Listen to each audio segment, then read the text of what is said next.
Good evening, everybody, and welcome to Monday night's edition of the Woody Show. I'm actually starting a lot earlier now because I've solved a logistical problem, which means I can now start at 8 p.m. UK time rather than quarter to 10 UK time, which is where I was going to be starting before. Now, tonight, once again, as always, it happens every time I have technical problems. I couldn't get my microphone working at first. But hopefully it's working now. I can't really tell because I can't hear myself. My meter is going up and down, so it looks like it's working. So hopefully it is working. If it's not, I'm sure somebody will tell me. Right. I've got Mickey and Tracey with me tonight. So what we'll do is we'll start to bring them in. So let's see who's first on the list there, and it looks like it's Mickey, I think. So let's bring Mickey in. So there you go. Hello, Mickey. Evening. Good evening, all. We're echoing somehow, and I don't know why. We're echoing. Hang on. Try that. Is that better? No, it's me. Right. Okay, it's me. Right. That should have sorted that problem out. So good evening, Mickey. Good evening. Right, let's see if we can find Tracey. I know she's here somewhere. And then I've got to line the windows up. So that hopefully is Tracey. Should come in. Where are you? Oh, there you are. Let's bring Tracey in. Good evening, Tracey. There we go. Good evening, Hello. Tracey. Right, I've got to line the windows up now. So while you're doing that, just tell us, Mickey, what have you been up to this week? Absolutely nothing. Okay. Someday. That makes for a great conversation, doesn't it? Really when you does, think yeah. about it, yeah. Yeah, it does. Yeah. No, Sunday I went to a family barbecue in Bury St Edmunds, about 50 miles away. So unfortunately, I couldn't have any alcohol, but still very enjoyable, but very, very hot yesterday, as you're aware. Something like 34 degrees. I was just melting, to be honest. Yeah, but that's all I did yesterday was have a barbie.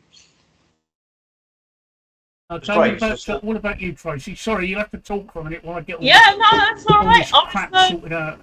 I was making sure Mickey had finished. That's it. Yeah, done it. yeah. Right, done it. Yes. Done it.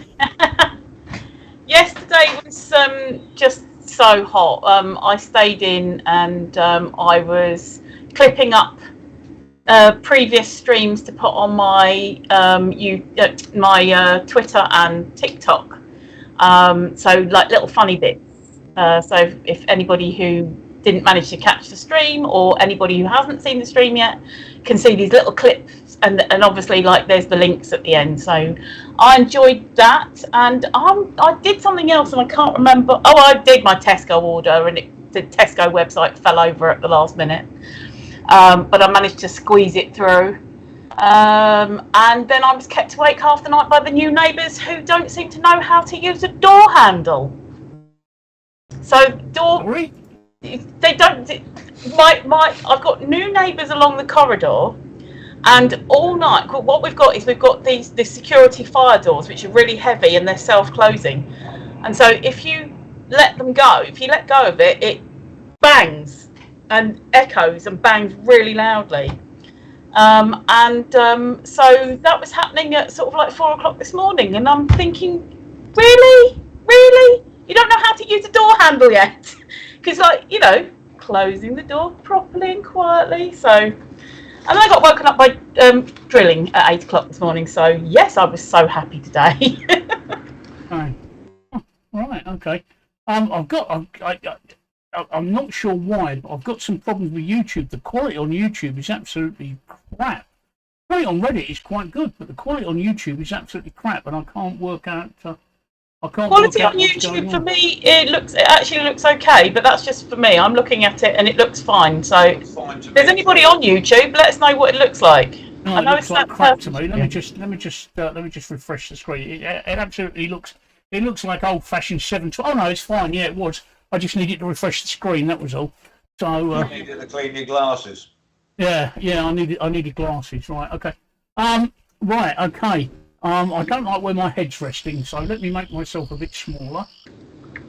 So, there make myself. Yeah, you're hiding my assets. Yeah.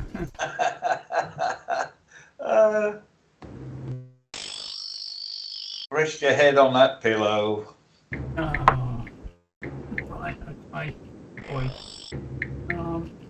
Yeah, sorry, we should be talking, and I was just. Yeah. While I'm trying to organise this stuff, don't really like, get. yeah, No dead air is the it's the thing. Right.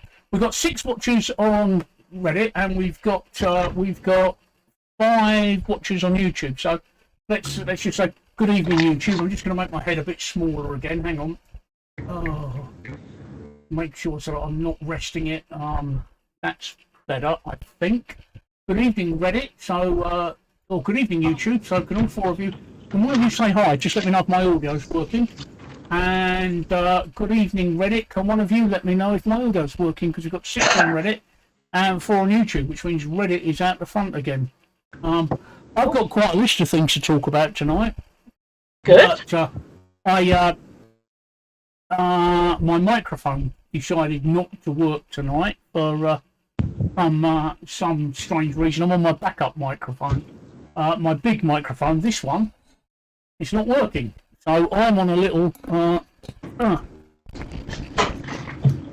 lavalier microphone, and hopefully that is working. At least I think it is. Which microphone am I on? I'm on one or t'other. I can't remember which. It's on mic 2 or one. Oh, let's put it up there. Oh, that won't clip up there now. For God's sake. So. Bloody hell, sorry about that. Yeah, it's all been working today, and then all of a sudden it stopped. So, for all we know, I could be talking to myself completely here with nobody on Reddit or YouTube actually hearing me. So yeah, I've had confirmation from YouTube that Andrew can hear you. Okay, that's fine. He's having problems posting in the chat, so he's restarting the browser. Okay, that's fine. That's fine. As long as it can hear me. Right. Okay, let's quickly go through my usual thing, which is here, beer du jour. Have you got let's have the beer du jour, the beer of the day section, where we talk about our beers of the day. So there we go, beer du jour, which is French. It means beer of the day. For any Philistines out there. Mickey, what beer have you got today? Asda tea. You've got a cup of tea. Asda tea. Yep. Asda tea. Asda tea. I thought you drank Yorkshire tea. I do as a rule, but okay. There's a quick shop on Saturday before when the wife came out of work. She didn't finish work till nearly 6. To be fair, when we got to Asda, there's absolutely nothing left on the shelves at that time of night. So okay, you just get what you can. Okay, what? It's hot, it's wet. Okay, so your beer is tea. Okay, so obviously you're a lightweight, Yeah. so we've got you down as a lightweight. Right, Tracy, what beer My- are you? I am a lightweight. My beer is wine, and it's the Brancott Estate again, a Sauvignon Blanc. And as usual, I'm complete heathen, and I'm drinking it out of a tumbler, so that I don't knock the glass over. But I'm having, because it's been so hot, I'm having wine, water, and quite a lot of ice, which is already melted. So, Okay. so that I can get to the end of the night without being completely pished. Okay. Well, I'm afraid I'm going to join Mickey in lightweight corner. My beer du jour today is Pepsi Max. Well, there you go. See? It's because I'm streaming 5 days a week, and I really can't drink alcohol every time I stream. Otherwise, I'll end up completely wrecked. So my beer du jour is Pepsi Max. Pepsi Max because I don't take sugar in anything. Oh. That's the only Pepsi I'll drink, either that or Coke Zero. Because they're not as fizzy as the others. That's the only reason I drink them. Because I don't like fizzy stuff, to be fair. I'm not a fizzy drink person either. Whenever I've gone on a diet, you know, like, and the doctor says, or the dietitian or whatever says, well, you need to cut out fizzy drinks, and I say I don't drink them, and they say, well, no, but any fizzy drink, I don't drink them. I really don't drink them. Can I just interrupt for a second? Samuel Charmick on YouTube there. I think you're an ID10T. Because there's no way that I'm going to repeat what you said. So You are definitely an ID10T. Sorry, carry on, Tracy.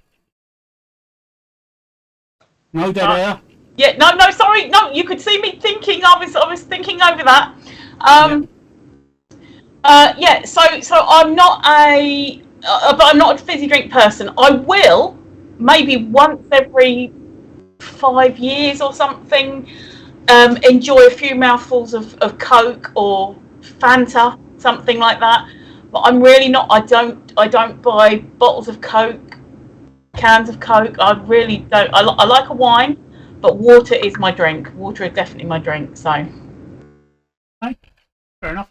I don't drink. I don't drink. I drink Pepsi Max or Coke Zero or Sprite Zero Zero. Any of the sugar-free ones.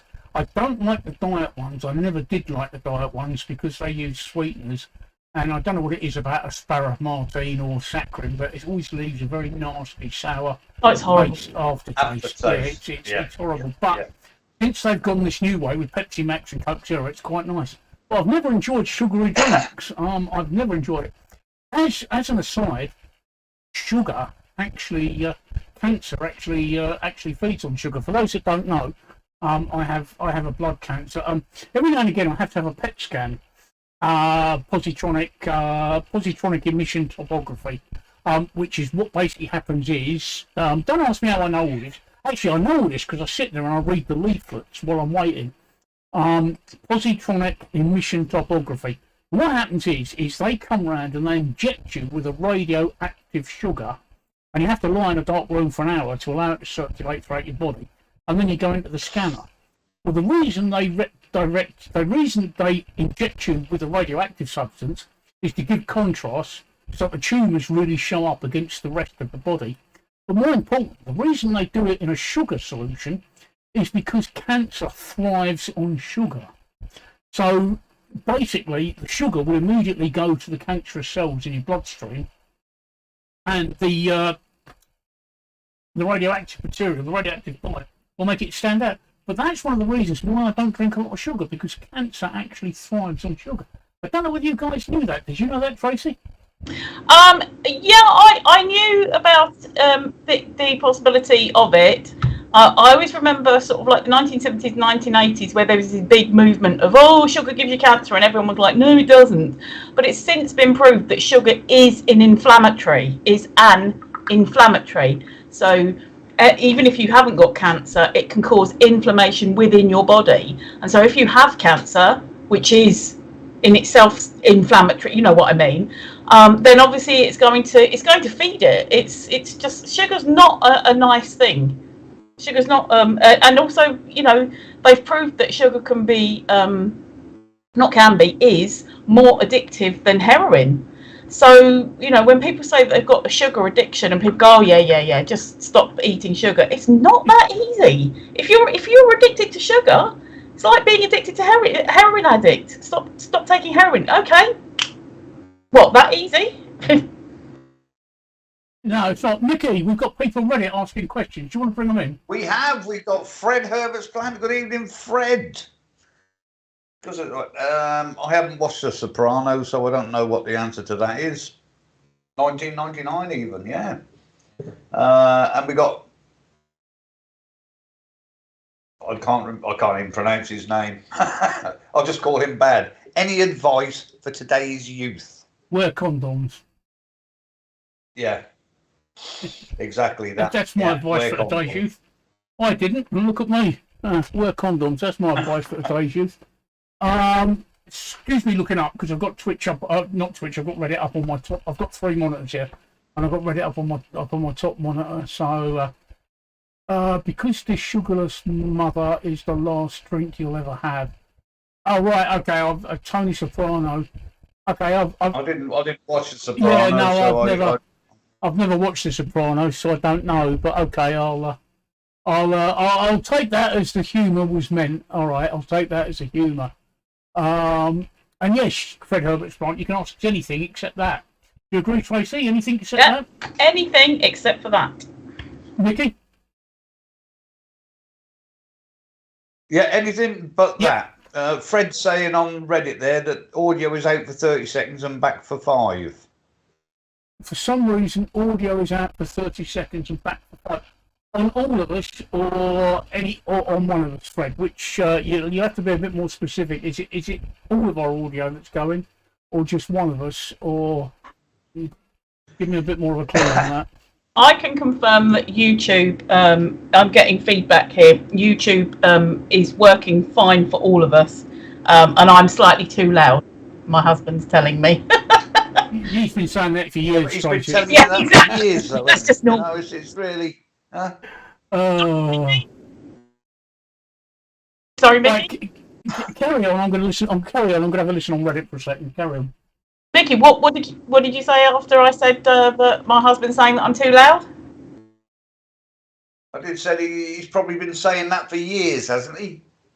Hey? Yeah. But I'm surprised he's got any ears left. Sometimes when I come out with an exclamation and it suddenly is like 20 decibels higher than the rest of the sentence, he's like, oh. He's very, very sensitive ears, and then my big mouth. My wife always says that if I'm having an argument or I get excited about something, as I'm talking, my pitch raises, gets higher and higher. Yeah. Oh, dear. Yeah. Yeah. No, I've always been like that. See, this is. I can confirm the audio on Reddit is shit. I was saying I was saying on one of the previous streams that I don't have a volume control. I'm either on you guys, by the way, or I'm off. My earpiece out, so I've got no idea. Yeah.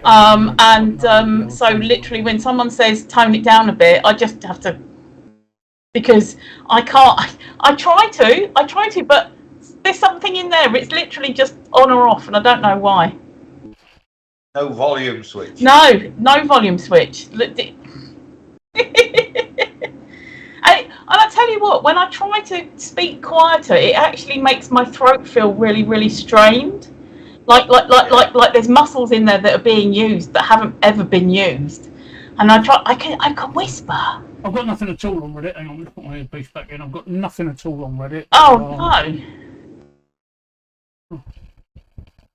Fred Herbert says, I realise we can only hear you but not them. I don't know why it's showing as a full audio input capture. Let me just hang on, they can't hear you. Hang on. Audio input capture. Hang on. Hold guys for a minute while I see. Okay, yeah, sorry, I thought you were like doing some testing and things. So Mickey, I was going to ask you. You said that you did Q&A on the Q&A board on eBay. Were you employed by them, or was it like a sort of voluntary role or part of just the enjoyment of eBay? Well, funny enough, when I started on Q&A, I went on there to ask a serious question about a seller that I'd bought off, and I got absolutely slated. Absolutely, all the trolls on eBay must have been on that night. And I thought, so anyway, I went a bit back and forth, and I thought, yeah, I like it. So I went back. I went back the next day, and I ended up staying until they closed Q&A. Oh, so it was kind of like you just did it as part of the enjoyment of eBay. Yeah. I mean, none of us got paid for it. People came in, asked questions. Carry on, guys. Sorry, I'm still working on the audio. That's okay, don't worry, Steve. Work it out. And those with the knowledge would answer it. You get some stupid comments. I mean, Steve would come out with some stupid comments. I remember seeing some of them because because I was more the round table. So anybody who's listening, I did go in there. Anyone who's listening who doesn't know what we're talking about, eBay used to have forums or chat boards, and they had different sections, and where there was one called the round table, which was basically, as you can imagine, it was informal chat. Some of it was about eBay, but you could have a laugh and a joke and sort of the socialising side. And then there was Q&A, which literally, as it is, it's questions and answers. So you can ask a question, and then one of the volunteers who knew about eBay would answer the question. And then there was other boards, which I can't remember what they were, because I didn't go. Family Home and Garden, was it? FHG, Family Home and Garden? I think I've just fixed the audio problem I think. Can I just confirm on Reddit that I've actually fixed the audio problem and that you can hear Tracy and Okay, we'll. And me, can you hear me? Can you hear me? Shall we carry on with what we were just saying and then wait for them to catch up? So carry on, Mickey. You were saying that about you enjoyed it. There was Family Home and Garden as well, I think, which is where I met a few people. We actually, I don't know if you remember, I can't remember her name, but they had a rescued horse called Dino. I don't know if you came across him. But I came involved with them and went down and visited for a weekend, probably over 5 or 6 years. I went probably once or twice a year down there, camping down there on Frank's grounds down near Gatwick Airport. Oh. There. Still speak to him today, to be fair. Yeah. Did a lot of work there. We built stable and God knows what else. Oh. And our own bar and lovely. Yeah, you saying about the horse. I remember there was one on the round table. I don't know whether he's still around or anything, but his name was Jordy the parrot because he had a parrot called Jordy, and he used to post pictures of this parrot. And I just he was one of the very first people that I ever saw who had a man cave, like a massive shed in his garden that was his cave. And I was just like, bloody hell, that's a really good idea. But he used to post pictures and little vids of that, and this parrot called Jordy. And so it was you saying about the horse that made me remember Jordy the parrot, because obviously his name was after his parrot. So cute that was. And I remember a few other people, but oh God, just distant memory now, because they changed it. They took them away, didn't they? And you can it's just like Q&A now. Yeah, well, they took Q&A away. Disappointed a lot of people. They changed all the boards, to be fair. But yeah, it took Q&A away because they reckoned we were just a load of trolls, really, which we weren't. If nobody had a question to ask, we'd sit there chatting amongst ourselves, which the Pinks didn't like. Pinks being moderators for people who don't understand. Yeah. So, I mean, I got many a one-day ban just for chatting, off-topic chatting. Oh, which you're supposed to do on the round table. Sorry to interrupt. Sorry to interrupt. Two problems. Andrew, is that any better on the audio? And Reddit, can you hear the other two now? Not saying anything, and you think it's hilarious not to say anything, to give me the idea that you can't hear them, just means that I won't try and change anything. And in the end, eventually, if I don't get any feedback from you guys, I'll just end the stream. The choice is yours on Reddit. Can you hear the other two? A simple yes or no. There's 11 of you watching. It only takes one of you to say that. And again, Andrew on YouTube, my audio should have sorted itself out. Right, sorry, carry on, guys. Yeah, no, it's all right. Andy, if you just very quickly, Andrew, if you have got the Reddit link to Steve's thingy, then can you pop over and see if you can hear us both? Because we're not getting any replies from anyone on Reddit. So I'll just end the stream in a minute. You know how I feel about Reddit right now. Yeah. Go and bother somebody else then. Yeah, so eBay was just such good fun. I wish I'd found eBay. I was going to say, wish I'd met eBay. Wish I'd found eBay a bit earlier than I did. But when I found eBay was actually the most perfect time in my life, because I was suffering with depression and I didn't really feel like I had anything to get out of bed for, even though I did. But you know what depression's like. When I found eBay, it was like all of a sudden I had the spark back. Like I wanted to get out of bed because I wanted to, like, I started selling personal things on there, and the idea of getting up in the morning and seeing if you had any more bids or watches. Oh my God, you know, and sometimes you'd have like hundreds of watches on a really popular item, or one of your items would have gone mad, you know, like you'd have put a thing up thinking, oh yeah, that only cost like £5, and then America's found it and all of a sudden it's up to like £100, and you're like, wait a minute, what's so special about it? That feeling that I used to get from eBay, that little high, really helped with my depression at the time. And then I went into business on there, so I loved it and became a power seller. I must admit, I bought an e-book once. I think we all did, didn't we? What did you buy? Which one did you? I don't know. I can't remember now, but I know I bought one. How to sell on eBay? From 1p bloody something or other. It would be how to succeed on eBay, and you bought it, and it would say, take this book and resell it for 1p. Yeah, something like that. Yeah. Right. Well, obviously, nobody on Reddit can hear anybody. They can't hear any of us because I've asked them repeatedly, and they're not answering. I think you've asked Andrew Tracey, and he's not answering. I have. He's not. Wait a minute. He's not getting. But he's. Yeah, he might be looking. But if he's not heard me, it's not a problem. I'll just end the Reddit stream. I'll give it a couple of minutes, and hopefully one of them will answer. Because you would have thought everybody watching, there's 8 people watching, right? You would have thought 8 of them would have thought, hang on, I can see these people, but I can't hear them. Let me just mention it to them, or they're just sitting there going, yeah. So it's I don't I'll understand. tell you what. Just leave the stream running. We can just ignore it, and then if things pop up in it, then because you never know, you just might ignore it. Yeah, just I ignore was going to at 9 o'clock or 9:30, we might actually get the intelligent people in who can actually tell us. You know, hang on a minute, we can see your mouth moving, but we can't hear you, and then you'll be like, "Oh, thank you, somebody with a brain cell." Right. Okay. According to my level meters, yes, I've. Oh, hang on. It looks like I'm not fucking working now. Oh, Jesus. It looks like what? It looks like my audio's not going out now. I'm watching the audio meter, and it looks like my audio's not going out. I'll let you know if I get any feedback from Andrew, because he doesn't want to keep putting it in the YouTube stream.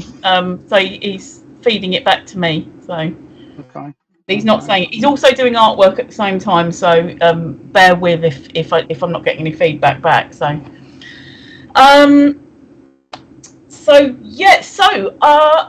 do you have anything you want to talk about, Mickey? Because I've got a couple of other bits, but if there's anything that you carry on. Because I think Steve wants to talk about eBay in a bit. So, but we won't sort of carry on with that if he's sort of otherwise engaged. So, yeah. Did you see? I think it was. Well, I'm not otherwise engaged. I'm trying to sort these problems out, and I just need anybody, right, on Reddit to tell me if the audio is working. Because the last conversation I had, which is now 20 minutes ago, was everybody could hear me, but they can't hear you two. And I've repeatedly asked if they can hear you two, and they're just ignoring me. So, the only way to do it is for me to actually listen to Reddit myself. So I'm going to have to take out my earpiece, which means I can't hear you two at all. So I'm going to have to go on to Reddit now and listen and see if it's going on. So just carry on for a minute. Yeah, no, that's cool. Football match at the weekend. Was it Chelsea and Tottenham? I know that there was a few games, but the 2 managers at the end of the game fighting like, handbags at dawn. Did you see that, Vicky? No, I didn't know. Yeah, it was on little bits of the news, but it was more on things like Twitter and that. And people were making the comparison to how the ladies managers. Klein 643 says audio is working.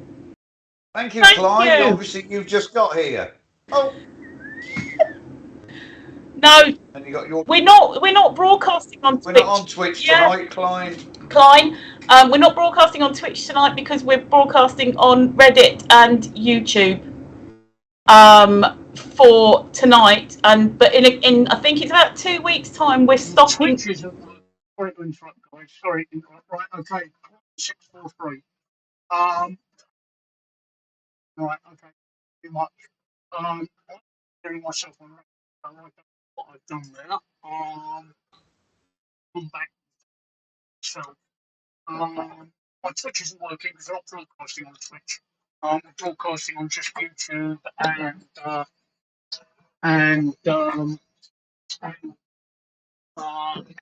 because Oh, I can can't you hear me, post Steve? stream because it's against my affiliate agreement. What I need to know, Klein, is can you hear my audio? Can you hear Tracy's audio? And can you hear Mickey's audio? Right, carry on, you guys, and Yours is hopefully terrible, Klein will Steve. reply. If you didn't catch any of that, Reddit. Oh, Steve. Right, now you've got your earpiece in now. That your audio was terrible when you were explaining that. What?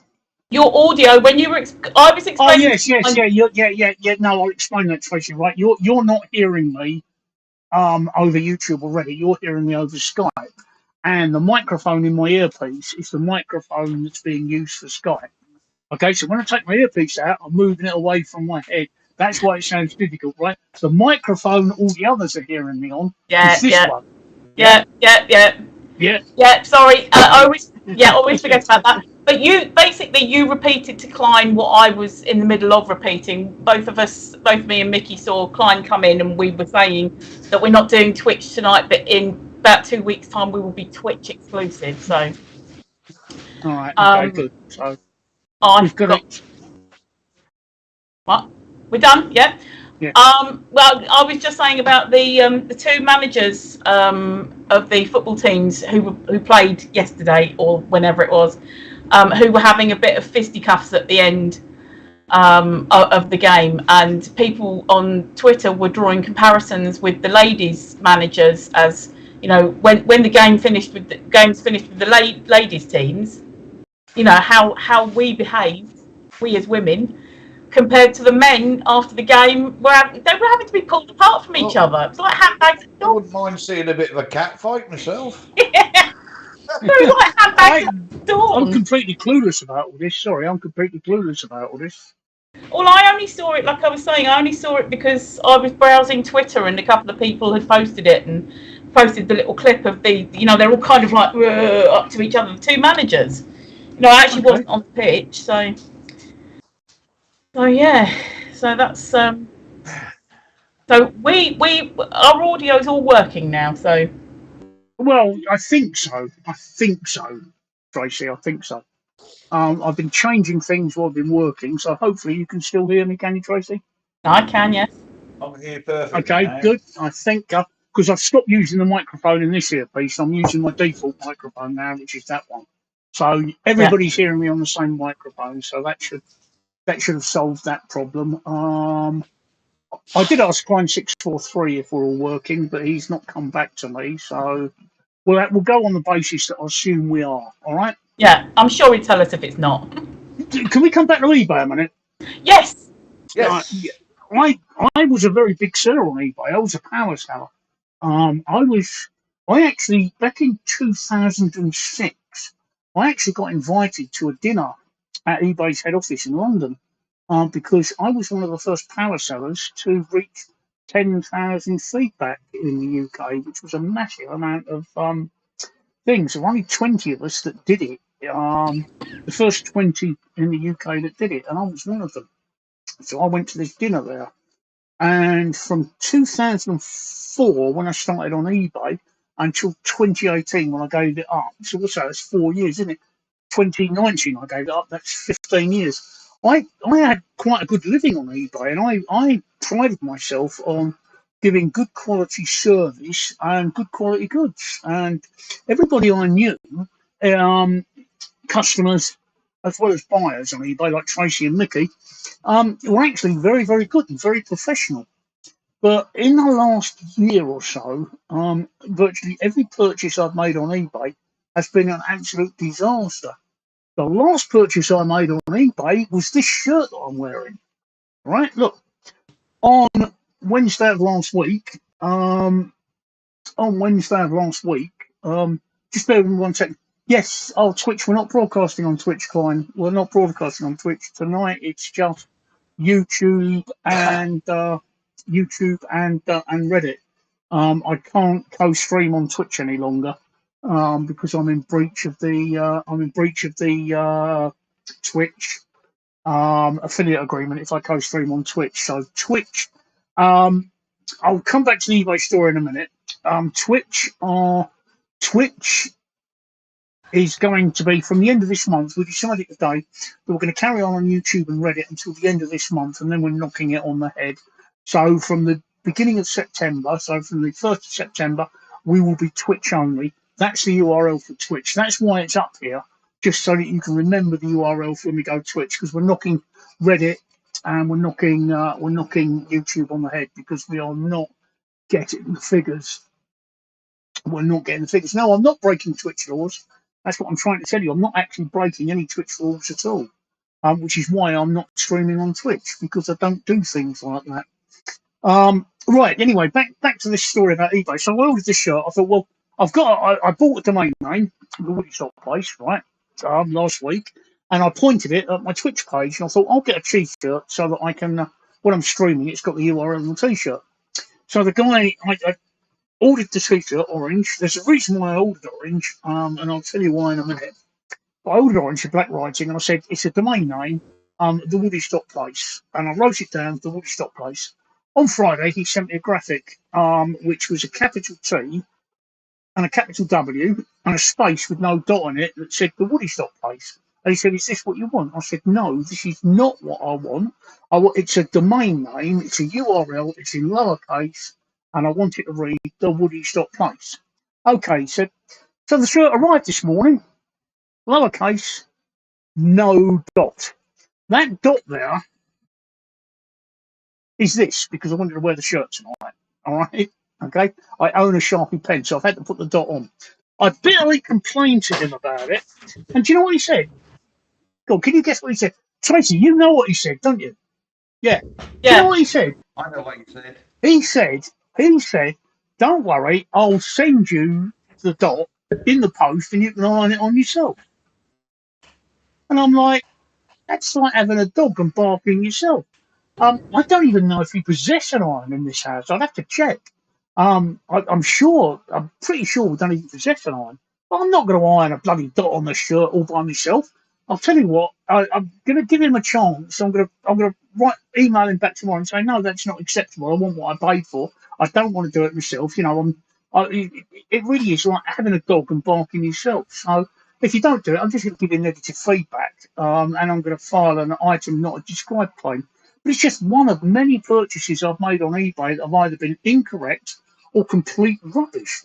And I am absolutely distraught with eBay. I can't believe how much it's gone downhill since I made a living on there. I now make 99% of my purchases on Amazon. Right, yeah, that was my input on your eBay thing. So carry on, guys. Yeah. Well, I was going to ask any of our watchers, what fails on eBay have you bought?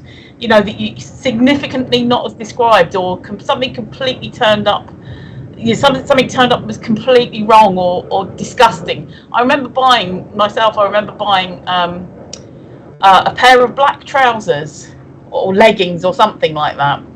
And there must be something. I can't remember why I bought them specifically. Probably velvet or something. Anyway, they turned up and they were absolutely covered in white dog hair. Absolutely covered in white and smelt like wet dog. So it wasn't even as though it was a little bit of animal fluff that you couldn't. It was disgusting. Absolutely disgusting. And I complained to the seller and they were like, "Oh, it was perfect when it left here." So the postman has unwrapped it, got his dog to crap on it, rewrapped it, and then sent it on to you. Is that what he was trying to tell you? Exactly. It was just, and my sister, I can't remember any of my sister's ones, but my sister always seems to be the one that gets the broken thing, the hairy thing, the smelly thing. Whenever she buys anything off of eBay, and she's just like, does this look anything like the picture she's saying to me? And I'm like, no, what on earth were you wanting? So, but like, when Steve was showing the picture earlier of the thing now, and also the seller now, because Steve last week had said, I'm getting some shirts printed. Right. Now, when you think of print, you think of screen print or laser print or whatever.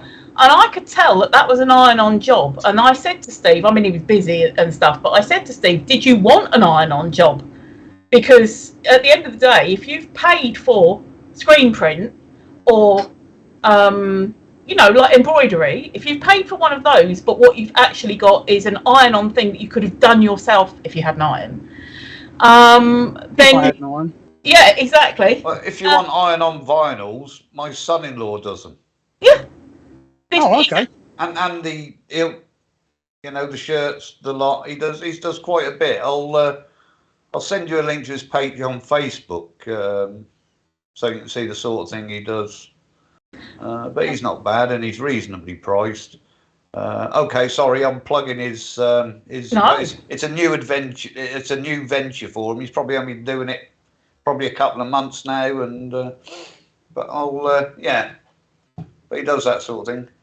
He actually did me a T-shirt for when I retired. He actually printed one for me, which was pretty good. Mhm.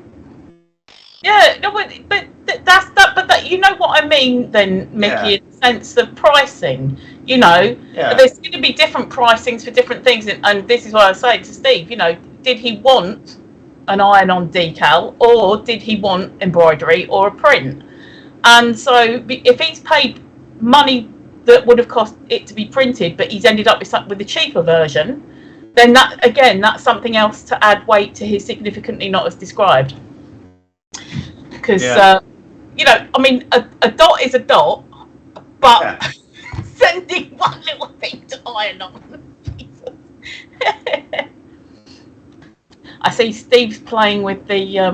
Yeah, I am playing with it. Sorry, I'm just. Oh, that's all right. I could just see the movement at the bottom and was having a look at it. So, I can see. Right. Let's have a look at Reddit. Reddit Slime 643 says your shirt is Austin appropriate. It's the football colours of University of Texas team. You are now officially University of Texas Longhorn College football fan. Then he asks, how's your friend the Nigel Farage Jr. doing these days? And as I look over to the YouTube chat, I'm wondering whether he might be actually commenting over there.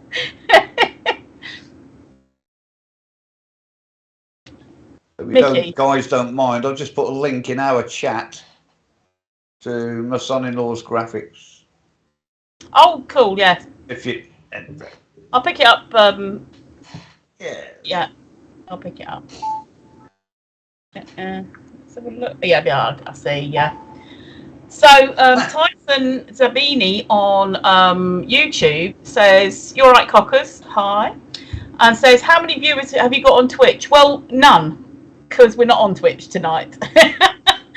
We'll be on Twitch on Wednesday and Thursday and Saturday. Can you explain why? Yeah, I haven't got that far yet. Because basically we're doing Reddit and YouTube Mondays and Fridays for the next couple of weeks to hopefully bring all you guys over to Twitch. And the reason that we're not on Twitch tonight is because Steve, end of last week, got made affiliate, which is basically partner of Twitch, which is good news. But that also means he has to adhere really quite strictly to their terms of service.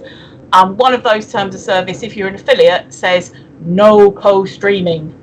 So basically, we're not allowed to co-stream on Twitch at the same time as Reddit and YouTube, which means we're going to go 100% Twitch in a couple of weeks' time. So you want to see us after that, then it will be Twitch only.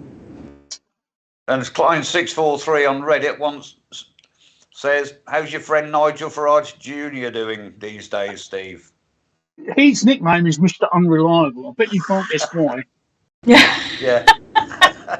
Go on, I bet you can't guess why, right? He pestered me to be a guest. He was down before you two were, and then when it happened, he just wasn't interested. So yeah, I just Some people are just wafters, right? Some people are tire kickers, and he is a tire kicker. So, at the end of the day, it's his loss. He had the opportunity. I would have happily promoted his YouTube channel for him, but at the end of the day, he I just decided not to. I watched the stream with him on it, and I really enjoyed it. I thought some of he seems a little eccentric, and Yeah, I thought it was yeah. funny.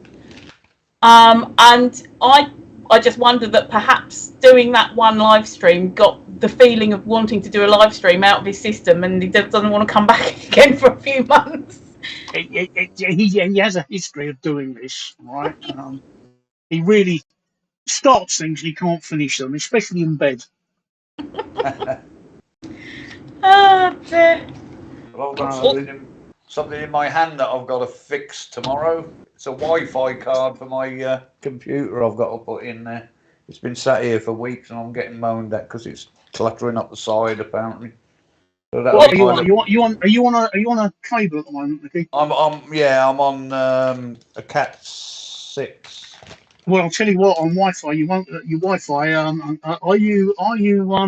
Have you got a 2.4 gig or a 5 gig Wi-Fi? 2.4, I believe. You'll probably find that when we stream, you'll be a bit jerky. Yeah, I understand that. It's not exactly for that, Stephen. It's that I've got to decorate in here within the next couple of months. So I bought that so I can actually move my PC upstairs where I've got a booster, but you plug into your plug for your Wi-Fi, and hopefully I can connect via that to my router, which is downstairs. I can't take my router upstairs because the box is down here. Now, my only suggestion to that is that you should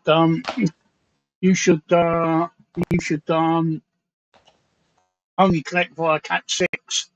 That would be my suggestion anyway. Yeah. But that's just me. So I've got a Cat 6. I've got a Cat 6 20-meter cable here somewhere as well, which should probably run upstairs. But I don't know. Just something I bought off Amazon. I thought that might just be a cheap way of getting out of it, rather than start running cables all upstairs. But it is what it is. Yeah. Good evening, Tyson. Good evening, Tyson on Twitch, and good evening. It's Tyson. How many viewers you got on Twitch? Listen, we're not as we've just explained. We're not on Twitch tonight because this is going to be. Well, I'm ending YouTube and Reddit streams because I'm ending Reddit streams because of the way that Reddit have treated streamers, which really hasn't been very nice in the last 4 weeks. They've been very disingenuous, and all the other streamers have moved to Twitch. So I'm moving to Twitch as well. We're just finishing off on YouTube and Reddit now to push our regular viewers over to Twitch. So Tyson, from the beginning of September, will be Twitch only. So you need to remember that. So no more Twitch, no more YouTube. YouTube, because I'm not getting the figures. I'm not even getting double figures watching on YouTube, and I've been streaming for a year. And I would have thought that I would have had it by now, and if it into double figures, and it's not happening. I'm not picking up any extra subscriptions either. So YouTube is out of the window. And thank you for whoever it was that said about being knighted by Twitch. I haven't been knighted about Twitch. I was made affiliate, which is not what I was expecting. I wasn't expecting that to happen. But now I am an affiliate. The Twitch affiliate agreement says that I can't co-stream. They want exclusive streaming for 24 hours. So what that means is that I can't broadcast on Twitch, YouTube, and Reddit at the same time like I used to, which sort of kicks me into the final decision to moving over to Twitch, because I can tell you now the Twitch viewing figures are picking up quite massively, and I'm very impressed with that. Right, the reason I interrupted was because I started this stream early because I've solved the logistical problem. And the logistical problem is I have to take my partner to work. She works nights. So I could never start the stream until I came back. However, with Mickey and Tracey here, that is no longer an issue, right? Because now it means I can leave the stream and I can take my partner to work and I can come back and join them when I get back. So at the moment, I'm going to leave it in your good hands, Tracey and Mickey. Let me go to the loo first. I'll drop this Reddit thing down so that it's where I am. Right, there we go. I need to loo. I can't. I've got to go, Mickey. You know, I've got to That's go. all right. So Thanks, Lou, Mickey. it's down to you two for the next 40 minutes. Okay, doke. Right. Well, Did he really Mickey, just do that and put that right across your face, Tracy? Oh, hang on. Let's stop that from happening. Oh, I don't believe that. Oh, let's stop that from happening. Oh, there we go. That should stop that. There we go. Right, there you I'm go, not going to be Tracy. able to start it. Oh, okay. Yeah. I can't do anything else. I've got to go. Go, So go on. bye. Go. Right. So, you didn't read my comment as it was funny. Tyson Zabini says, "Well, it was. It says I bought an orange bikini for myself off eBay. It wasn't my size, and they wouldn't take a return because of my warts. So, yeah." Maybe funny for you. Some people may have found that it's a little bit gross, but I think one of us found it amusing. But so how would they have known? This is the thing. It might have been used in the first place. That might have been what gave you the warts. Klein 643. You said, "Hello, God, you're back." I've ever run up the stairs quick. Yeah, no, I said that you could go. That's fine. So he's moved us around a little bit. Anyway, Klein 643 says about Nigel Farage Jr. He gets riled up easily, which is fun. Yeah. Well, the stream that I saw with him talking about toilets, Boaty's Bogs, and then Steve absolutely winding him up, saying, "Well, you just want to come round and have a shit in my toilet or have a dump in my toilet." Creasing up at, and the more he said it, the more Jason was defensive. No, that just admit it. You just want to come round and do a dump. So that was hilarious. So it's just me and you, Mickey. Oh my God. Yeah, what you got on your list? What would you like to talk about? Well, I didn't have a list tonight. I was enjoying the eBay chat. Yeah. But it was distracting because Steve was doing all his stuff. Well, there's one thing that I did see in the news was, oh God, I've got a plane going over. Excuse me. One thing I did see in the news was that Jamie Oliver has opened a restaurant in London. I think it was. Yes, it was in London. Is in London. That's specifically employing Ukrainian refugees, I think, but Ukrainians. And he does a lot. Sorry, Mickey. He does a lot of like things, projects to do with different sections of people. He's done prison convicts and stuff like that. Yeah, I did see something about a restaurant being opened up by Ukraine refugees, but I didn't realise that Jamie Oliver was behind it, to be fair, because he's been shutting down a lot of his own restaurants of late, from what I understand. Yeah, he had massive financial problems. Yeah. I can't remember whether it was just before or during the pandemic lockdowns and things, but I know. I think a lot of it is brought on by himself, to be fair, with some of the stupid things he comes out with. Some of the stupid ideas that he comes out with, trying to make a name for himself, really. But some of the recent, and I think people just stop going to his restaurant. Mind you, I don't like these fancy restaurants where you pay 20 quid and your steak is the size of a 50p piece. Yeah. With a bit of drizzle over the top. Well, it is, isn't it, Trace? Yeah, well, and they've done sort of like a zigzaggy pattern with some kind of jus or some something. sort of jizz all over it. Do you know what? That's the thing that whenever you watch a cooking program, it's not so much now. They still do it occasionally now, but there was a phase of it happening for a few years, around about sort of the mid, sort of like 2015ish. So around about 5 years around then. Yeah. And so you watched MasterChef, you watched cooking programs, you watched cooking competitions, and every single dish had foam on it. And this foam looked like somebody had spat on the plate. It looked like spit, foamy spit. And I'm sorry, if that turned up in a restaurant, I wouldn't want to eat it. It turns my stomach. I don't like seeing people spit and everything as it is. But when it's so blatantly on your plate, and it's supposed to sort of recreate the foam of the sea or something, no, it doesn't look like that.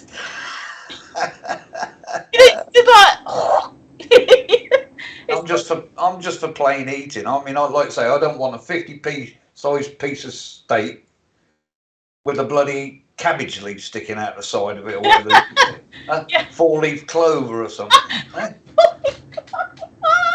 Well, it is, isn't it? A bit of green stuff stuck in your... What? 4-leaf clover, though, that's brilliant. I mean, that's not even a starter, is it? And that's your main course. No, I know. One of the best meals that I had in... I don't know. I don't like going to fancy restaurants, mainly because their chairs are like that size. I wouldn't even be able to get one buttercon. Fancy restaurants are for little pretty little people. And I like a nice big sofa or a nice big chair. You know, you sit on it or sit in it. One of the best meals that I had, you saying about steak, was in Brighton a couple of years ago. Yeah. And it was the best steak I ever had. It was done on, it was over hot coals, like an internal inside barbecue, but that was in the kitchen. I can't remember what they called it now. Some kind of barbecue grill. Yeah. And it was a rump steak, I think it was, but it looked like a fillet steak. It was really lovely. And it came with nice chips and a nice bit of salad and some dressing. And then I'd ordered some broccoli with black sesame seeds on. And oh my God, it was just beautiful taste. The whole thing cost about £25, which was really good compared to a bit of gristle that you'd get in London with a few skinny chips. And the thing that cost the money that night was the drinks, which as usual. But I thought £25 for a decent steak. Oh, and garlic butter, handmade garlic butter. Oh, it was so gorgeous. So yeah, I want portions. I don't want canapes. No. Not for that price, anyway. On another note to do with catering, I can't find it now, but there was a restaurant who stopped serving vegan food. Now, I don't know if you saw it, because they reckon they were so far up their own backsides, and they were, that he stopped serving it. And I was reading it on Facebook there, and the amount of vegans saying, it's wrong. Now, my question is, they're saying that every restaurant should have a vegan option. My question is, if you've got a vegan restaurant, are you going to put on a meat option? Yeah. You know what I'm saying? If you can't have it both ways. If you want restaurants to put on vegan food for you, then surely if you're a vegan restaurant, you should put on a meat dish for non-vegans. Yeah. Or is it me being stupid? No. It's the thing is, there's so many restaurants. Yeah. If the restaurant that you're supposed to be going to doesn't do a vegan option, choose one that does. Exactly that. Yeah. And if you're a meat eater and the restaurant that you like to look at doesn't do meat, choose a different restaurant, or choose. I mean, don't get me wrong. Sometimes I don't want meat. I'll have something veggie, but I wouldn't slate a place for not having a veggie option, or not a veggie, vegan option. Yeah. There is a difference between vegetarianism and veganism. Don't ask me what it was, because they all munch grass, so I think vegan is when there can't be anything that comes from an animal, whether it's meat or a byproduct. Yeah. Whereas vegetarianism means, well, no, there's different levels of that again, because some vegetarians will eat eggs. Yeah. Vegetarian just means eating vegetables. My son's partner is a pescatarian. Fish. She'll eat fish, but she won't eat meat. I think Yeah. it's called a pescatarian. Yeah. I think it's pescatarian. Whatever, you see. It's one of the two anyway. Quite pricey. Yeah. But yeah, she'll eat fish, but she won't eat meat. And what's the difference? You know, what is the difference between a fish and an animal, other than one lives in the water and one's on the land? But they're both.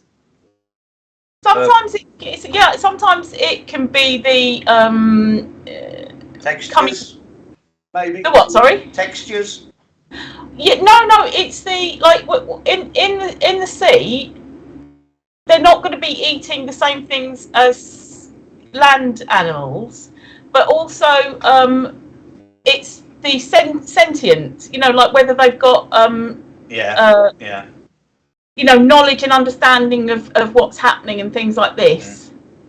Now, I will quite happily eat fish, but I will not eat squid or octopus or lobster. I don't like them. Or crab. No, it's. I like crab. I do like crab, but squid and octopus, no. And we got calamari, isn't it? Yeah, it's not the texture for me though. It's the fact that I can see how intelligent these creatures are. Oh right. Although it's what's the word? That's a bit illogical, really, because I eat meat. So I'm a meat eater. I quite happily eat those sentient beings. But when I can see, like, there's clearly this octopus knows how to hide and do its colour changing and everything like this, and I'm not going to eat that because that's just he knows too much. So, Reddit, are you still with us? Give us a shout. Say hello. I haven't looked to see if we've got numbers going on here. I'm looking now. We've got 5 watchers on Reddit. Yeah, and we've got 5 on Facebook. Woo! No, not Facebook. Sorry, on. I knew what you meant. So we've got 5 on Reddit. We've got 5 on YouTube. Ask a question. Get involved. Come and have a chat. What do you think? Or did Steve accidentally mute us and we're talking to ourselves? That's a point. But mind you, my husband hasn't pointed out that he can't hear anything, so he must be quietly enjoying it. Yeah. Anyway, how we got to this from Jamie Oliver, I don't know, but. Oh well, no, Jamie Oliver because he opened the restaurant. Now the comments that I saw underneath, I don't really have a feeling, a big opinion about Jamie Oliver opening a restaurant with Ukrainian refugees. It's up to him what he does. You know, I probably won't eat there for no reason, but I probably just won't ever go there. But I was reading the comments, and there was so many people just getting really angry that there's so many people unemployed in this country, and yet he's employing these refugees and everything. And that when there's people, we've got crops that need to be pulled and everything like this. And other people were pointing out, well, why don't our unemployed pull the get off their arses and go and do the job? Yeah, it's not okay. The Ukrainians are working in that restaurant. Our country. These people have got to remember where they came from. They didn't want to leave Ukraine. They were in the middle of a war. Yeah. And they come over here. They got absolutely nothing. Probably traumatized. Somebody gives them a bit of work, and people are bitching about it. Get your own arses out into them fields and pick the bloody crops instead of bitching about it. Yeah. Sorry, I'm on a high horse tonight.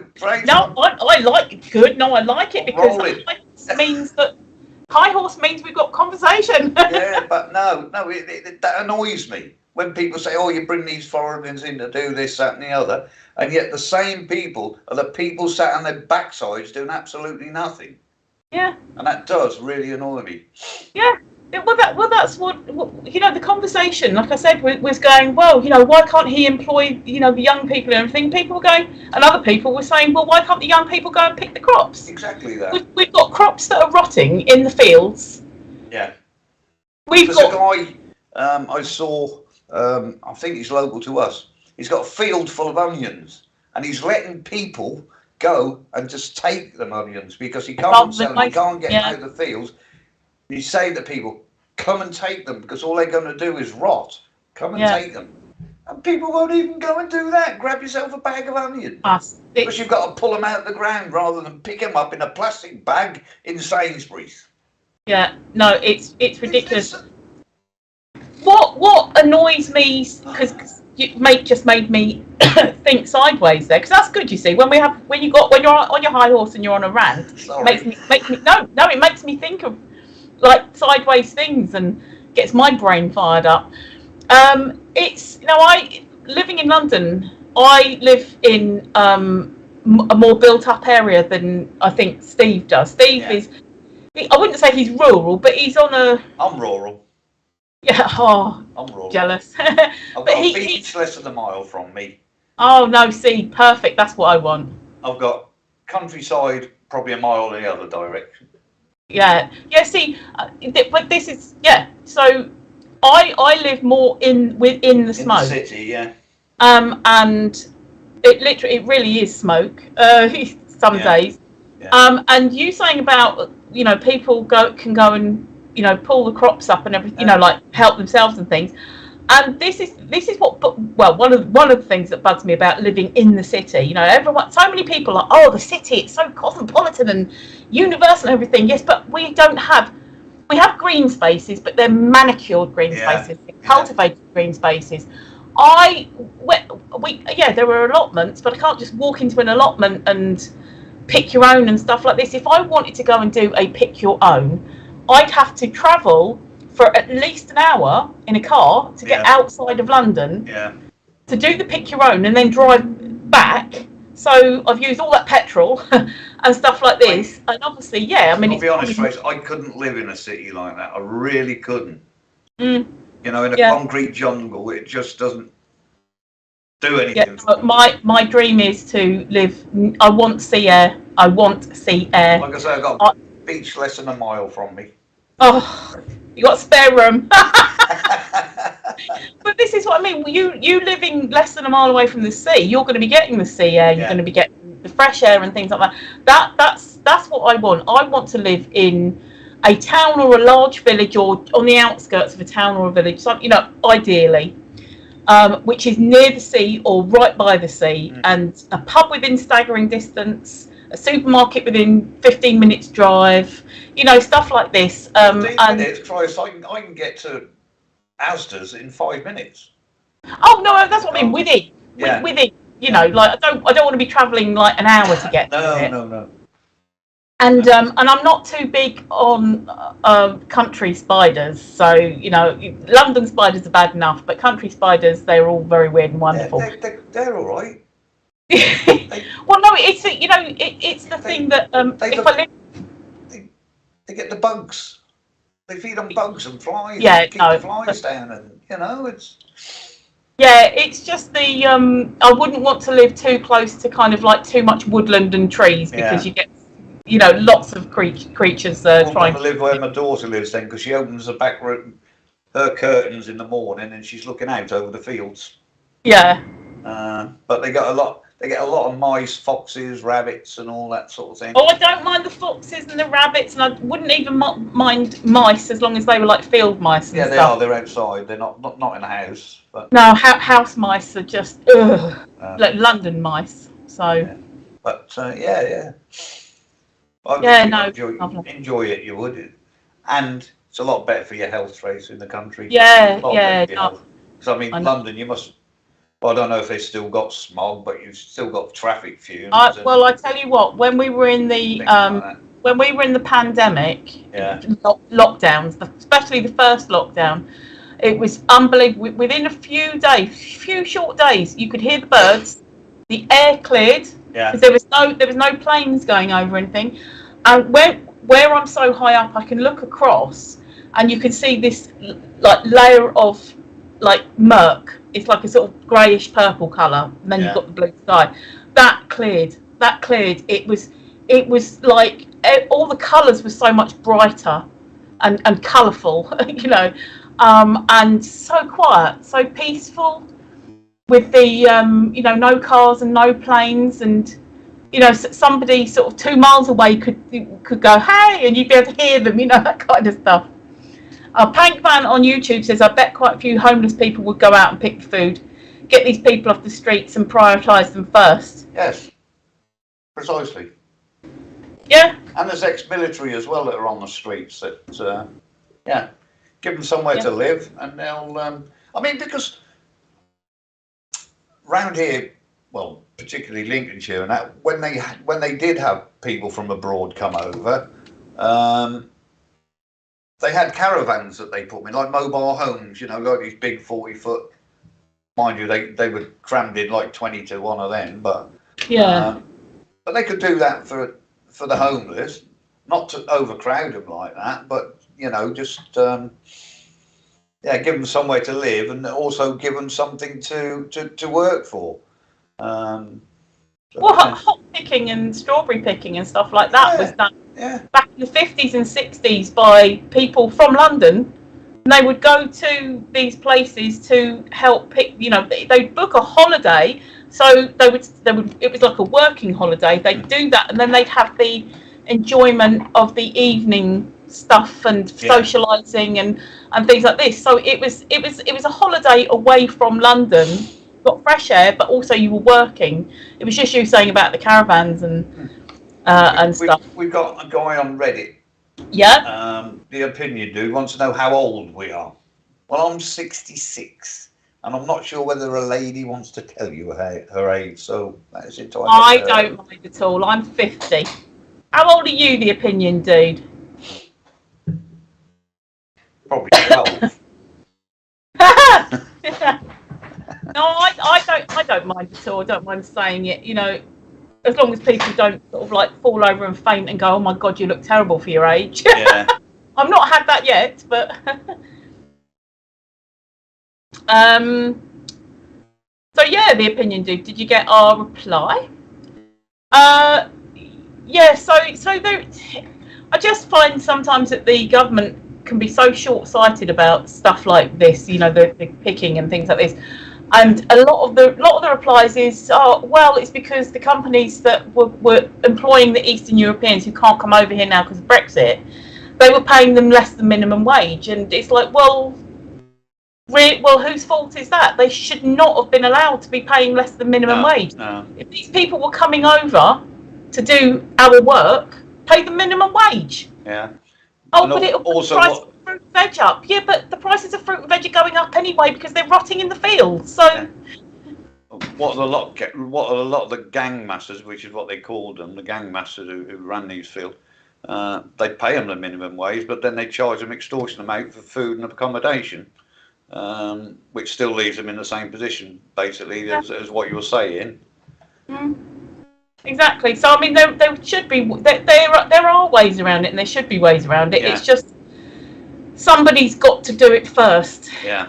And you know, like I said, people say, oh yeah, but you know, if they paid more money, then the prices of fruit and veg go up. Yeah, but they are anyway because they're rotting in the fields. So we haven't got a shortage, but we've got a shortage. If you see what I mean, we're not running out of food, but we've got a bit of a shortage. With this hot weather we got, you can't get the harvest anyway. The ground's too hard, and crops are dying in the heat. You know, and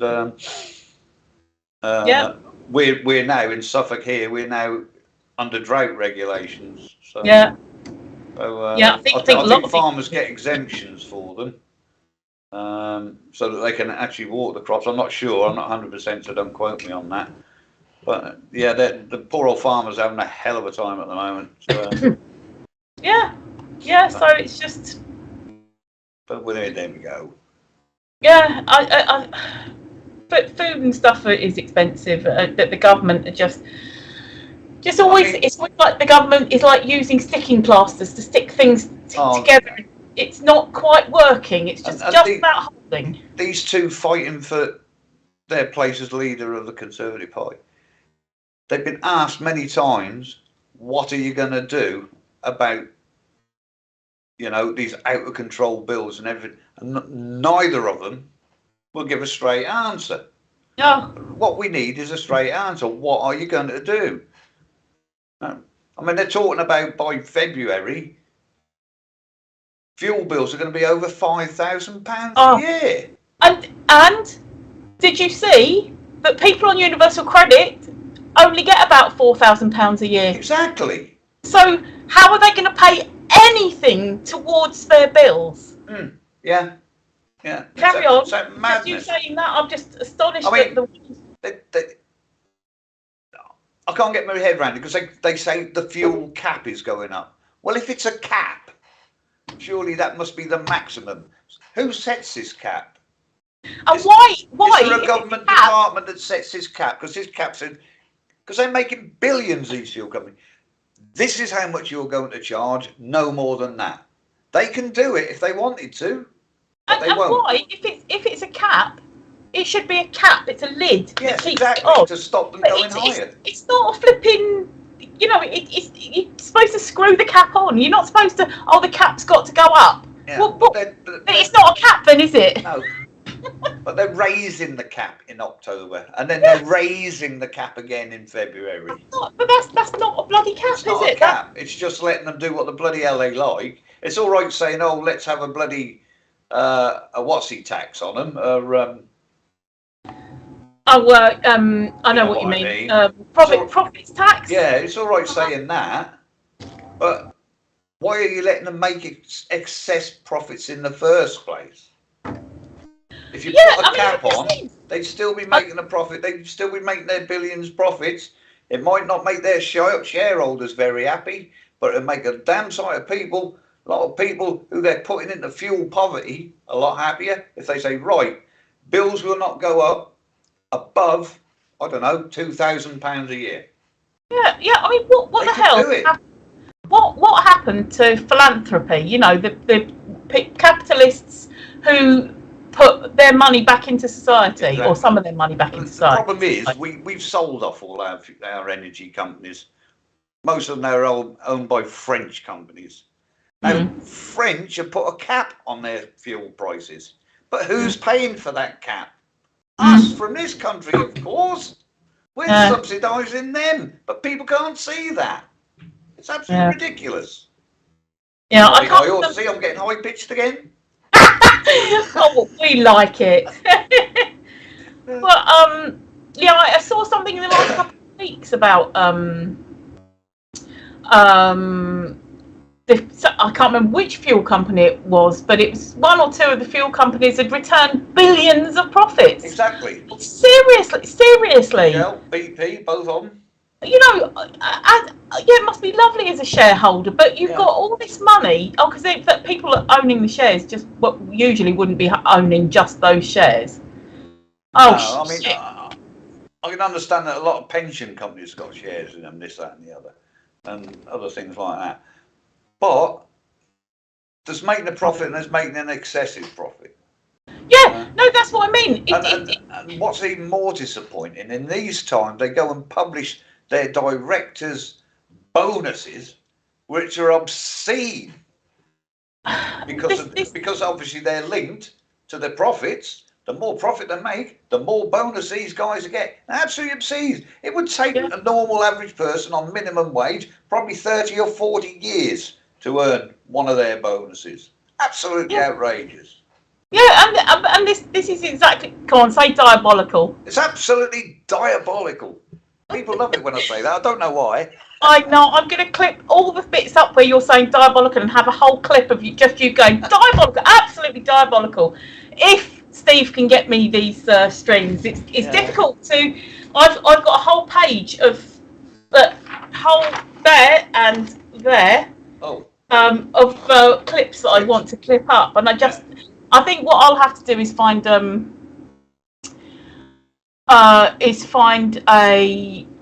I'll read that in a sec.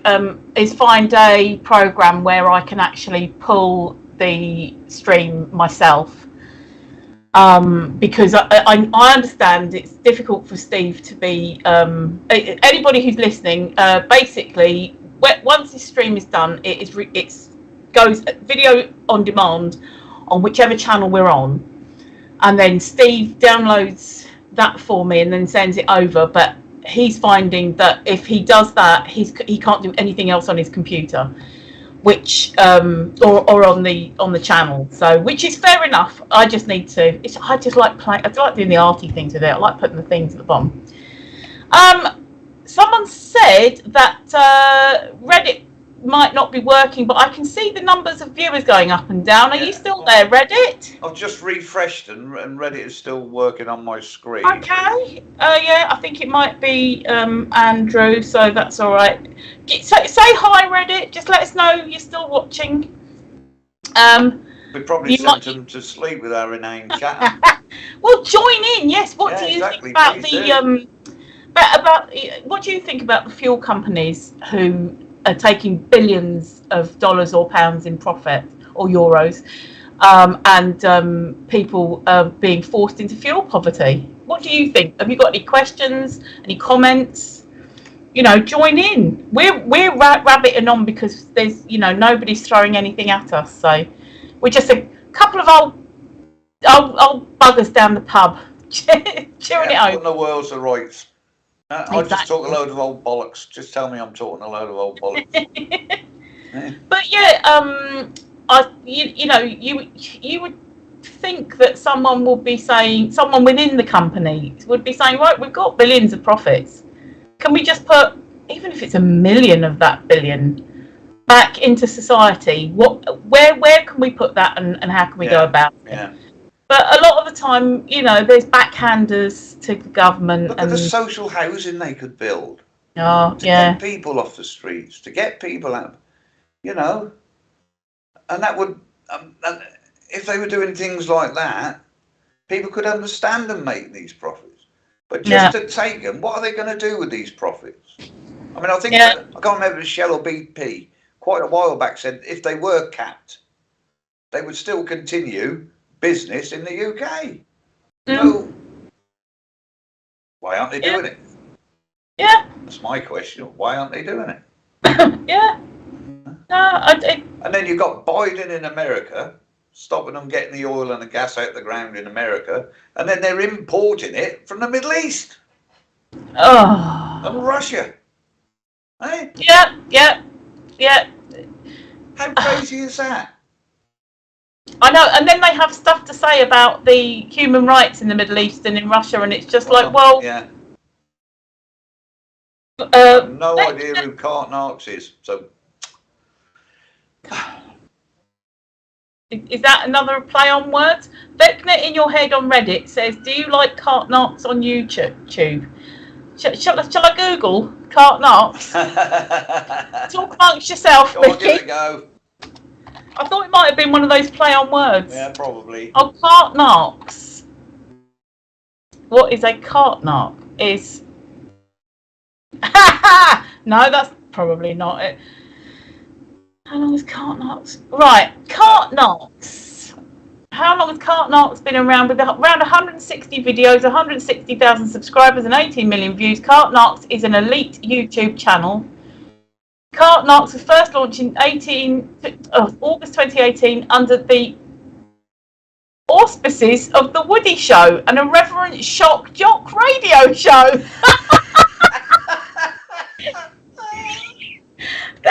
Oh my God! Oh no, we had right. That's a complete coincidence. Yeah. Oh dear, that's hilarious. Let me just pull that up. Thank you, Vecna in your head. When Steve comes back, the main guy, if you've not seen him, there's a main guy who's normally here. He's Woody. Yeah, he's Woody, and he's on a tiny break. He should be back any minute. So when he comes back, I'll point it out. But yeah, that's so funny. What a coincidence. I had no idea who Cart Narks was. Now that I do, I think that's hilarious, and I'll point that out to Woody when he gets back. So thank you for the silver. I can't do anything from here about that, but you'll see him come back. He's in bright orange, and he wants to tell the story of that. And so we shall leave that to him. So, does anybody else want to carry on talking about the fuel crisis, the energy crisis, either in Britain, Europe, America, elsewhere? or shall we move on? Because we'll move on, Trace. Move on. We'll move on to a lighter subject. Moving on. Moving swiftly on. Moving swiftly on. Right. I've got some. Let's do one that I thought of, which was it's completely weird, but it came into my mind. Teak. T-E-A-K. Now, do you know that wood? Who? It's a wood called teak. T-E-A-K. Oh, yes, teak wood. Yes. Yeah. Now, do you remember back in the 60s and 70s, everything was made of teak? Yeah, or teak veneer. Yeah. Or teak veneer, yeah. So I went down here. It was a retro wood, and everything used to be teak when I was a kid. Now, why don't you see it now? I mean, the only time you see it now is if you're buying a retro piece, a piece from the era. Yeah, and it was a hardwood. But nothing's ever made of teak now. No. So I know it was a. Everything seems to be Look around. I'm just looking around mine. Everything in here is pine. Yeah. Pine. Yeah. You know, you have... we've got sort of farmhouse-like pine furniture in here. In because I'm in the dining room. Well, I call it the back room. You might call it a dining room because you're posher than me, but it's just a back room to me. Yeah, but no, you're right. You don't. Yeah, it was just something random that came into my head because I just remember living at my mum. Thoughts, Tracey. Really. Yeah.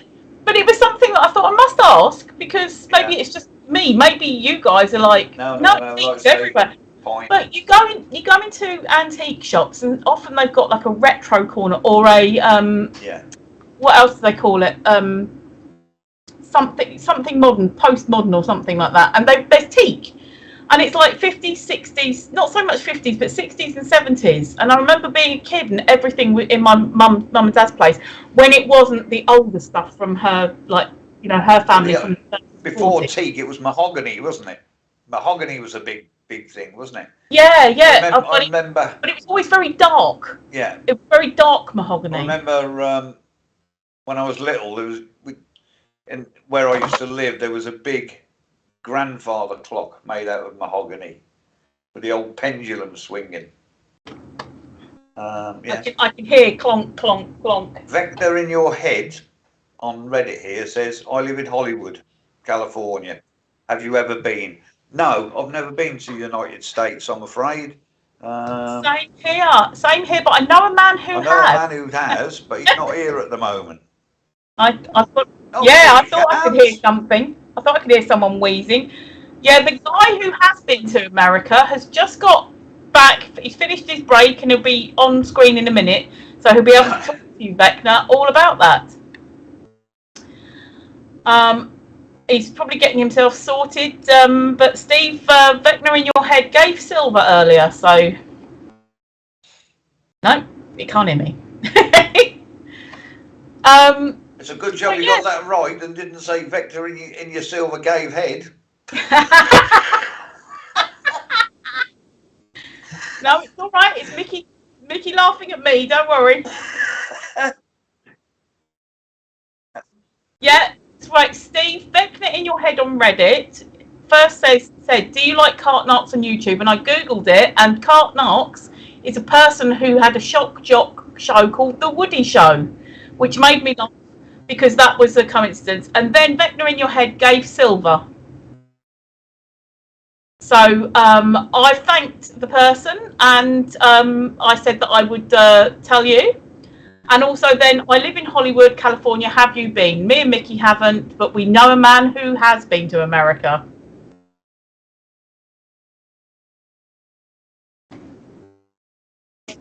You switch me off a minute, please, Steve. Oh.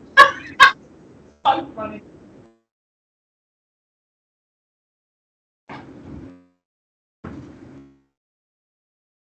Sorry? Oh my God, that's turned me off. Yeah. Mind you, she's ever such a funny woman. She really is.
Well done.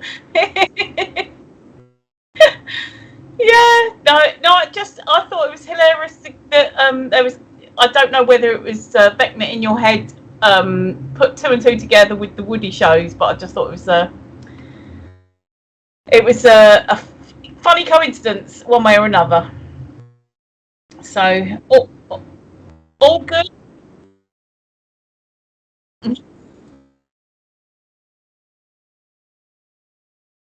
Yeah.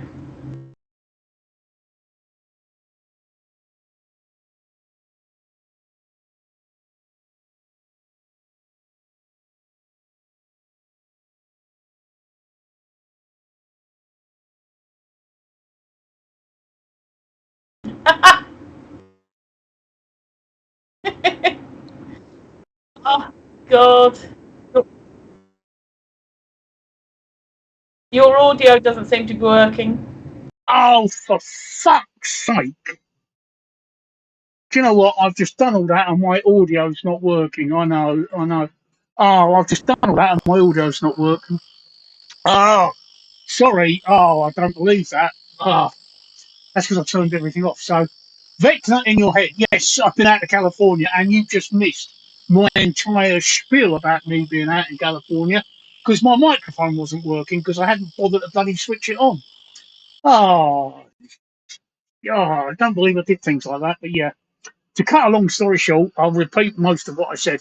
I was out in California in the 1990s. I can't remember when the last time I was in Los Angeles, but while I flew out of Los Angeles to Sydney, and I was in Sydney for 5 days, and then I flew back to Los Angeles. In that 5 days, there was an earthquake.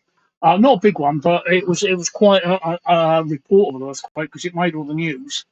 And at the same time, the Backdraft lot at Universal Studios opened, and I was one of the first people to actually go into the Backdraft lot, which I thought was fantastic. I know it's gone now, but Backdraft was a big film in the 1990s, and I can't remember exactly when it was. And I think it's about 1994 or 1995. You being a Hollywood resident would be able to date when I was there from those two events. I can't believe my microphone wasn't working. I can't believe I did that. Thank you, Andrew. I can't believe that, Tracy. I just can't believe that. Oh, well, Oh, these things happen. oh, I know it's a pain that you had to go through it again. yeah. No, I can't. I couldn't go through it again. Oh, oh, Mickey, is that you back or not?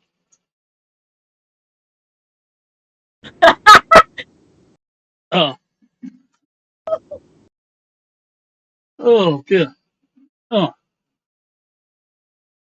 What's going on?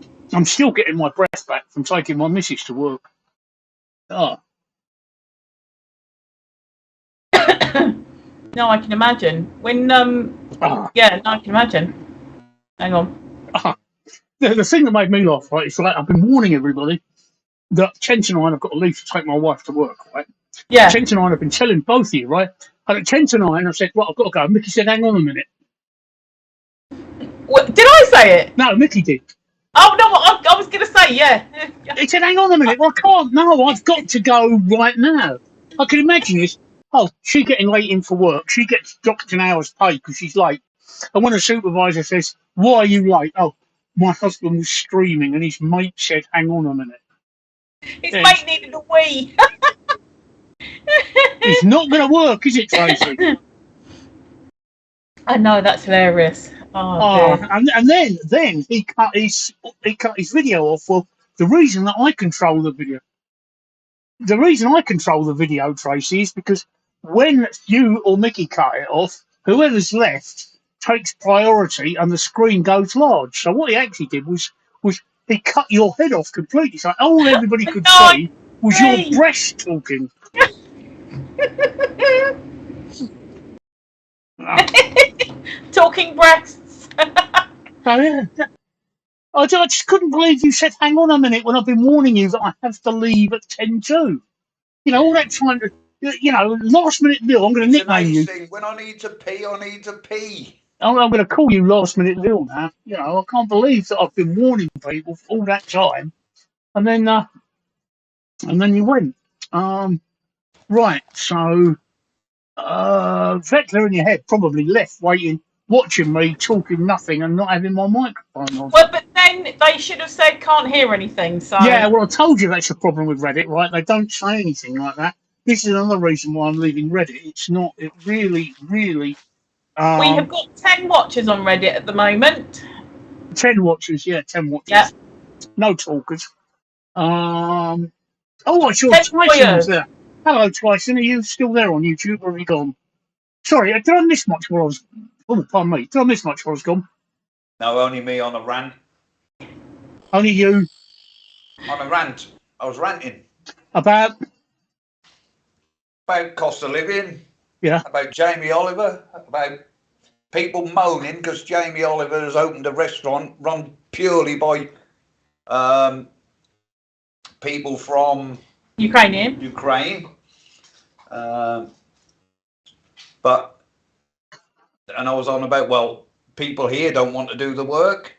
People from Ukraine don't want to particularly be here. They've been driven from their homes by a war. And he's just trying to help them make a living because they came here with absolutely nothing. So what is wrong with that? Nothing at all. I have no problem at all. Exactly. I have no problem at all. Can I go down my list, right? Let's just cross this one off, right? This is something about the 21st century, and it's something that I've only noticed in the last 3 or 4 years, right? And I find it the most bizarre thing on the planet, all right? It's like King Bizarre of the bizarre people of Bizarre Island from Bizarre Planet, right? Okay, is that bizarre? Mm-hmm.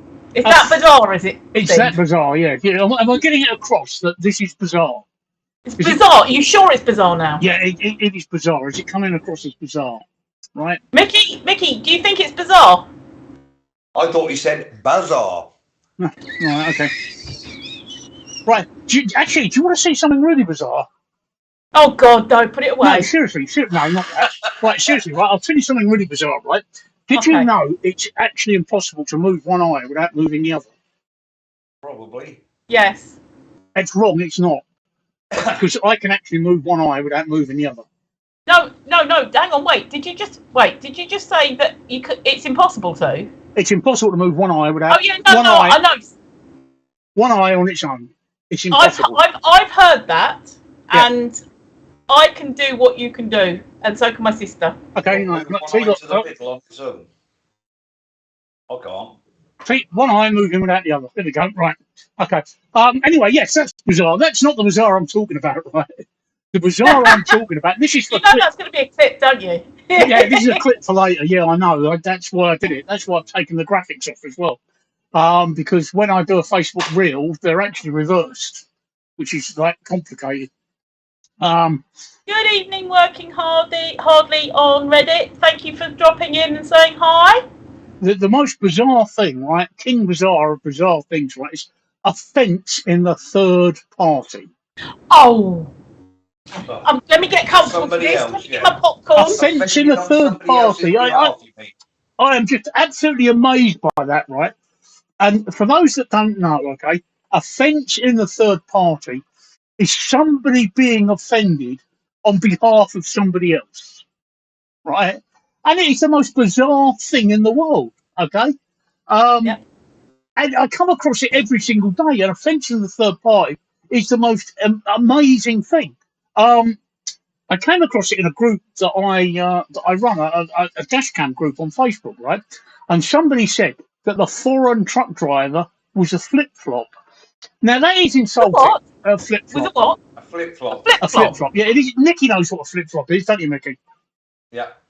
Right, it's insulting because it insinuates all foreign truck drivers driving flip-flops, Tracey.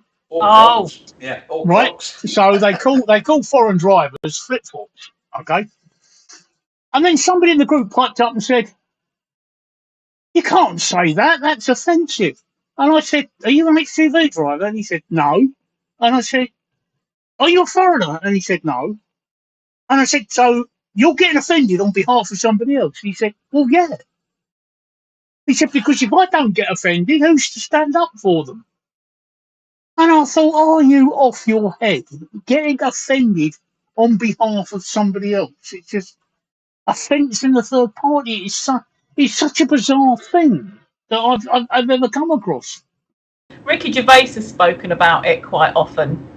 Who? About, like, you have every right to get offended Who? for yourself. Ricky Gervais.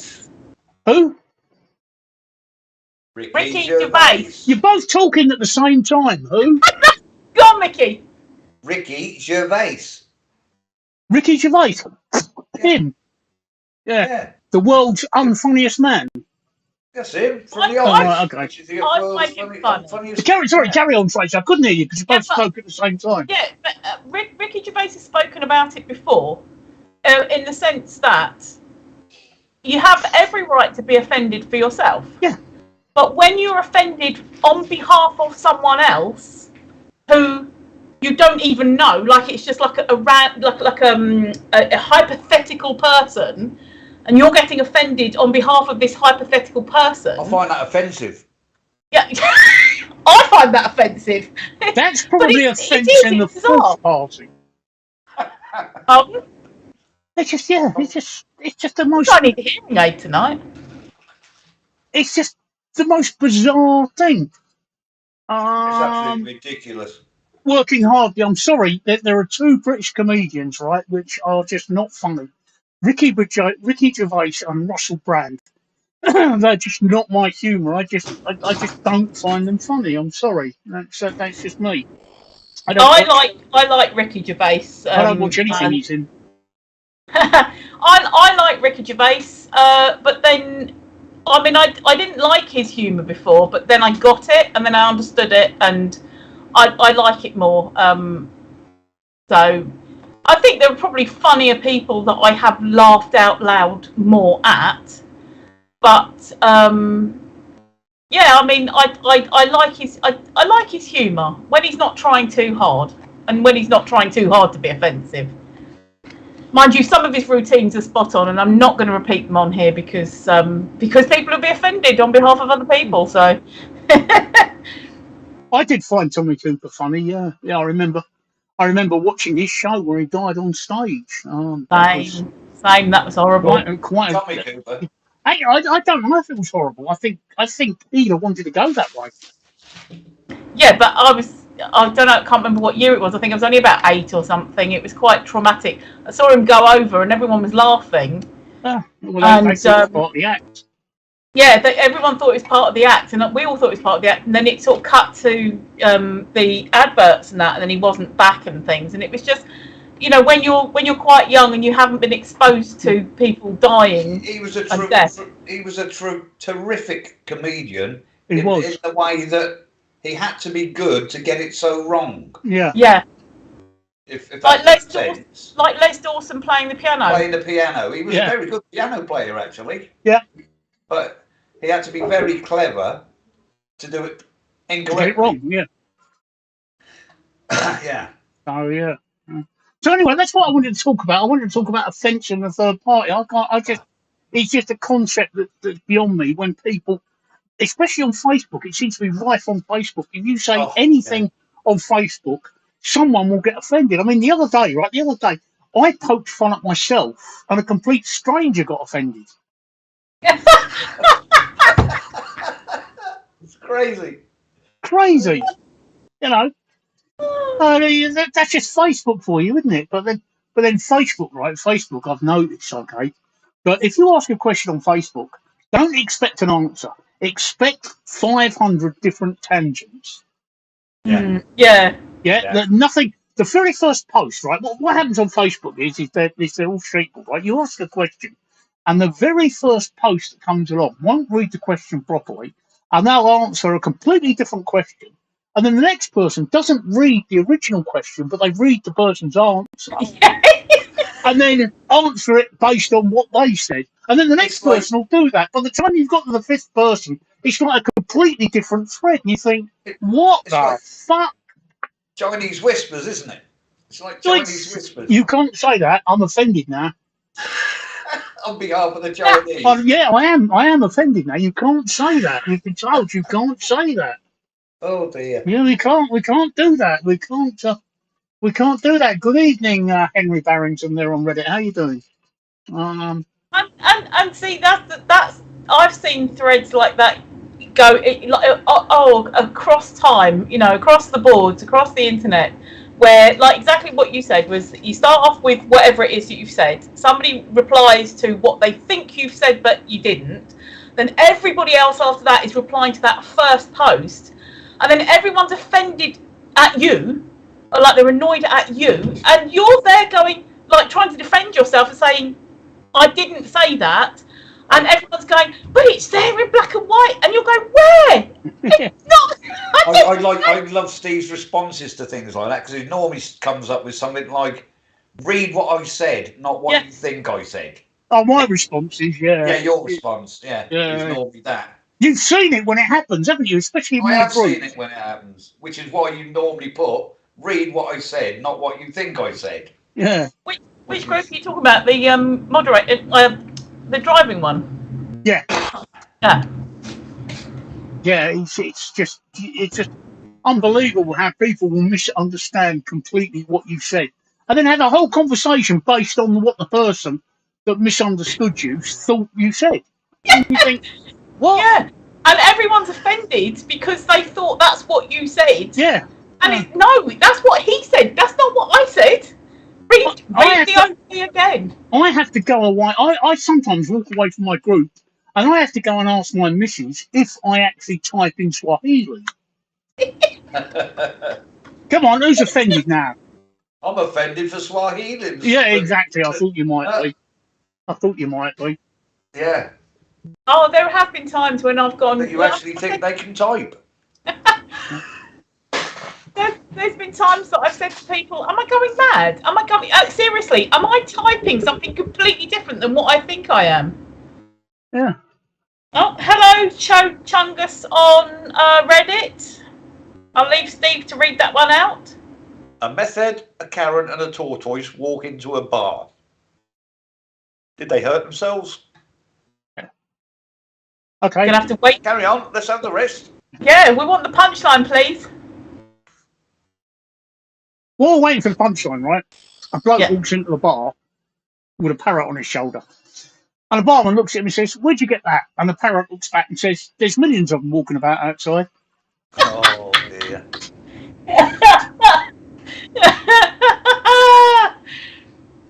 Yeah, it's just like the horse walked into the bar and asked for a pint. The bloke said, £6, please. Horse said, "Fuck, that's dear." He said, "No wonder you don't get many horses in here." Said that wrong, actually, but there you go. I fucked it up again. Mickey. What? Can you sing? No, I can't. I'll take my shoes No, off. you can't tell jokes either. No, I know. I'm just trying to work out. I'm just trying to give you two career options that you might want to avoid in the future. All right, Yeah. selling I've jokes. avoided them all my life, so yeah. So you know. Actually, Steve, I used to do karaoke. I did it really well. They used to put me on last thing at night, and that cleared the bloody bar so they could shut up. Yep. See? Yep. So I did get a bit of singing. Is Joe Chungus going to tell us the punchline, or are we waiting for like? Oh no, we've got. He's just given us a. Oh, okay. Given us another. He's given us another one, right? But he hasn't given us the answer. Right. Yeah. Yeah, Joe, this is not how jokes work, all right? This is not how jokes work. You're not supposed to... Give us bits of three of them. Oh, dear, oh dear. Well, Cho Chungus says, pirate walks into a bar with a ship's wheel stuck on his belt buckle. Bartender asks how it got there. And I guess that's as far as we're ever going to get with that, because it'll be the next joke before you know it. Oh dear, oh dear.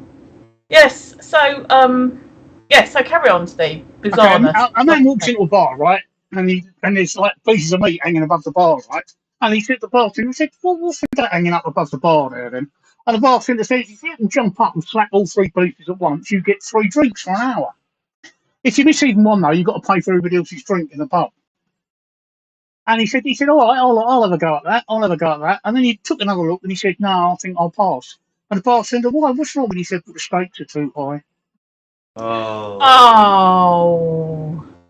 That's how jokes work, you see. You deliver the punchline at Yeah, the same time Chode, you tell the joke. We're still waiting for the Chungus punchline from... Steve, Chungus thinks that he says, I know I'm not funny, I'm sorry, but he thinks we don't find him funny. He's saying his messages must be delayed. Well, there must be, because we need the punchline to the Karen one. We also need punchline to the pirate one. We can't laugh or join in with the joke if we're not getting the punchline. Yeah, you need to tell us the punchline for the jokes. Tracey, your sound's gone off. My sound's gone off. Tracey's house. Tracey, your sound's gone off. Can't hear you.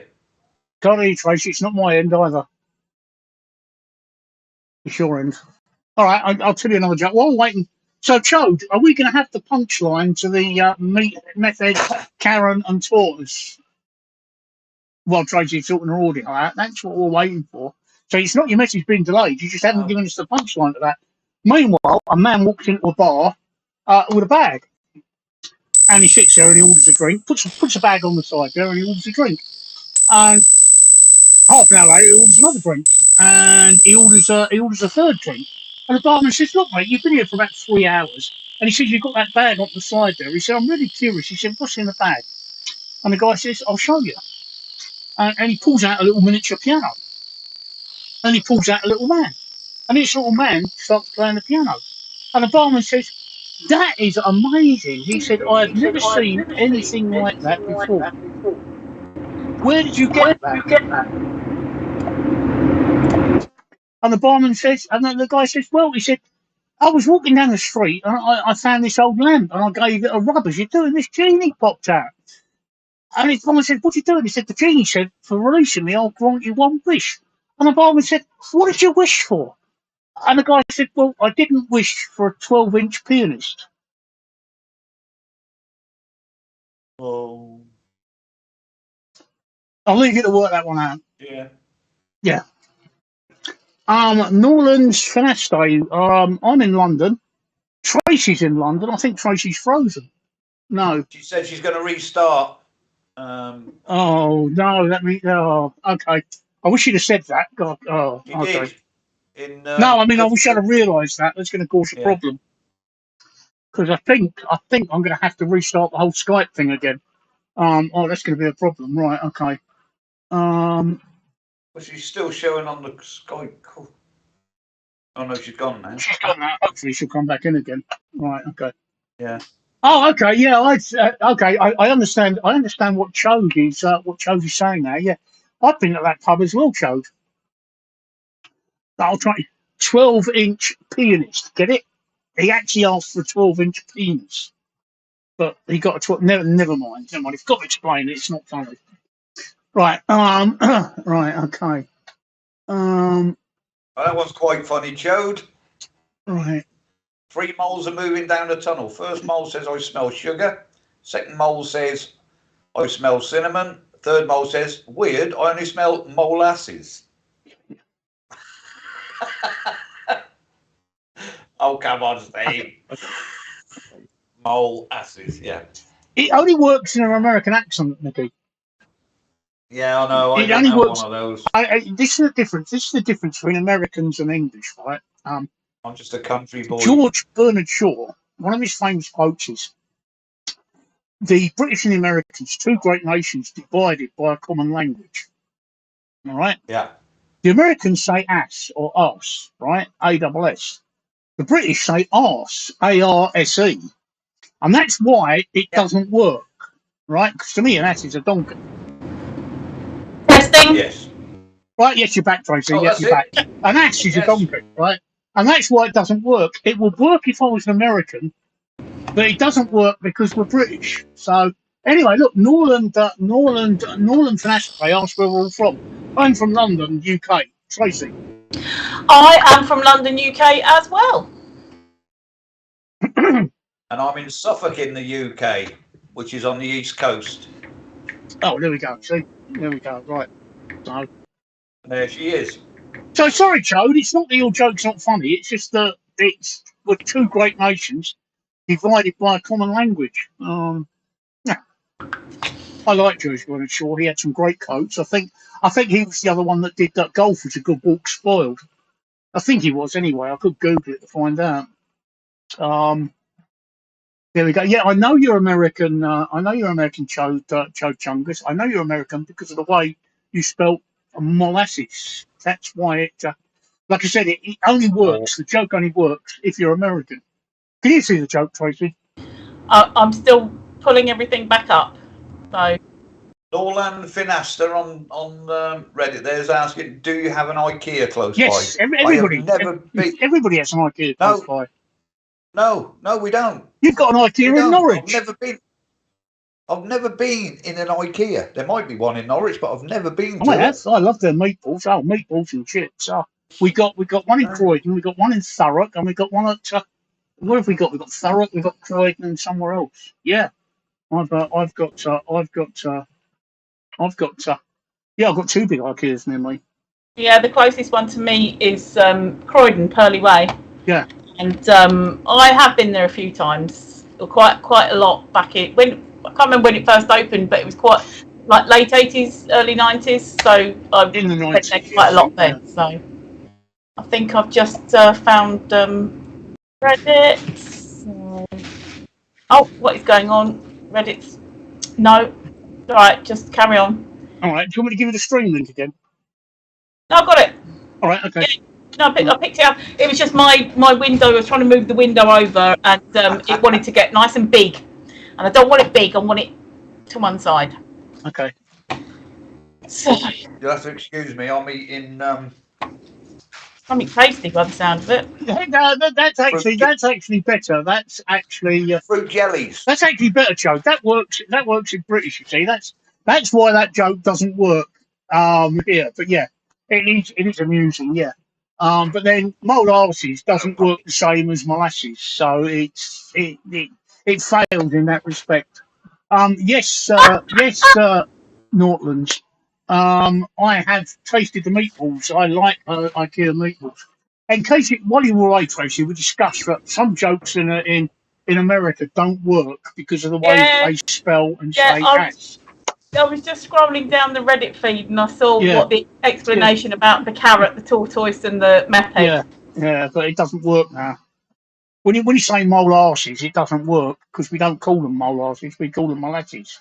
So it's one of these jokes that really doesn't work based on the language difference. Like the other day when Mickey was talking about in his car when he tosses fags out of the window, you know. I don't toss fags out the window. I said, don't toss fags out the window. Well, where do you toss your fags? Come on, where do you toss your fags? Oh, behind the bike sheds like everybody else did when we were at school. But when you're driving along and you've got a fag in your mouth, where do you toss it? Well, come on, where do you toss? In the ashtray. You toss your fags in the car. You toss fags in the car. Yeah. Yeah, it's called dog. Right, yeah, you toss it.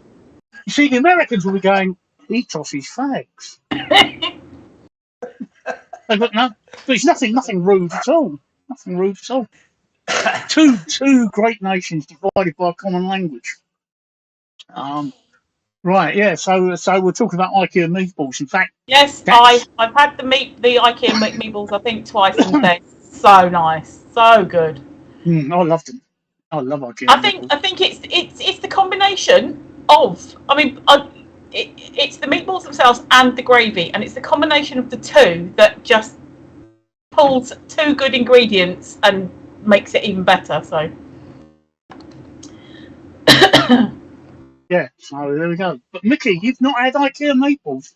IKEA meatballs, chips, and their gravy is a meal to you have to have them. They're only Tracy. Oh, they're so good. If you're in IKEA and you think, oh, I'm a bit peckish, have the meatballs. It's worth visiting. I've never ever been to an IKEA. It's worth visiting IKEA for just the meatballs. Yeah. I believe there's now one in Great Yarmouth, or just outside of Great Yarmouth in Galston. No, no, No, there's one around. I'm sure there's one around your way, Mickey. probably in He's Norwich. probably got one in his back garden. He hasn't spotted it. Well, I'm really observant. Cho Chungus, I appreciated that. No, Norwich is the nearest one.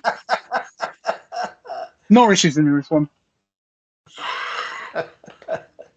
Said, bloody hell, chaps! Bloody hell, chaps! I can smell some crumpets. Da da da da da da da. I've made myself cough now. Okay, I'll make it American for you. I'm going to make your joke American for you. Okay, Cho? There are 3 moles going down a tunnel. The first one says, I smell cheese. The second one says, I smell burgers. The third one pulls out a gun and shoots everybody, then shoots himself. There you go. We got Cole Pfeiffer the Bull Yeah. on Reddit. There's asking, what do you know about India? Not a lot, but they make fantastic curries. Yeah. And They half make the great time rubber. you want to eat in an Indian restaurant won't actually be Indian. There'll be things like Bangladeshi and Sri Lankan and Bangladesh used to be part of India. yes. Yes. So did Pakistan, didn't Yes. it? And Pakistan, yeah. And Pakistan used to be part of India. But it's just that, when people say I'm going to have an Indian, you're actually probably not I know it all. Well, not that I've ever had an Indian, but I've eaten Indian food. Oh, You see, these are the vagaries of language, right? You see, we talk about having an Indian, right? In America, they're all thinking, are they having sex with natives? Cho Chungus, thank you so much. We will be streaming on Twitch exclusively from September. So follow us over there. Find the links. Follow us over there. Because it'll be 5 times a week starting September on Twitch only. 3 times a week on Twitch till then. Yes. So cheerio, chap. I don't know if I've So done cheerio. it. Toodle pip, old chap. Yes, Toodle Pip. You think your next Prime Minister No, will be he's Indian? British. No. He's British. He was born here. Yeah. Yeah, right, okay. What's your favourite Indian food? Well, I'm a bit of a wuss, so I like a korma or something like that. I don't like it overly hot. Same. I had a vindaloo once. Oh my God. There was a jug of water on the table. I just picked it up and just chugged it down my neck. And the waiter came out with a glass of milk and told me to drink that. Yeah. But no, I'm not into your vindaloos and your... No, just a little mild curry. The thing is, though, a lot of the Indian food, if we're calling it Indian food, we all know what we're talking about. We're talking about Indian restaurant food. Asian. Asian, yeah. Isn't it? I mean, India's... No, but I'm just saying, we call it Indian food for the sake of ease and non-pedant. I think the thing is that a lot of Indian Asian food isn't actually hot. When it comes over here, and British people want I can eat the hottest curry I can have, and that's what happens, and it gets bastardized into something that is unpalatable for a lot of people. I mean, some people enjoy the hotter stuff, but generally they're very aromatic, and there is some heat and there's some warmth, and then there's other sort of, spices doesn't necessarily have to mean spicy. It should have flavours. It should be all these, because cinnamon's a spice, but that's not hot unless, of course, you put a whole spoonful in your mouth. Sorry. Go on, carry on. Sorry. I'm just going to say the first curry I ever had was from a Chinese takeaway. How does that work? Actually, the word curry means, I think it means soup. Does it? Steve will have to do some Googling when he comes back. No, he's here. It's all right. No, he's not. Don't worry. But I think the word curry means soup. So it's actually, it's not actually a soup, but when you're having it curried together, it means food in sauce. So it's a soup, if I remember rightly. You'll have to Google it. But so basically, having a Chinese curry, you're having something in sauce. So, and Neutral Frog says on Reddit says this is just like American Chinese food. Actual Chinese people know this is different than an actual Chinese restaurant. Yeah, exactly. It caters for our tastes and our palate, and our palate might be that we want hot. It's show off as well, and it's we want this flavour and everything. But yeah, no, I like I like milder stuff, but aromatic, different flavours. Yeah, I'll tell you what I did like. I had a green Thai curry, and that was really nice. Green Thai curry. Yeah, that I don't know if is you've ever had Thai curry. that's Thailand, isn't it? I was going to say that. Yeah, they do a red and a Yeah. green. Yeah, but still Asia, isn't Yeah. it? But that was really nice. Coal Five for the Bull says try a biryani. I have had a biryani, and they're quite nice as well. They're not too hot.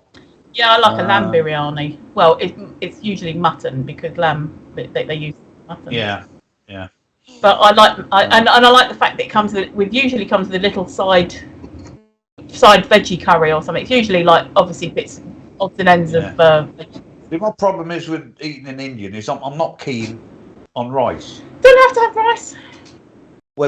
No, I normally have chips with it. But then again, I'm a heathen apparently. Because I have chips with my curry. But I don't like rice, whether it's egg fried rice, whether it's that yellow stuffed pilau or whatever they call it. Or just plain boiled. I don't you don't have to have rice. You could have the roti, the bread. You've got different types of bread. The roti, chapati, naan, all those types of things. You said that you have it with chips, but they also have. There are potato dishes. So if you wanted something. If you wanted something Indian style, but not and not chips, you can have there's Bombay potato, there's sagaloo, which is spinach and potato, aloo gobi, which is cauliflower and potato, and yes, I know my Indians.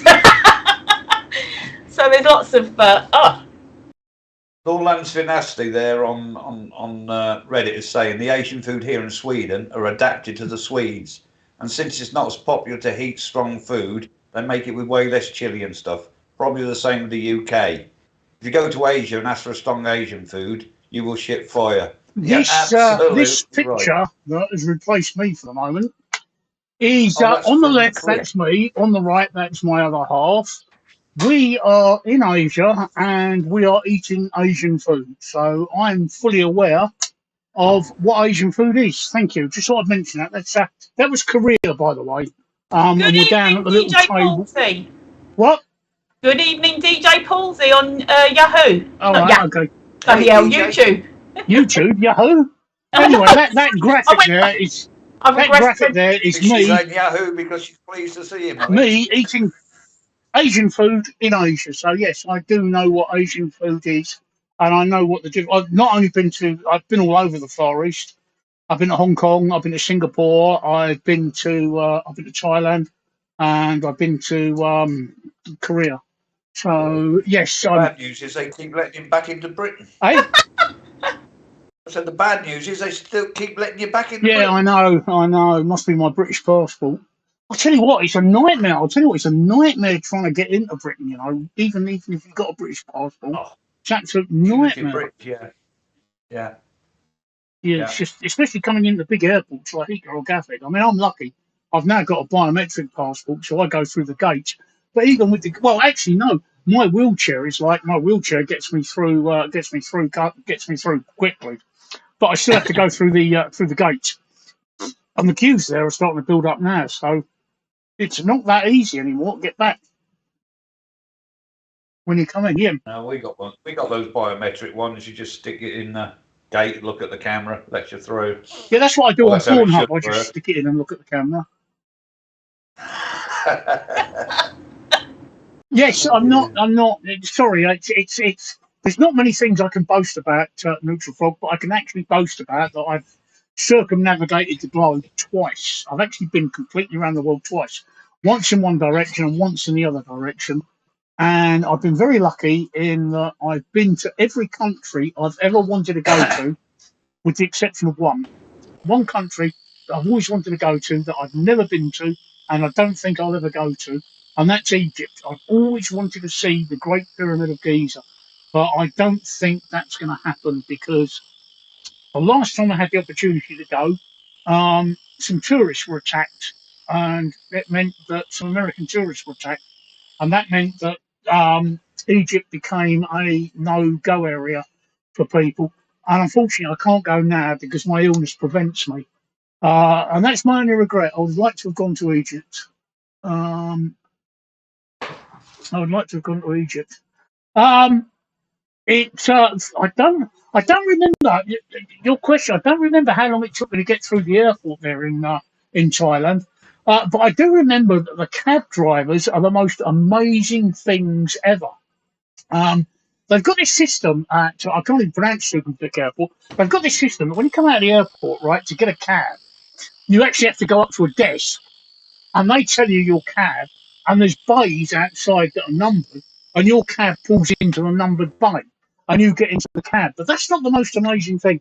The most amazing thing is they all seem to drive manual transmissions, but they've all extended their gear sticks, so their gear sticks are up here, and they're driving along, they're changing gear like this, like 8-hanger type gear levers. It is the most amazing thing, and it's something that's completely unique to Thailand. So, do you know what I'm talking about,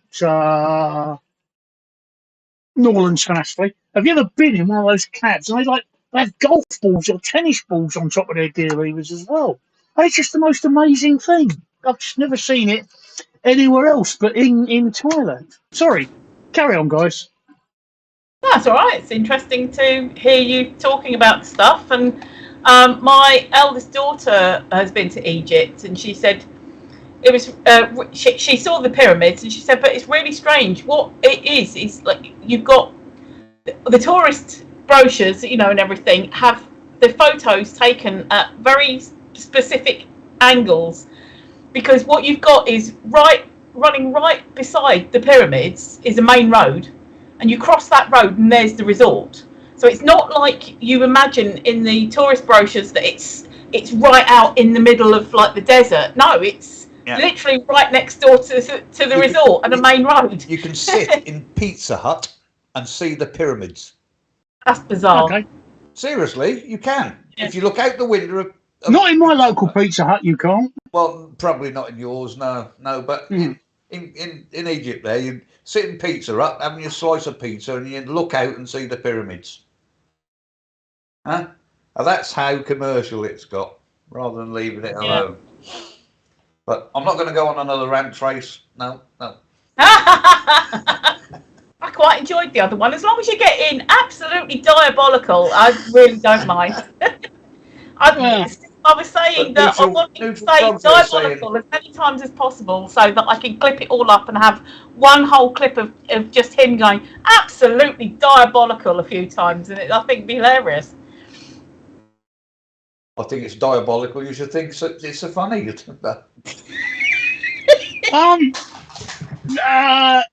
Norland Finance, what are you talking about? South Korea drives on the right. We drive on the left here. So I'm not sure what you're talking about there, because North Korea drive on the opposite side of the road to us. We drive on the left in the UK. North Korea drives on the same side of the road as the United States and France and most of Europe. Here's an interesting fact, right? Virtually every nation that is an island nation drives on the left. There's an interest. I don't know how I know that, but that's an interesting fact. Almost every nation that is an island nation drives on the left. United Kingdom, Sri Lanka, Australia, Japan, all these nations which are islands. Sorry? Malta, that's another one. Drive on the left. If they're a nation island, they drive on the left. Yeah, Thailand drives on the right, Norland. We drive on the left. Thailand drives on the right. Oh, sorry. Yes, sorry. Thailand. Sorry, I'm thinking of North Korea. I'm being an idiot. I thought you were talking about. Yeah. Sorry, I'm being an idiot. Yeah. Sorry, you're right. No, Thailand. Sorry, completely away. Thailand drives on the on the same side of the road as we do. No. They drive on whatever side they want. No, I generally hire cars when I go abroad, but I must admit I bottled out of driving in Thailand and I bottled out of driving in Korea. Because I've got this I've got this thing that if I can't pick up a rough idea of the traffic rules within my first hour, hour and a half of being in the country, then it's not something I want to drive in. And my partner, she pressured me not to hire a car, and I agree with her. Not hiring a car was a good thing, even though they do drive on the same side of the road as us.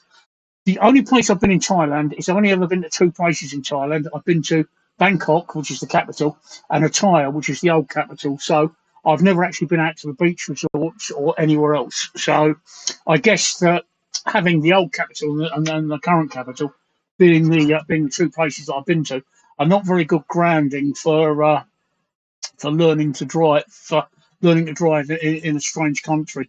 But no, I really didn't fancy driving in Thailand. I do apologise. I've seen it in Korea. I don't know why I've seen it in Korea, because Korea drive on the right hand side. Just because we were talking about Korea, I was miles away then. Yeah, Thailand do in fact drive on the same side of the road as us on the left. But which reminds me, because they're all on the Asian continent, right? And Korea drives on the right, and Thailand drives on the left. Now, somewhere between Korea and Thailand, if I've got my geography right, Korea, I'm not going to Google. Korea is down there, and Thailand's up there on the European peninsula.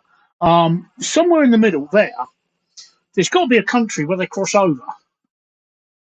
And the same happens in Africa, because I've been to Tunisia, they drive on the right. I've been to Morocco, they drive on the right. I've been to South Africa, they drive on the left. So again, there's got to be this place in the middle of the country in Africa, and it's got to be the place in the middle of the European continent where everybody crosses over.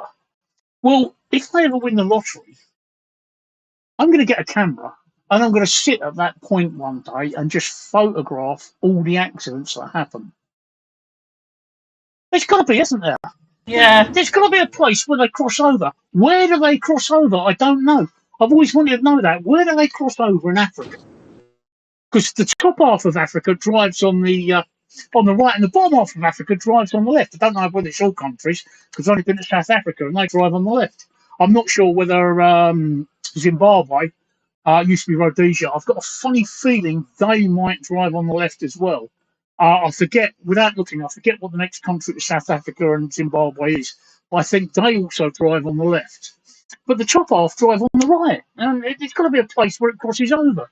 The same in DJ Palsy P on YouTube, not Yahoo, says, I've only been to France, boring, eh? I haven't even been. I went to France for the day once, but I was a kid, so that doesn't count. I'm very much a British girl. I think the thing is I haven't finished exploring Britain myself yet.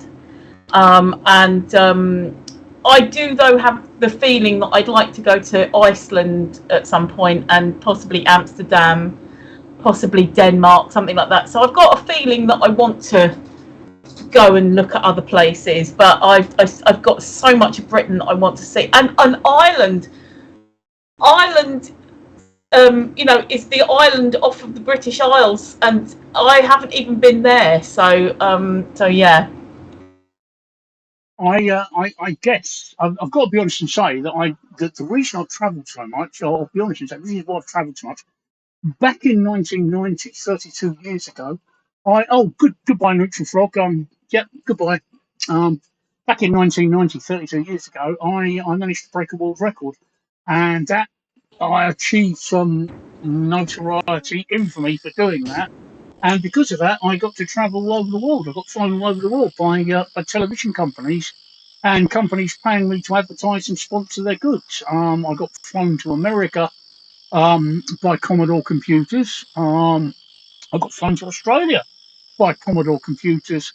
I got flown to Jamaica by Red Stripe. Yes, the lager people.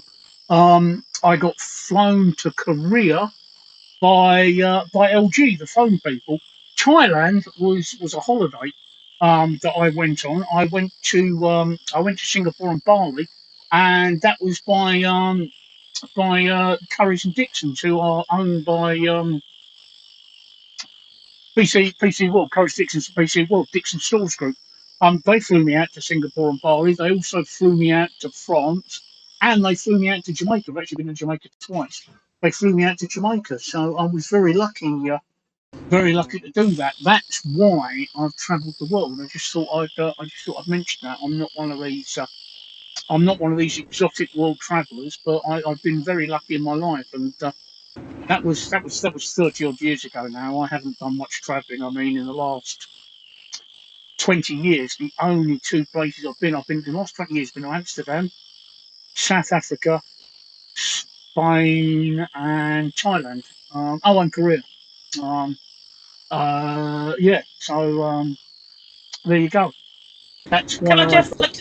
just wanted to reply to Neutral Frog. Is it Neutral Frog who said it? Oh, where's it gone? Oh, there we go. Sorry, no, it wasn't. It was Norland's Finaste. Denmark, Iceland. Why not Sweden? I wasn't going to list all. I wasn't going to list all the sort of Nordic countries, and I can't remember. Is that what Scandinavian? There we go. Scandinavian countries, but yeah, I've got ancestry that comes from that part, so I'd like to, yeah, it's that area that I feel more drawn to rather than mainland. Sweden's very expensive. Yeah, So I've heard. yeah. I've never been there, so I've heard that. No, I when I'm not on here, I play games. Believe it or not, I'm a bit of a gamer on the quiet, and I play with some guys from Sweden, and they said it's very expensive over there. Yeah. Yeah, Can yeah, I just, sorry to yeah. interrupt? I'm just going to give you a warning. Reddit has a time limit on their streams. Another Oh, reason why I'm leaving Reddit, they have a time limit of 3 hours. We now have 32 minutes left. okay. The good news is that can be extended by people on Reddit giving us airtime. Come on, people on Reddit, give us some airtime. So if you want us to be on longer, you'll have to give us some airtime. But at the moment, we've got 32 minutes left on Reddit. You can restart the stream as much as you want, but you've got 32 minutes. You've got a maximum broadcast time of 3 hours, unless it's extended. Like I said, there's lots of reasons why I'm leaving Reddit, and that's just but one of them. But the biggest reasons is the notifications. I'm so furious about that. Anyway, carry on. I had heard myself. Pardon me. I had a. Oh, I've never been to Sweden. It's a country I'd like to go to. I've never heard. I'd like to go to the bridge between Sweden and Norway. The new bridge they built. It's half bridge, half tunnel. They go. You know where I mean, don't you? I'd have to Google it. I'd like to cross that bridge. I'd like to drive across that bridge. But that's something else I'm never going to do. And I have heard it's very, very expensive. Yeah. Norland's Finaste or Finest says ancestry from the Viking era. I'm not sure. I'm not sure where it comes from. I did one of the DNA tests, and it shows that I've got. I think it's about 10% Scandinavian. So it's like sort of the area of. It was Norway, Denmark, and Iceland that it was picking up from. Now I'm not sure exactly when, but I'm half Northern England. I'm half Yorkshire, and that's basically where anyone coming from Sweden. It's the half that talks, by the way. Sorry? It's the half that talks. It is. So any invaders or whatever coming from that way, which may well have been the Vikings and everything, would have been coming in northeast England, and northeast England then comes into Yorkshire. So that's probably where it's coming from, and probably where my dad's funny accent came from. Mickey. Yes. You haven't given us any idea of where you have travelled. Where have you travelled? Greece, Spain, Canaries, Turkey. That's about it, really. Tunisia. Tunisia, yeah. I didn't like that very, very much. Also, when I was in the army, I did Germany, France, Belgium, Holland. We went across the Baltic to I wouldn't be not. I can't remember where it is now. But anyway, yeah. So I did a lot of Europe. But I haven't probably been any further than Europe. Well, I haven't been any further than Europe. Simple fact: 4.5 hours on an aeroplane is enough for me. Any more than that, I couldn't handle it. Last time I checked, Mickey, the Canaries weren't in Europe. I was just about to say, Not in Europe, Mickey. Nor is They're in Tunisia. It's Africa. North Africa, if you want to be pedantic They're in about Africa. They're in Africa. Yeah, they're in you Africa. know, but, and Tunisia. Just thought I'd mention that the Canaries are in Africa. You yes. saying you did that in Europe? The Canaries are in Africa. Okay. Yes. Yeah. And so's Tunisia. But I went to Turkey, and that is the part I went to is in Europe. Only half of it, because the rest is in Asia. No. The part I went to is in Europe. Everything above the Bosphorus is in Europe, and everything below the Bosphorus is in Asia. In Europe. Yeah. Exactly. Can I come back to what we were talking about earlier? I've actually had 3 DNA tests with 3 different companies. The reason for that is each DNA test gives you slightly different across the Baltic from Germany. Dorlan Finesse was asking me. Sorry. Slightly different results, including mitochondrial DNA and everything else. And I've managed to trace my ancestry via the 3 DNA tests, including some very comprehensive ones. I've managed to trace my particular ancestry, and it turns out I'm 98% British. And my parental line, that's the line up through my father and his father, we've been in the United Kingdom, or England specifically the southeast of England, since up before the Bronze Ages, according to my DNA. However, I have 4 children, and my children are 35% Scandinavian. They've all had DNA tests done. They are 35% Scandinavian. The reason for that is their mother is of Scottish descent. Her mother's not Scottish, but her ancestors are Scottish.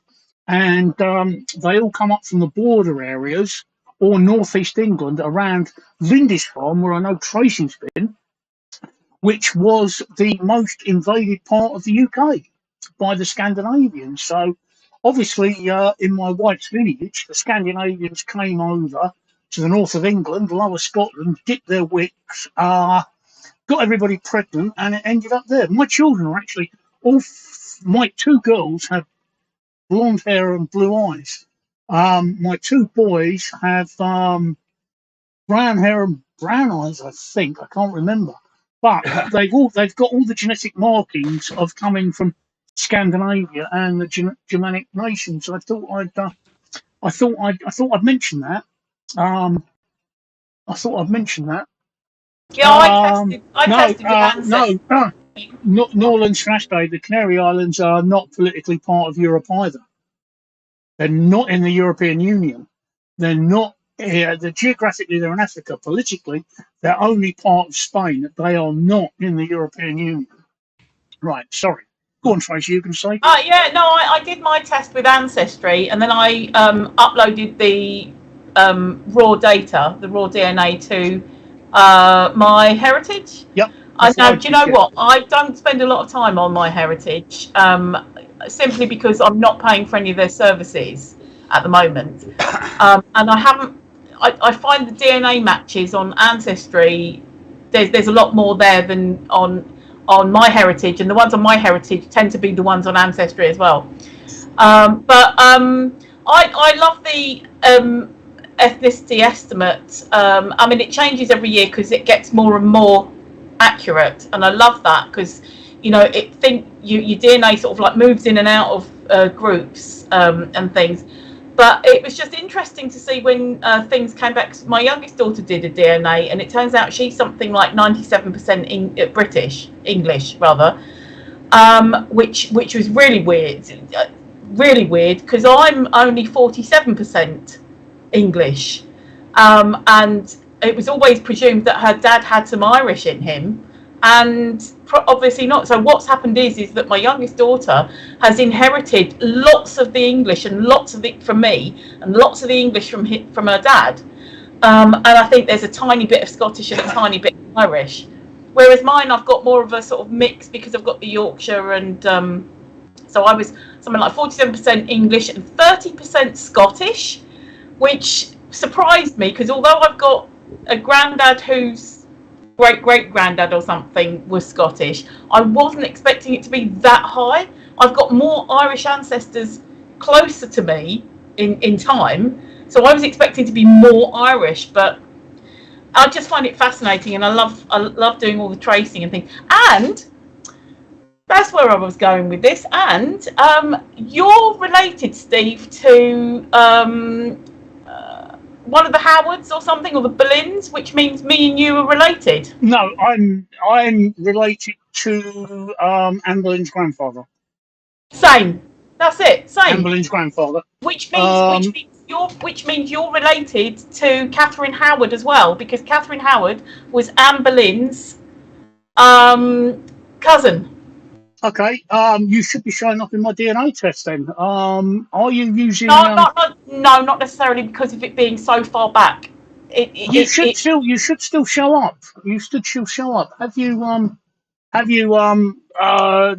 the open source DNA project where you can actually put your raw source DNA? I forget what it is off the top of my head now. Put your raw DNA in, and you can narrow it down by strand.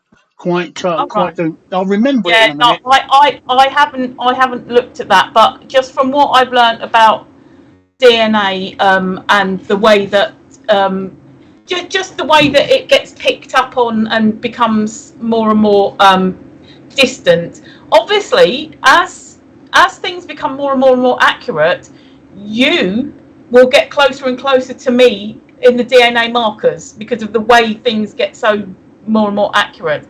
But if you're related to Anne Boleyn's grandfather, wait a minute, which grandfather was it though? Was it on her mother? Top of my head, I can't tell you. Don't forget, Anne Boleyn may not be directly related to her grandfather. Right. Anne Boleyn might be related to the grandfather I'm related to by marriage, rather than by that's by what DNA. I mean. So I can just tell you, James we're the First. somewhere. Yeah. James the First and Anne Boleyn's grandfather are two famous people that I'm related to. But then that's not really a boasting point because apparently 4 million other people in the UK that are alive today are related to James the First. Yeah. It's good fun though. Can I butt in and say I've never had a DNA test? They only do it on humans, Mickey. Never had one. But yes, I can understand they only do it on humans. Probably could find out I come from Mars or something stupid like that. It's really interesting, Mickey. Especially if you're into doing your family tree, or if you've got a relative who's into doing the family tree. It's difficult, shall we say? Uh-huh. It's just fascinating that I wanted to know. I wanted to know why my children didn't share some of the genetic traits that I've seen in my family, and the DNA test showed exactly why.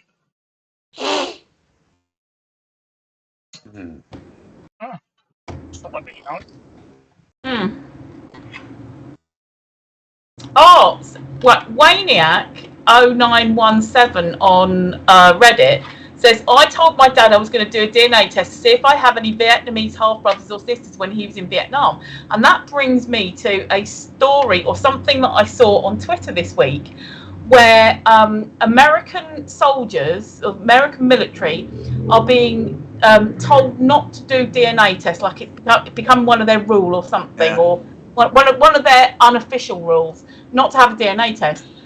And this is probably because of the fact that they probably got quite a lot of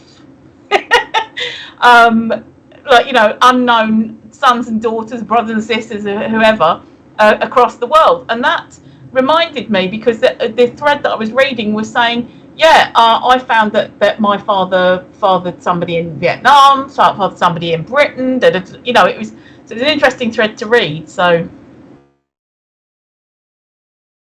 and they haven't done it yet. So the result, go for it, Waniac. It'd be really interesting. So it's another family member.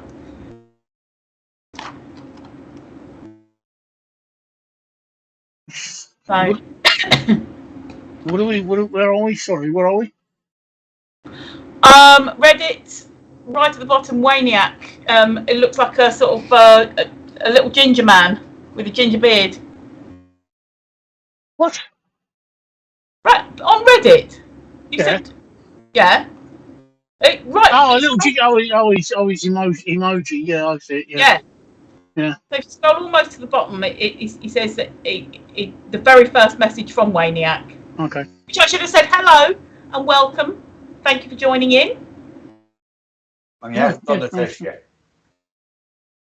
In some respects, I'm going to miss this on Reddit when we leave, but Same. It's just, you know, it's just unreliable. Reddit is just so unreliable, and everybody else has left Reddit. The people are fine. It's just the bloody site that's atrocious. Yeah, and so the instability. Yeah. But the biggest issue is they don't notify people when you go online, and which is absolutely that's so ridiculous. Absolutely diabolical that they don't let people. Yeah. Thank you, Ricky. But I think it's mad because surely that's what you want. If you follow someone or subscribe to someone or something, then you want to see when they put a video up, when they've made a new blog post, when they go live. You know, you want to be told because it's so easy in the modern world, and I do it. So easy to subscribe to something and then forget where the hell it was or what you were doing, and you may never go back to that site again. That's it. But if regular emails go out, like on eBay, if you follow a seller, you get their emails saying new updates or new stock from your favourite sellers. You get told, and it makes you go, oh yeah, maybe I'll go and have a look. I need a piss back in a minute. Okay.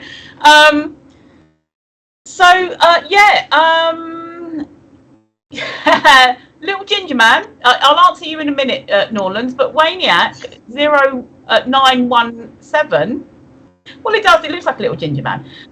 He said, go to Twitch and make a few dollars. Yeah, this is what we've been saying all evening, but you may not have been here. Basically, we have been streaming on Twitch. We can't now stream on Twitch as well as Reddit and YouTube because Steve last week made affiliate. He became an affiliate of Twitch. So he's not allowed to co-stream anywhere else except Twitch. So rather than just switching completely over to Twitch and leaving everyone, we've got lots of followers on Reddit. Rather than leaving them all behind, it's like, this is the last couple of weeks we're going to do this, guys. Come on over to Twitch. And there's the URL. So come and follow us, subscribe to us, bookmark us and everything like that. And basically, Steve is going to make a few dollars. And but we need you guys to come over and say hello at least. And back to Norland's finest. Did any of you two have any percentage from Africa on your DNA test? I didn't. I don't think Steve did. I definitely didn't. I did my grandson, but my grandson is mixed race. He's got West Indian grandfather, and it was lots of Africa in there, lots of different places. Quite surprising actually, because we didn't actually realise that some of the countries that came up would have been. He didn't look like typically, those countries that came up. But it's fine. It's really interesting. So no, I didn't. Steve, what did you get for your other couple of percent? I'm just going to log on to my heritage. Yep. I'm just going to log on to my heritage. I'm going to pull up the results from my heritage. Just to mention, Reddit, we're down to 16 minutes left. So if you want to stay on longer, you'll need to add airtime. Thank you so much, Waniac. Thank you. I saw that. I'll sub through it. Yeah, please do. Yeah, through Prime. Yeah, do it through Prime. Yeah, and we're next on Twitch on Wednesday, and it'll be Wednesday, Thursday, Saturday this week.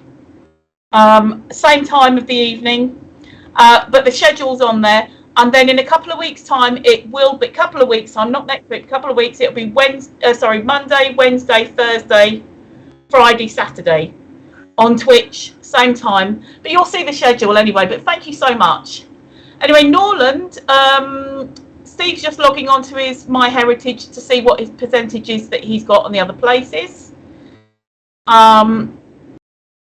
Norland's Finaste, Steve has Take My Energy. I don't know what that is on Reddit, but thank you.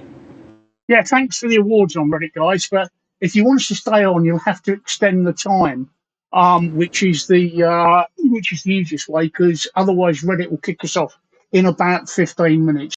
Sorry, carry on. I've just logged onto my heritage. I'm just calling up my DNA results whatever now. award you want to give us, can you give us airtime? Whatever the airtime thing is on Reddit, give us the airtime now.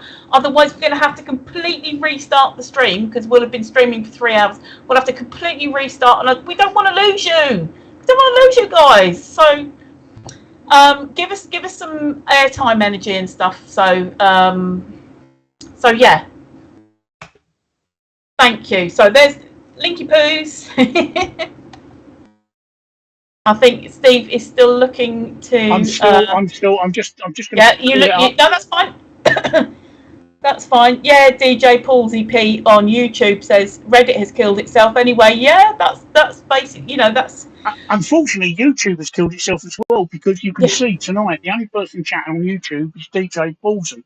Yet YouTube has an audience of billions, so YouTube's stopping as well for that very same reason.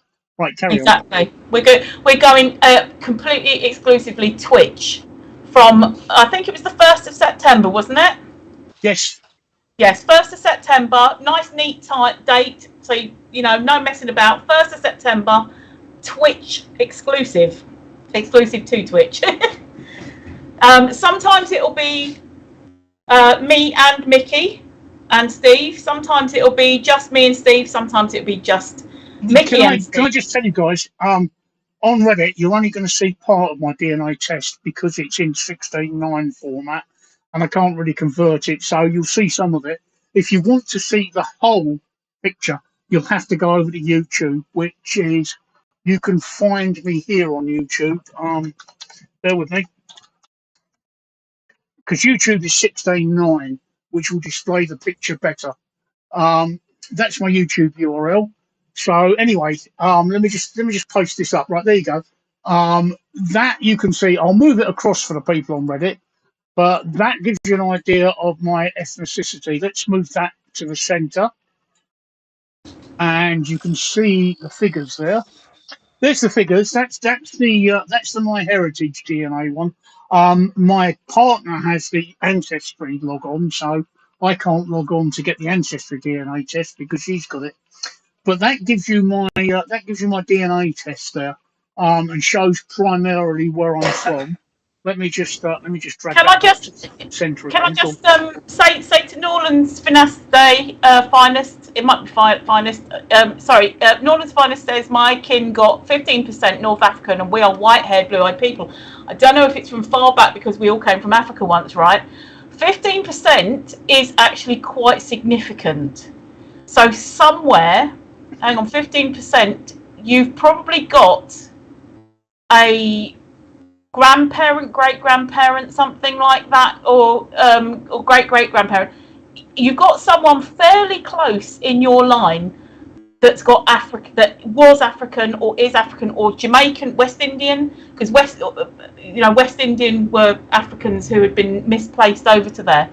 So keep doing your family tree and try not to rely too much on what the records and the paperwork says, because 15% isn't noise. It isn't 2%. It's 15%. That's quite a lot. My husband was, I think he's something like 11% European Jewish, and it turns out his great-grandfather had an affair with his great-grandmother, and his great-grandfather was from Poland. So keep looking. That's an interesting anomaly in there. It's not from far back at 15%. That's my very layperson's knowledge of it. But as you can see, Steve's put up his, and you can see that he's very, very English with a tiny bit of Western Europe. This is because, luckily enough, I also submitted my ancestry kit to my heritage as well. So if you bear with me, I'll just call that up as well, which tested a different aspect of my DNA and shows yet a different aspect. Again, no African in there at all. Just give me a couple of seconds and I'll call that up. Yeah. Oh, I thought you were having a sing then, Mickey. Oh, sorry, I was yawning. Sorry, Mickey. Sorry, is our talking keeping you awake? No, you're fine. No, you're absolutely fine. Have you got any other subjects, Mickey? I haven't. No, I'm quite happy to talk about. No, I just wondered if there was anything. Huh? I wondered if there was anything that made you rant this weekend. I've already ranted. Oh, he's got the rant out of his system. Oh, he's got the tea out of his system. Ranted out. Huh? Oh dear, that's excellent. So, oh, Steve appears to be back. Right, there's my other DNA test. There's the. Oh, that's the ancestry one. That's the one that comes from ancestry. Yeah. So you've got a bit of European Jewish or Jewish European. You know what I mean? Yeah. Yeah. That's what ancestry came back as. I can't read the text. Is that what is that at the bottom? Hang on, let me at the bottom. Oh, hang on, I can read the text if I'm not looking on bloody Skype. Don't be silly, Tracy. It's all right. Look on. Yeah. I just need to move the box out. East European. Oh, right. Yeah. East European. So you've got a tiny bit. But again, at 1.1%, that might be a little bit of noise, which is what I was just saying about the African to that viewer. 1.1% might just be a little bit of noise, or it might be that you've got one person a couple of 100 years back that was from East Europe. But it's still interesting. I love it. So North and West European, Scotland, yeah. I love the DNA test. That's So I was looking on Skype and I just couldn't work out why I couldn't see it, and then realised it's. Hello, Randy and the Randalls. Randy and the Randalls on Reddit says, just got here, thought we were tracking a hurricane at first. Oh, dear. That's the weather forecast for tomorrow, Randy.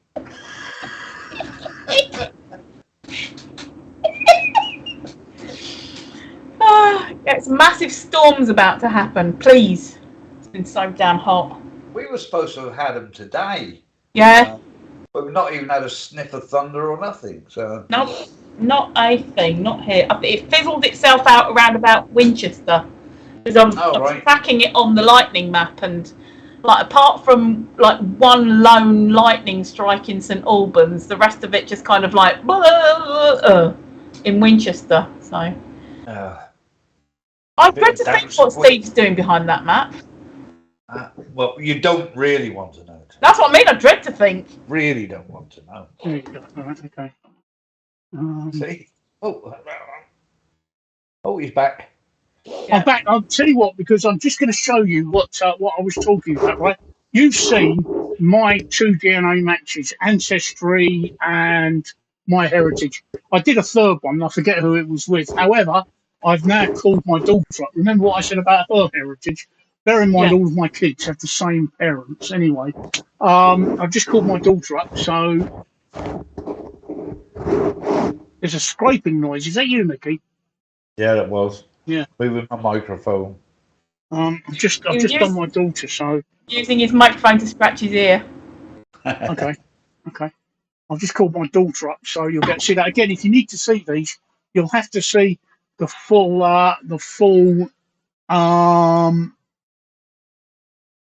While you're doing that, Reddit, we're going to run out of time soon. So if you want us to 7 minutes forecasting, if you want us to, carry on seeing us, please send us airtime. We'll have to restart the stream otherwise, and you're going to lose us, and you'll have to try and find us again, and that's a pain in the butt. Right. Okay. This is my youngest daughter's DNA results. Hang on. Oh. Yeah, this is my youngest daughter's DNA results. As you can see, completely different from mine. Totally different from mine. There you go. Oh wow! Yeah, see, completely different from mine. Wow. So your ex-wife, did she have some Italian? My ex-wife had so many affairs while I was married to her. She probably had every nation in her. So she had more pricks than a second-hand dartboard. That woman. Um, she. So she must have had some Italian in her Yeah, DNA, yeah, she must have done. She must have. Every time I was at work. Got and some also, Nordic as well. Looking at yeah, that. yeah. See, look, I've got that. That's what I share with your wife. What Nordics? Yes. Guys, you keep giving us You were having a awards. threesome Awards then? aren't helping. We need airtime. All right, Airtime, please. airtime. We've got 7 minutes left if you want us to keep on. But yeah, that gives you an idea of my daughter. Let's just move that across for the people on Reddit. That's the other reason why I want to leave Reddit, because it's bloody 16 by 9 by 16 resolution. Everywhere else on the planet is 16 by 9. So it's an absolute. Oh, thank you for the airtime, those who. But some of us have just given airtime. But there Oh, you go. thank That's you. that's my daughter's ethnicity. That's my younger daughter. Look at the difference between that and mine, though, Tracy. Yeah, I'm just moving my thing out of the way. Yeah, look at that.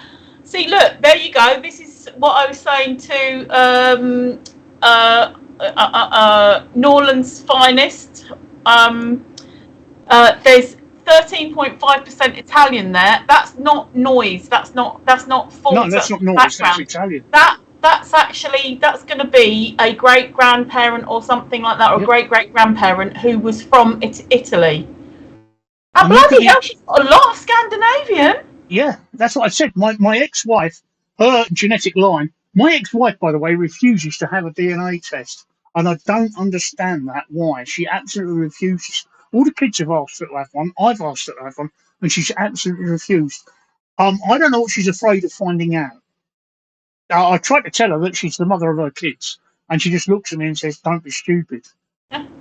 I wonder if she's afraid of finding out that her father isn't her father or I have no something. idea. I've no idea. I mean, I've never. Obviously, all my kids have had a DNA test, and it never occurred to me that none of my kids would be mine. Obviously, the DNA test has shown that all four of my kids are my children. Um, Yeah. so, but that just Sorry, goes to show you. quick butt in, Steve. Sorry, Randy and the Randalls and Norland's finest is saying how to give airtime is by giving awards. No, and They yeah, the might, awards. they might well be. I'm not monitoring on Reddit. Okay. I'm monitoring on RPAN Studio, so I can't see that. You might be right, Randy and the Randalls. You are, in fact, because we're still up at 7 minutes. So Yeah. it's Thank you, guys. Thank yeah, you. thank you. So that's exploring the topic of DNA there. Obviously, I've hidden my daughter's details because of privacy issues. Yeah. But that is my youngest daughter, and as you can see, 53%, 50.3% Scandinavian. She's more Viking than she is English. When you compare it to me, and that is through my ex-wife's line, her mother's line, because they came from the north of England and Lower Scotland, which were the most invaded places by the Vikings. I strongly suspect the Italian got in there via the same route, actually, because there was a lot of migration into Scandinavia by the Italians and people from that region. I don't know. Yeah, I know, but I'm saying that amount there. Let me just move the thingy out of the way so I can see that amount there. 13.5% is quite a lot Yeah. for it to be. And also the Scandinavian is quite a lot as well for it to have been further back, like as in an invader or a a couple of 100 years ago, migration between the two. Yeah. I would suspect with numbers like that your ex-wife actually, that looks like your ex-wife was half Scandinavian, 50%. Very possibly. Like I said, my ex-wife will not have a DNA test. She refuses to have a DNA test. As far as I remember, her parents showed no Scandinavian genetic things at all. Thank you, Randy and the Randalls. That's just brought our watch time up. We're down to about 5 minutes now. What I will do, if the other two still want to carry on, Yeah, if I'm the other fine. two want to carry on, I will restart the stream, Randy and the Randalls.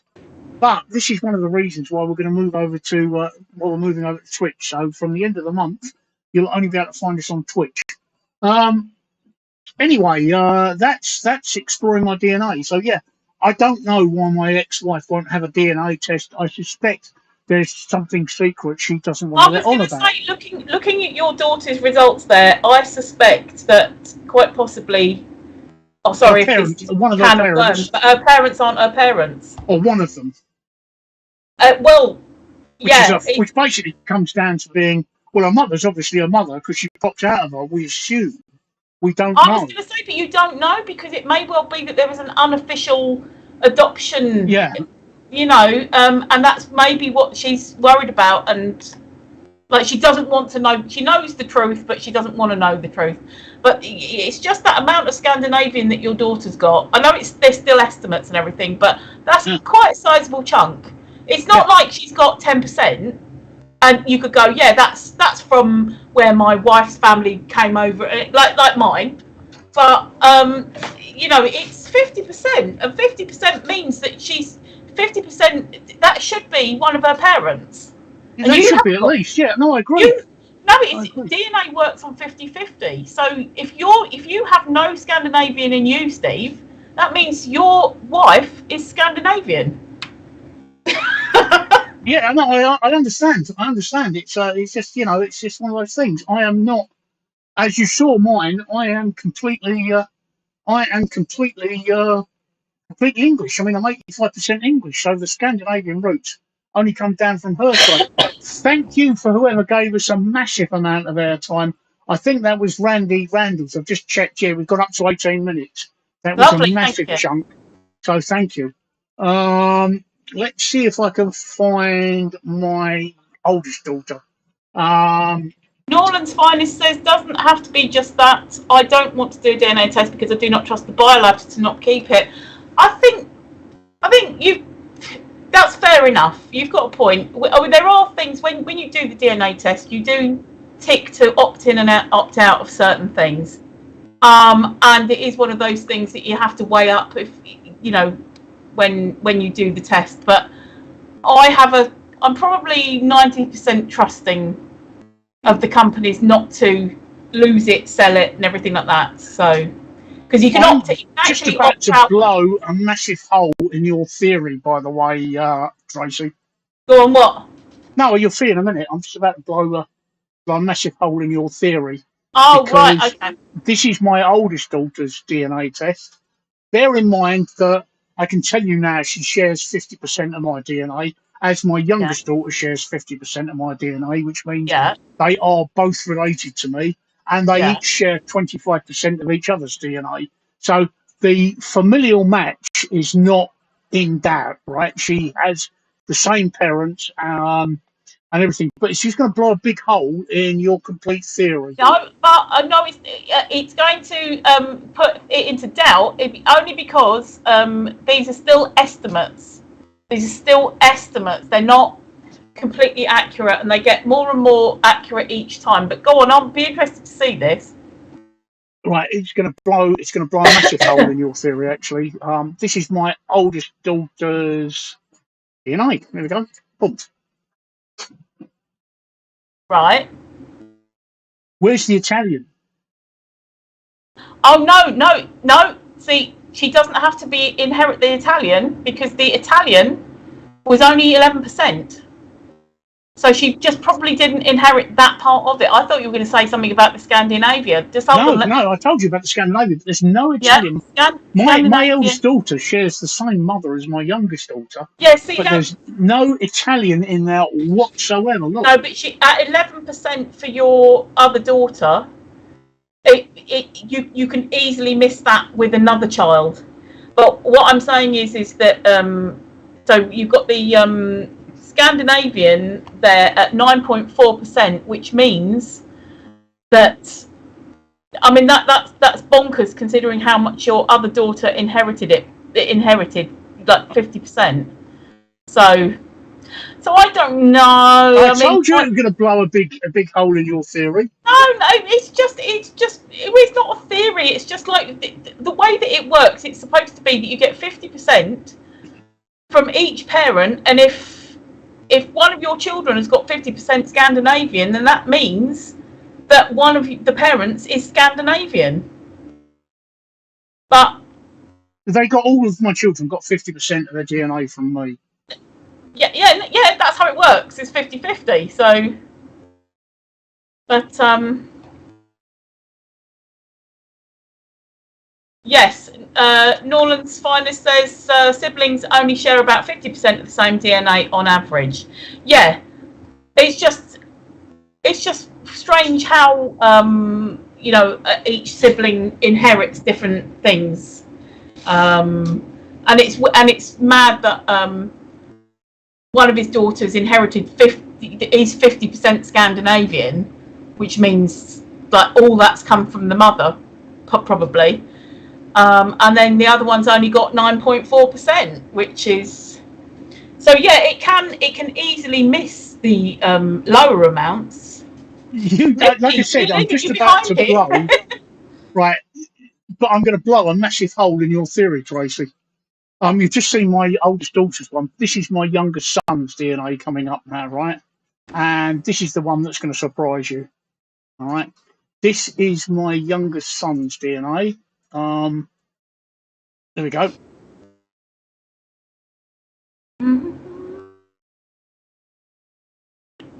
No Scandinavian whatsoever. No Scandinavian whatsoever. Let's pull the details across so you can see the percentage. No Scandinavian whatsoever. But a lot of Italian. Yeah. A lot of Italian, same as my youngest daughter. So yeah. he's inherited the Italian, and that's just bizarre that none of the Scandinavians. See, this is what I mean.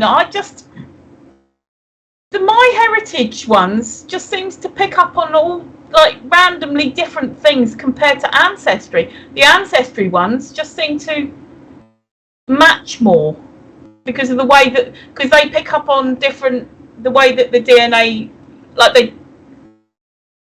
hang on. Right. Okay. It looks at different things. Right. Sorry, Klein. Let me just kill that, and I'll answer your question, Klein. And then I'll tell you something fascinating about my youngest son and my youngest daughter. Klein, I didn't DNA test my kids? They tested themselves. But the simple reason is that my DNA test shows my lineage, where I come from both my parental and maternal lines.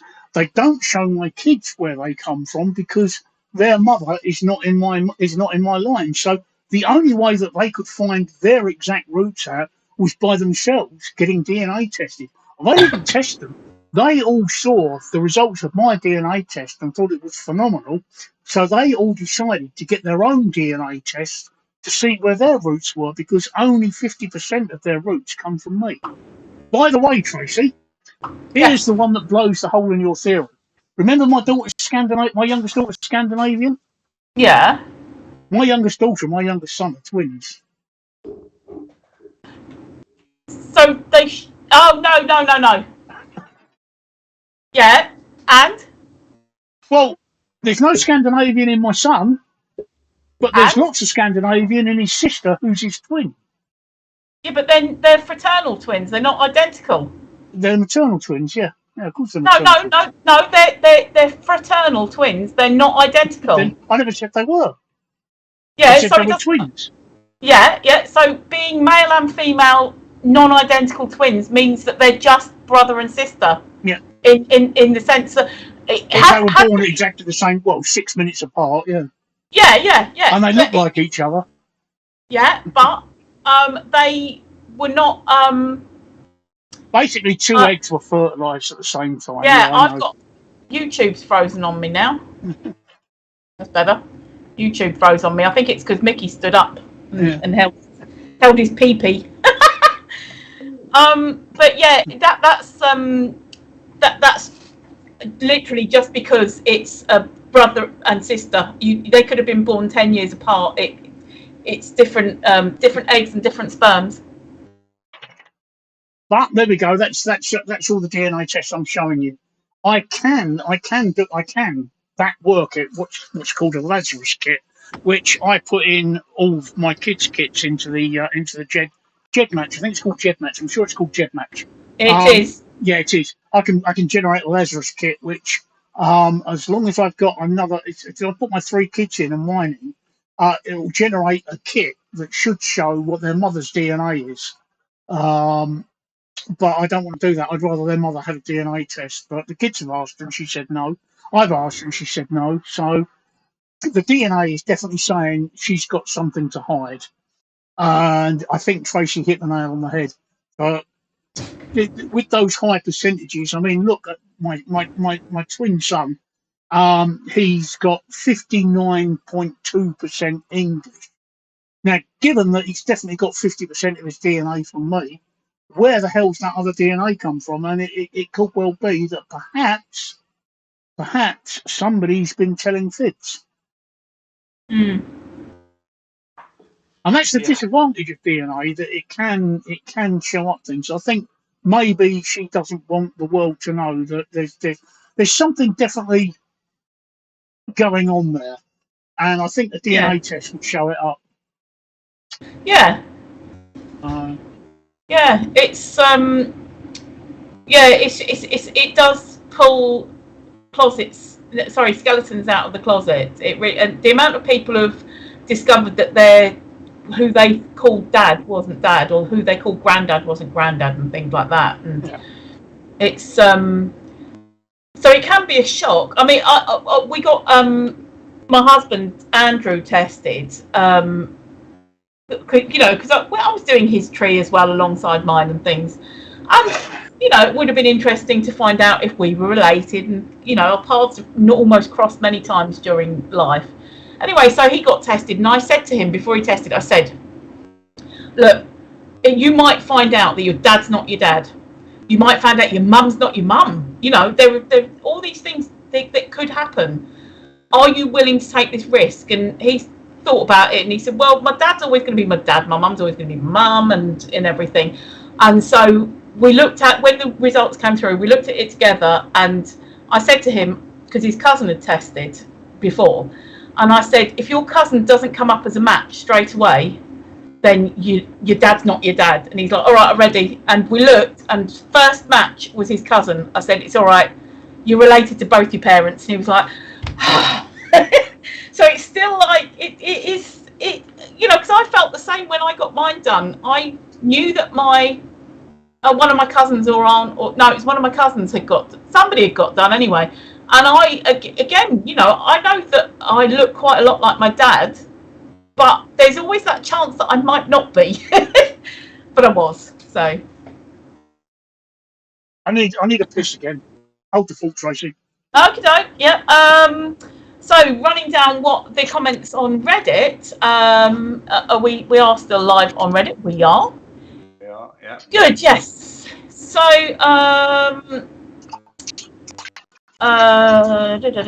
Norland says yes, you're correct, but it's still cool, man. Flying 643, bloody hell. Turn your bloody microphone off.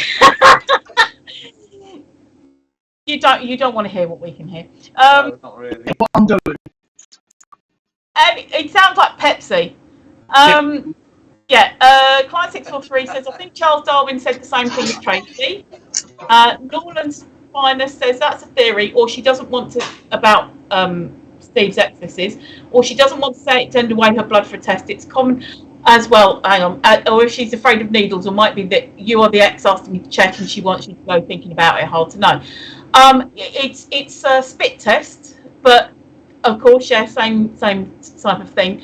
And it's his children who's been asking her, and she just doesn't want to. So, yeah, people have their reasons, and it is frustrating because obviously, if Steve had the other half of his children DNA to be able to put together, then they can work out a lot more.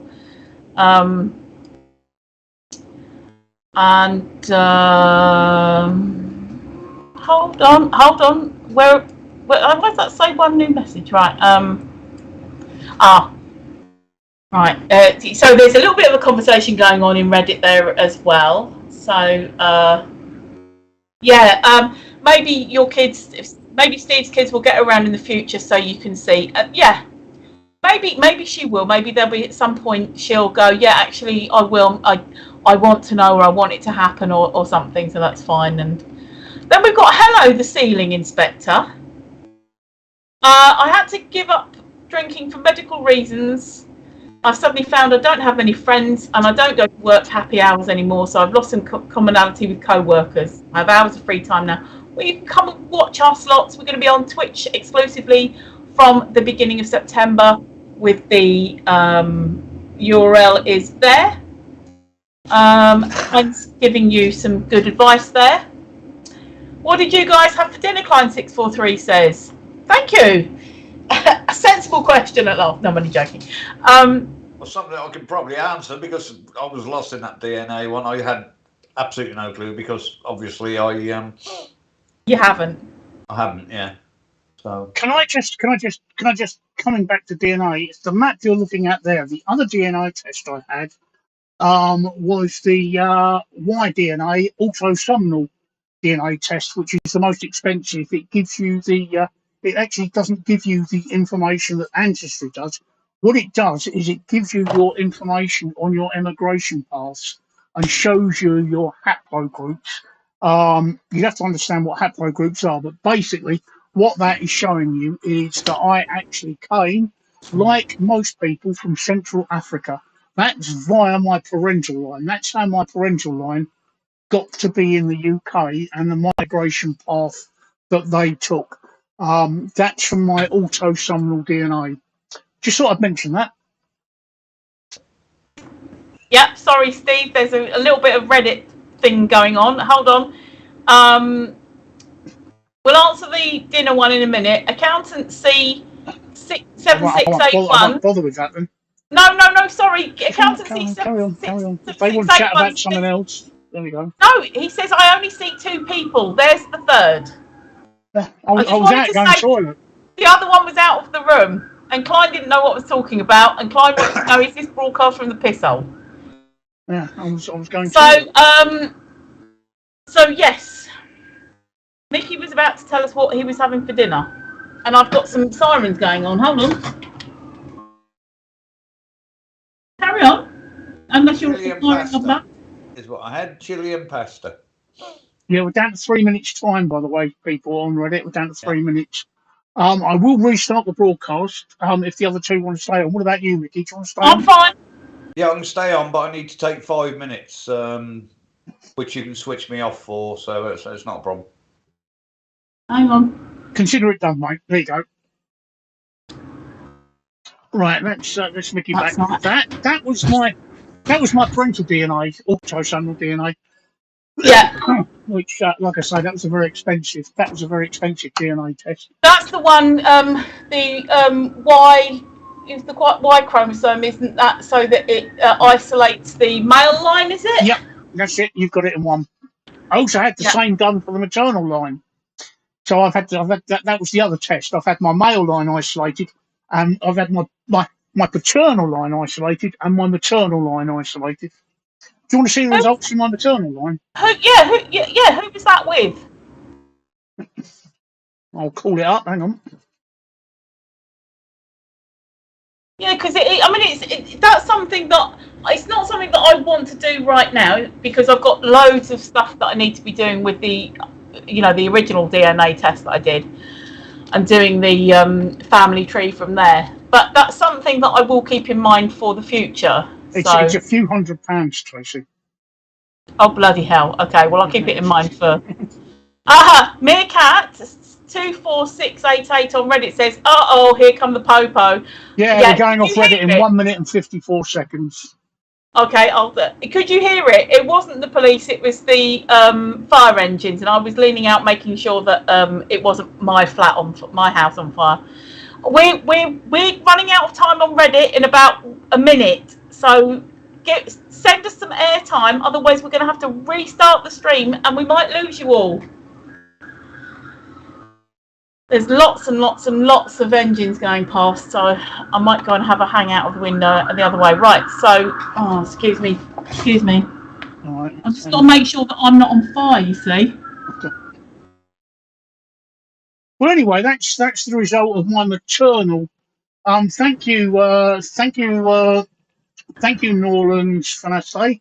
I don't know how much time that's given, but we're down to about. I'm showing 50 seconds here, so I will restart the stream. So you have to come and find me. I'll restart it and stick distant socialising if we lose it. While Tracy's looking out the window, being nosy. Yeah, sorry, I'm just making sure I'm not on fire. Well, if you sit there long enough, you'll find out one way or the other. Right. Might have to look out the other window in a sec. That's the maternal line. Right, I see. So, oh, hang on. I've got to move the window again. That makes more sense. Right, okay. So there's still... Thank you, Meerkat. See, now your line goes through Italy, so... That's the migration path of my DNA. Yeah. Doesn't mean there's anybody Italian in my DNA. No, but...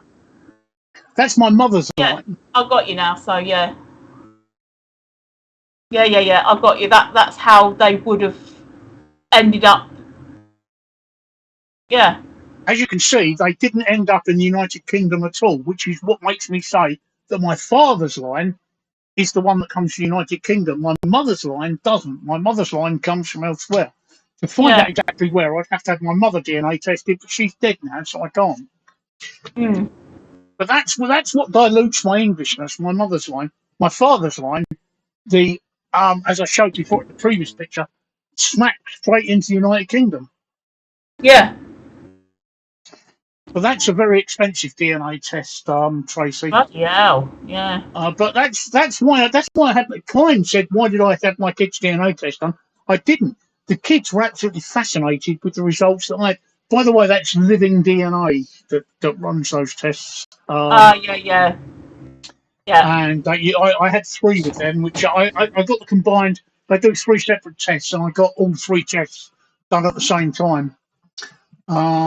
So yeah, Klein, I didn't have my. That's it. I think we've been disconnected by RPAN. I'm showing a disconnection. Okay, yeah, and it's still running. We're back on again. Yeah, that's it. Broadcast at the time limit. That's it. We're over. We're no longer on Reddit. I will restart the stream. There's only 2 of us on YouTube, and that's going to be probably me and Andy lurking. Yeah. Well, that's the other reason why I'm dropping YouTube. You can see we're just not getting the figures on YouTube, Tracy. It's just not happening. Yeah. I'm not surprised you're going to drop it. It's just ridiculous. So. Okay, so we've got the stream. We're back on Reddit. It's going to be a different URL. Bear with me, and I will give you the URL in the group. Right. Yep. Okay, I'll put you online in a sec, Mickey. Days are here again.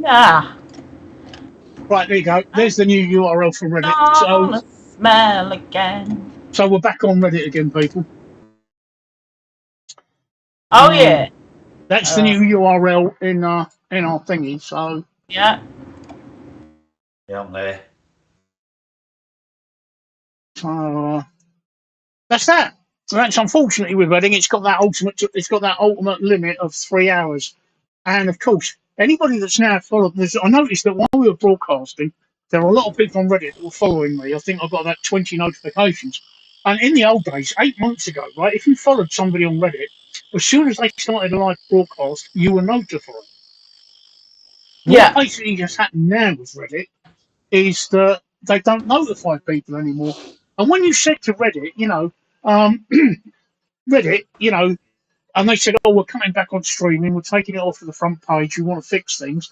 What is it you want us to fix?" And everybody said to Reddit, en masse, fix notifications so that people are notified we're on the line. And the people who authored RPAN came back and said the most ridiculous thing. No, we don't think it's important. We're not going to fix that. So to me, that's just a kick in the teeth, a complete kick in the teeth for anybody streaming. So that's ridiculous. It is. It's bizarre. It's the important thing. The most important thing about Reddit is notification, so they won't fix it. So all those people following me will not be notified that I'm online, and it's just a waste of time. And like I said, they took streaming off of the front page and replaced it with Reddit Talk, which is just rooms, like audio rooms. and that's what they want to concentrate on. And they put it on the pretext of fixing RPAN. Well, RPAN is the software you use, and one of the promises they made is they were going to release the source code for RPAN so that people like me could actually make it do decent things. They still haven't released the source code. So, of course, all the streamers are leaving in droves. They won't fix notifications. They won't release the source code. They're actually treating us like second-class citizens. So, That's insane. you know, what can you say? That's it. Now we have 26 watchers on Reddit. Hello. Do we? I'm only showing 9. That's what it says in the bottom Okay. right corner. 26 watchers. Okay. I'm only showing 9. Hello, Reddit. Yeah, hello, Reddit. Come and talk watches. to us. Ask us anything. Start writing. Don't worry about us. Go on, Mickey. Except that. Oh, I thought. Oh, except that. Yes. Sorry. That sounded like 239 watchers. It's just shot up to 239 watchers. We've got 239 people watching us. So hello, 239 of you. I'd love to say, if you'd identify yourselves, I'd say hello to each of you individually. If you'd identify yourselves. Oh, look, as soon as I say that, it drops 194, Tracey. That's everyone getting scared. Well, we have to talk. You mean we have to talk? We have to communicate. Well, we do, yeah. That's how it works. That's how it works, you know. Yeah, I know. Oh, Mickey, me and Tracey have dominated the conversation. What about you? What are you up to? What do you want to talk about? I found quite enjoyed listening to you two. To be honest, the old chest is playing up a bit, but yeah, we're all right. Okay. Well, yeah, mine is as well. Have you got a spacer? I have got a spacer, but I didn't use it this time. Oh, you should use the spacer. I'll tell you why, right? This is very important, right? I just use my inhaler. Yeah, it's my inhaler. My inhaler is different to yours. Let's all show our inhalers. Yeah, let's all show our inhaler. Well, I've got 2, so no. Right? That's called Trimbo. And the reason you use it with a spacer is very simple. If you use it without the spacer, about 70% of the stuff that you're inhaling just gets stopped at your upper respiratory tract and never gets to the lungs where it needs to.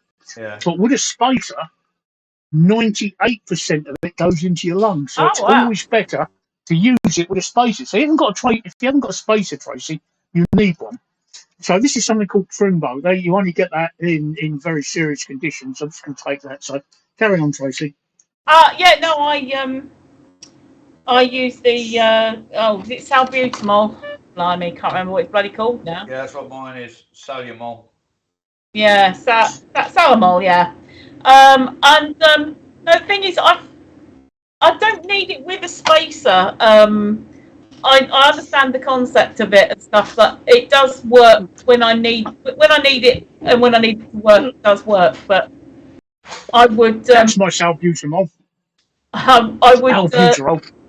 I'd use a spacer if I was finding that it wasn't working. I used to have a spacer ages ago, but. Good evening, DJ Drip 22. Yeah, albuterol in the UK. It's called either salbutamol or Ventolin. That's what the blue inhalers are. Yeah, mine's for asthma as well.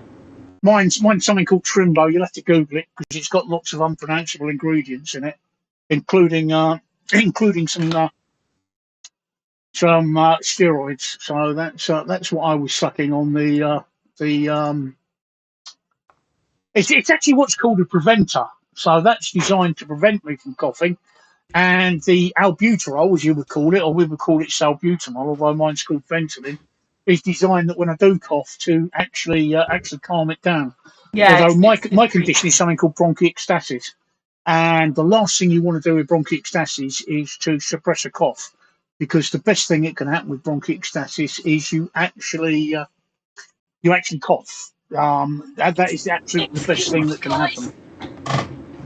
So yeah, we're old and we've all got we're all just comparing inhalers. So Mickey's got one, Tracey's got one.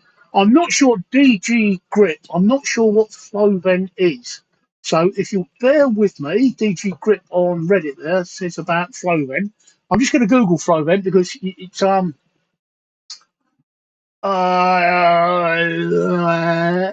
It's a corticosteroid to treat flucozine. Flucozine, right? Okay, that's what one of the ingredients of Trimbo is. Trimbo is hang on, I'll Google it up. Trimbo has that. It has beclometazone proportionate, formoterol, and glycopropionone, whatever that is. So it's Flovent plus. So if you didn't get on with Flovent, you probably wouldn't get on with Trimbo. Sorry, there you go. There you go, Mickey. That's what mine is. Mine's a preventer. Yours is a reliever, isn't it? Yeah, it is. Yeah. I also have to take one every morning. I brought us. My gay mate says that as well. Tiotropium, it's called. Okay. Which is a little capsule you put in this thing. All right. And then inhale. It's a powder you inhale. Okay. But immediately after doing that, they advise you clean your teeth because apparently it can rot your teeth or something. So. Okay. I haven't got. But I have to take one of those every morning. I'm a bit breathless tonight. I don't know why. I don't know if it's the temperature. It's probably the humidity, because that's what I feel it. This isn't a boast or anything, but the asthma, the inhaler is actually the only regular medication that I take. The reason I'm saying that's not a boast is because a lot of people will look at somebody of my age, 50, and of my size, 22 stone, which is a couple of 300 pounds, something like that. You can never work it out. And go, right, well, she's probably got diabetes, high blood pressure, whatever, and be on a cocktail of medications. And I'm not, because I haven't got any of those things. So, and I even enjoy a glass of wine. And so it's just a case of, you don't necessarily have to be older and fat and have to be taking a cocktail of medications. So that's what I mean. It's not a thing of me going, oh, well, you have to take loads more stuff than me. But you know what I mean? It's I would take the stuff if I had to, but I don't. I've heard of that beer, DJ Grip, but I'm not an expert. I just get given what's prescribed. It's a budget airline, isn't it? Yeah, that's it. Unlike Tracey, though, I am on a cocktail of medication, so I've got to take 11 different medications in the morning and 13 different medications in the evening. But that's not because you're old, is it, Steve? No, it's not because I'm old at all. It's because I've got cancer and I'm currently on treatment. Well, that's debatable. But I have cancer. I have a blood cancer. I'm currently on treatment, which is why I'm taking all those medications, because I'm also immunocompromised. So I have to take 3 different antibiotics twice a day. That's what's known as prophylactic. I've got to take them permanently every day for the rest of my life. 3 different antibiotics, just to make sure I don't catch any infections. Because I'm so immunocompromised because I have a blood cancer, which if you'd like to hear about, I will tell you. Okay, just look at. Yeah, DG Drip 22 says it's one of those diskettes, and I know what you mean. My dad had one. It's kind of like a round thing that you have to click to the next dose and then inhale. I'll be back in a minute. Carry on talking. I'll be back in a minute. So my dad had one of those, and it releases powder. And all right, yeah. Yeah, he was on a preventer. He was on one of those diskettes, and also he was on the salbutamol if he needed it. He had COPD. But the amazing thing was that he wasn't very active at all, because he couldn't use his legs properly because of having dementia and also peripheral neuropathy. I think Trace. Yeah. that this thing here that I've got in my hand probably does the same thing as that disc thing. Yeah. But I put a tiny little capsule in there, That's it. and that is a powder. But it's probably sounds very much like it. Yeah. Yeah, it's probably our version of the disc thing. Yeah, it was easier for my dad to use because you just clicked there was like a central clicker that you clicked round and then back again and then used it. But the thing is that he was prescribed all this stuff with COPD, and even though he wasn't very active at all, he managed to get his COPD under control to the point where he only had to have only having to have the treater. If he like say he'd had his carer had given him a wash, got him back to his chair, and he transferred back from the wheelchair to the chair. That sometimes made him a bit wheezy. He'd take that, and that would be it. So I was astonished because he went from like smoking upwards of 100 cigarettes a day to not smoking. He had COPD. It was really bad.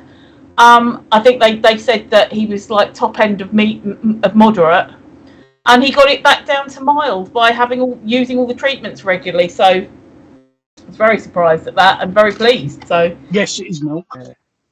Yeah, he's on the bill. The milky bars are on me. Yeah. Is that a food fetish, Mickey? Yeah. We want people to eat food off of your naked body. Yes. No, look, I told you I'm eating fruit jellies. Oh, you're eating, are you? Well, that's probably what's given me the. A little bit, yeah. Sometimes acid reflux, gastric reflux or acid reflux can mimic having breathing problems. My husband has that, and he's tried, taking the asthma pump and stuff like this. And I say, and he's like, like this. And I say, take an omeprazole, and that usually works. I just sat here and ate half a bag, so I think that might be a big problem. Yeah. Addicted to them. How many people have we got on Reddit? Hello, Reddit people. 17. We're down to 17. Yeah. Who's out there? DG Drip, have you got any questions for us? Anything you want to talk about? Steve, I'm going to go in about 10 minutes, mate. I ain't feeling too great. No problem, Mickey. No problem. Just let me know when, and we'll take your side. Yeah. If you, how are you feeling, Steve? If you want to kill the stream after that, it's up to you. I'm good for a little while, yeah. Okay. I'm good for a little while. As you know, I've not had a very good weekend, but I'm actually a lot better today. No, you weren't too good Friday. Huh? You weren't very good Friday. No, that's because I have a medication. I can double up on one of my medications. If I do have a bad period like I did at the weekend, I can double up on one. I can double up on one of my medications, but it takes 2 or 3 days to take effect, which is what's happened now. But now that I'm okay, I've got a cut. It's an emergency. It's what's called a rescue pack, and I'll double up on the medication. But now I've got to. The medication, by the way, is prednisolone, steroids. So you don't want to be knackering yourself for Wednesday though, because Wednesday we're on Twitch, and that's when we're going to be double figuring again. Yeah, like I said, the steroids. I double up the steroids until I'm quite feeling better. I double them up for 7 days. So I started to double up on Saturday, so I'll be doubling up until Saturday this week. So I should be all right until then. But I've got to cut it back down to my normal dose because I've been on steroids since January, and that's very dangerous. But I'm only to use the steroids when I have pains and problems. The problem is my spleen is enlarged and it really hurts, and that was causing me the issue on Friday and Saturday when I really wasn't feeling too good. But yeah, where do you want to go, Mickey? Just say so. Yeah, I will do. Grognak9510 on Reddit says, where are you all from? I already know UK, but which city? I'm from London, UK. I'm from London, UK. And I live in the county of Suffolk in the UK. Yeah, tell them what town. What town? It's called Lowestoft, which is the most easterly town in Great Britain. It's spelt carrot concha. Yes. Tractor boys, they call us around here. Yeah. So those are the cities. Nickname of Ipswich Town.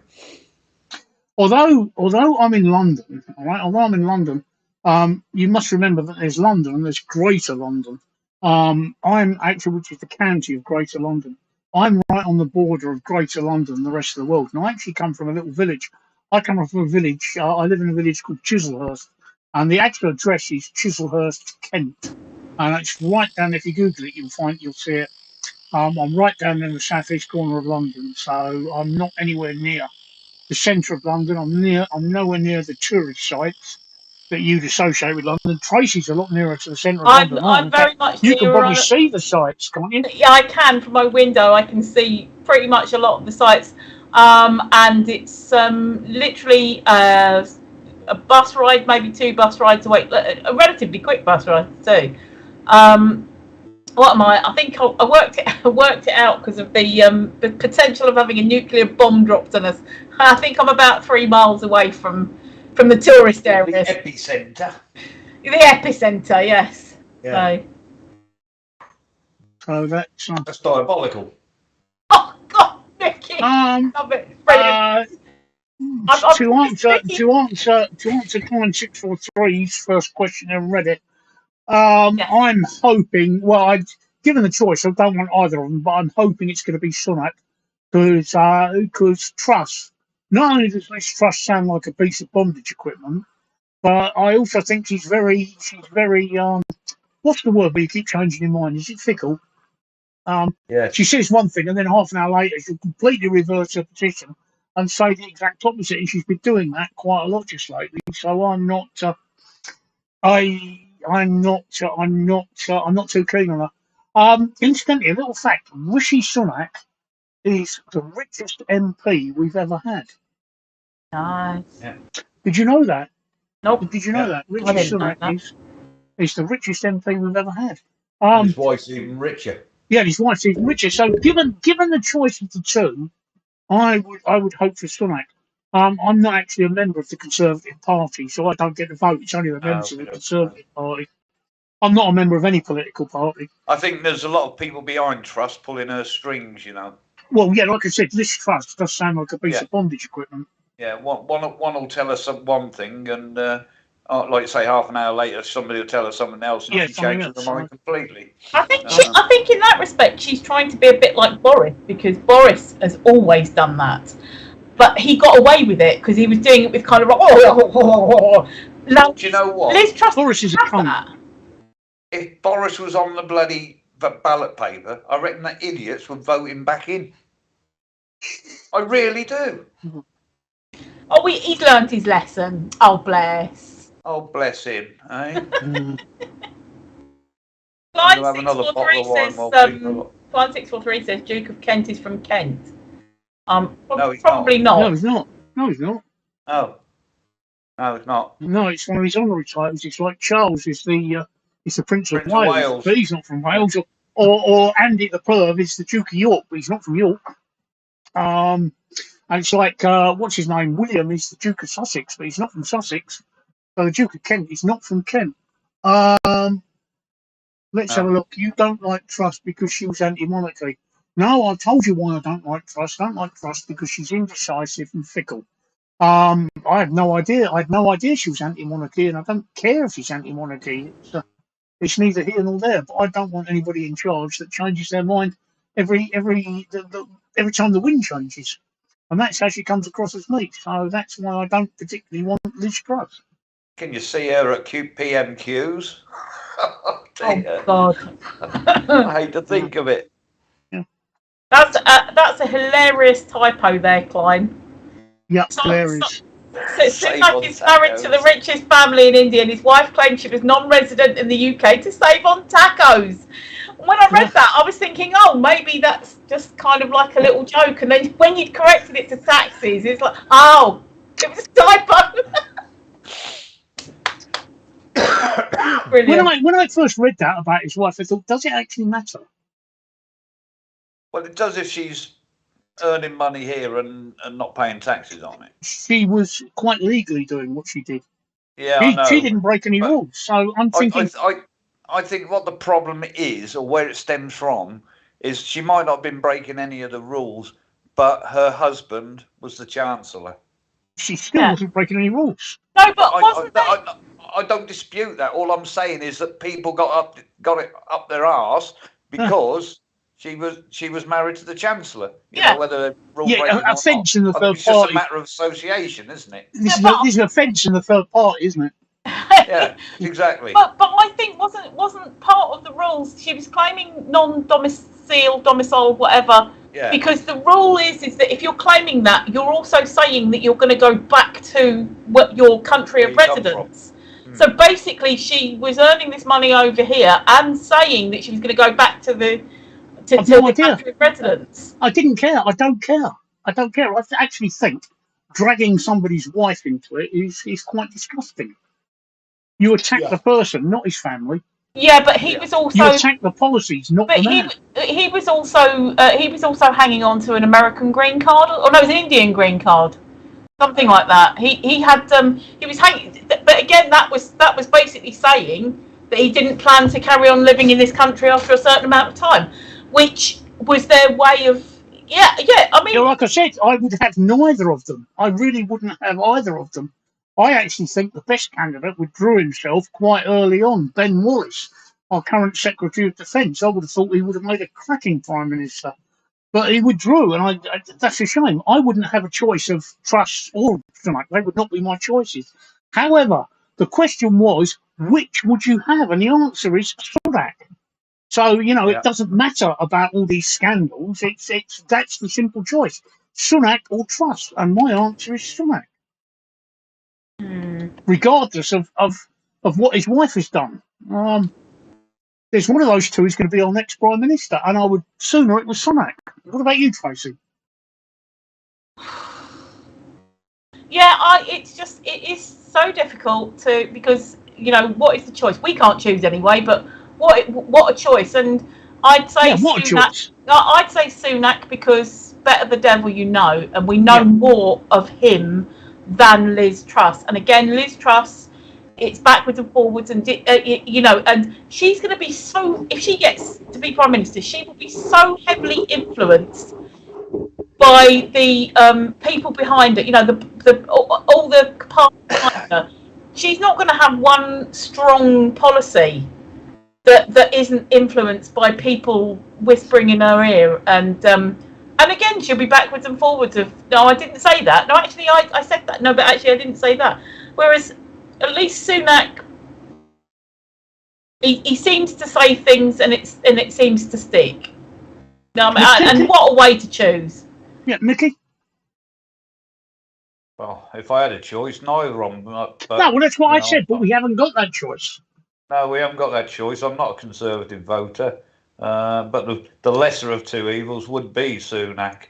Yeah. Because the other one ain't got a freaking clue. That's it. That's how she comes across to me. So yeah. But I mean, to me, we can go up with the whole ball game here. But I think if the Prime Minister resigned, we should have had a general election. I agree. I really do. I agree. I do. We should have had a general election there and then. Yeah. And again, you might disagree with me now, but the way things have been the past 20, 30 years, I'm all for PR. Yeah. Proportional representation. I am as well.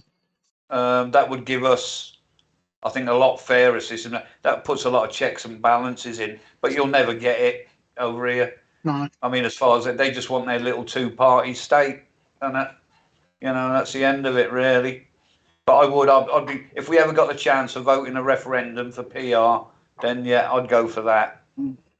I think we had a PR referendum. Oh God, I can't remember how long ago now. 25 years or something. And I remember we've never had one.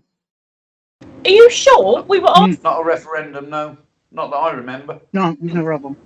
We were asked if we wanted PR. No. And we had to. Or maybe it was for the London mayor. No, I can't.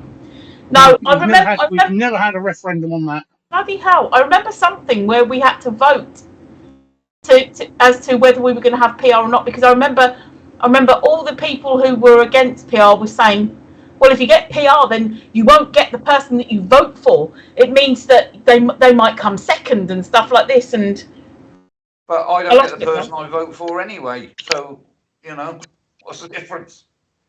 Well, it's hard to say there. I've just had to change my earpiece because the battery was running low in my earpiece, so I've had to change to the other one. And that is my bad ear, so I'm going to really struggle because I can't hear myself. Another one of my problems is I'm almost completely deaf, and because I can't hear myself talking, I may start shouting. So I'm sorry if I do, because I've had to block in the other ear. Well, you'll just be louder than me, Steve. So that's all right. I'm not overly keen about talking about politics on this stream. No, normally. Because politics and religion normally end up in turn your echo down, Mickey. Politics and religion normally end up in the stream. So I'm going to change the subject. All right, I'm going to change the subject completely, and I'm going to talk about something that really pisses me off. All right. But before I do that, just a reminder for everybody on Reddit, we are moving, this stream is moving full-time to Twitch in September. From the 1st of September, we will be Twitch only, no more Reddit. We're leaving Reddit like all the other streamers are doing. So if you want to catch us, you'll have to catch us on Twitch. If you join Twitch now with the URL up there, and I'll put it in the chat in a minute, if you follow me, unlike Twitch, when we go online, you will be unlike Reddit, when we go online, you will be notified. And until the end of this month, we will be streaming Wednesday, Thursday, and Saturday on Twitch only. Monday and Fridays on Reddit and YouTube. And at the end of the month, like I say, we're stopping YouTube because we're just not getting the figures, and we're stopping Reddit because of all of the other problems that we're having on Reddit. So I will just put the URL in there for Twitch. I'll make it clickable. You don't need the www, but this makes it clickable. Come on over to Twitch, and when we're streaming on Twitch, come on over to Twitch, subscribe over there, follow us, and join in over there. Have some fun. Because, like I say. Sorry, go on, Mickey. Mickey. I'm going to have to go, buddy. All right, Mickey. Nice to chat to you tonight. Yeah, sorry about that. I just feel a bit. Okay. Right. It'll be me one night. I'll speak to you guys tomorrow, probably. Okay, Mickey. I'll just wait till you switch me off, and then. I can make you bigger, Tracey, which is probably not what you wanted. There you go. Go for it. I can make it bigger. Give me more screen. That's that. Woo! Yeah, there you go. Bigger Tracey. Right, okay. I'm going to talk about something that's pretty dear to my heart. Actually, that's made you too big. It's made you you're looking a bit. No, it's out of proportion. There we go. Right, okay. I've constrained it back to 9:16. Dog poo in bags on trees. Oh! What the hell is all that about? Oh! I'm seeing it everywhere. Isn't it? It's like the dog poo tree. Yeah, I'm seeing it everywhere. Little neatly tied bags hanging on branches of trees with dog poo in them. I mean, what is that all about? You know what? It's clearly lazy, bloody dog owners. If you're going to have a dog, obviously you have to clear up after the dog, and then when you've cleared up after the dog into a nice bag, you put it in your bag or your pocket, and you take it home, or you take it to the nearest bin or dog poo bin. You do not hang it on a bloody tree, because dog poo may well be organic, but plastic bags are not. And even if plastic bags were biodegradable and you hang it on a tree, what happens then is that they would just biodegrade, and the shit would fall out on the floor and people stand in it anyway. So you're just moving the problem from one place to another. So if you've got a dog, pick it up, take it home. Not the dog, I mean the poo. What exactly, once you hang it on the tree, what happens? Is there a council department that comes along and picks it up off of the trees? I mean, what happens to it? Does a tree fairy come and clear it? Well, this is you're going to have to ask a dog owner who does this, because what is their mentality? If you hang it off a tree, it's become somebody else's problem. And I guess it must be that at some point the council comes along and clears it when there's loads of them, when there's enough of them. But I just think it's antisocial. It's just disgusting. It is. You're out for a nice walk on the common or in the countryside or whatever, and you come across a tree that's covered in dog poo bags. And once you've got one on it, the other dog owners think that that's where it's this magic dog poo tree. A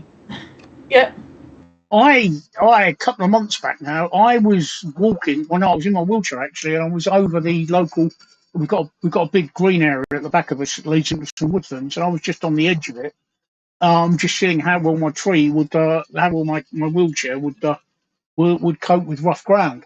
And for those that don't know, I'm a wheelchair user. I'm disabled, although I'm indoors, so I don't actually need the wheelchair. Christ, that's just suddenly gone big there. What the hell? Oh, Mickey's gone off.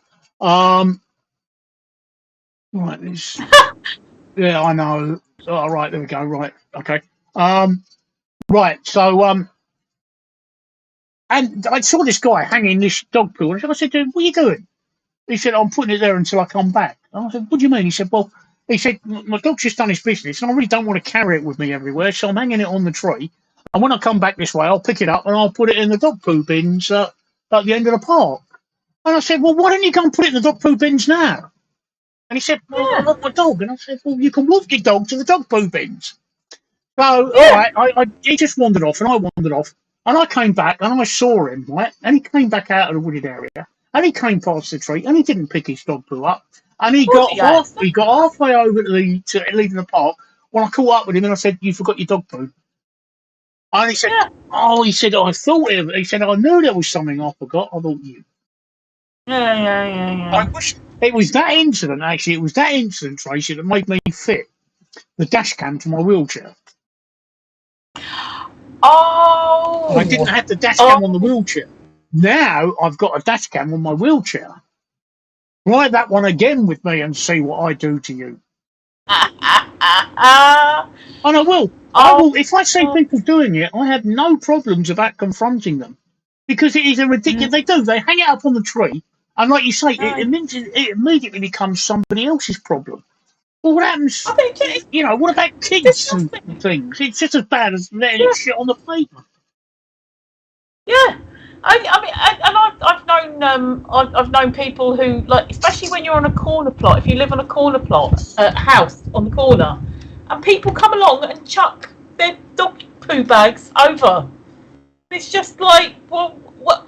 Again, it becomes somebody else's problem. But if you're going to have a dog, the dog does shits in the road, in the street, and on the common, on the grass, and everything like that. And then your responsibility is to pick it up. Absolutely. Pick it up, put it in a bag, Absolutely. and take it to an appropriate bin. Yeah. I know there's dog poo bins, but you can put it in a normal bin, because if that's the only bin around, you put it in a bin, or take it home. Yeah. I don't think I'll ever have a dog, but if I ever did get a dog, I would be a responsible owner and do that. Oh, it's just... Thank you, Mr. Swirsky, for subscribing to me. Thank you if you're watching live. Thank you. I just noticed you subscribed to my YouTube channel. What I'm interested, the reason I raised that question is, right, I know it's something that's nationwide in the UK now. It's spreading, and I think that in the next few, in the fullness of time, it will be criminalised in the same way that dog shit on the pavement is, and dog owners will be fined quite heavily for doing that. And I think they should, because it is just laziness. But I'd like to know, I mean, we've got 9 watchers on Reddit, we've got 2 watching on YouTube, which is probably just me and you, Tracy, but we've got 9 watchers on Reddit, and I'd like to know from other countries, is this problem with dog poo in bags on trees a problem in your country, or is it something just unique to the UK? Yeah, that's an interesting thought. Yeah, is it universal? Yeah. Is it worldwide? Yeah, is it worldwide? These little poo baggies. Yeah, is it other countries? Yeah, do you have the magic poo bush? Or is it just us? Is it just like a British Yeah, quirk? is it? Originally, I thought it was a London quirk, but it's not. It probably did start in London, but it's spread throughout the countryside now, and it is all over the place. So I wondered, and I should have asked when there were 395 people watching. I should have done, and that was a mistake. And I should have asked then, but I know that we've got. We can recycle. We got Twitch coming up, so we can Yeah, recycle. we can recycle that question. We've got. I think it's a good. I think it's a good. I think what I'll do is I'll go through the previous subjects and like write down the ones that we can recycle, because we're firing up properly on Twitch from the first, so we can recycle it. I've like for example, Speedo Steve. Sorry. Speedo Steve was one of the subjects that you talked Okay, about. don't worry about that. So yeah, we've actually just doubled our number of viewers on Reddit. So Reddit. I'm curious, guys, all of you out there on Reddit. It's a simple question, right?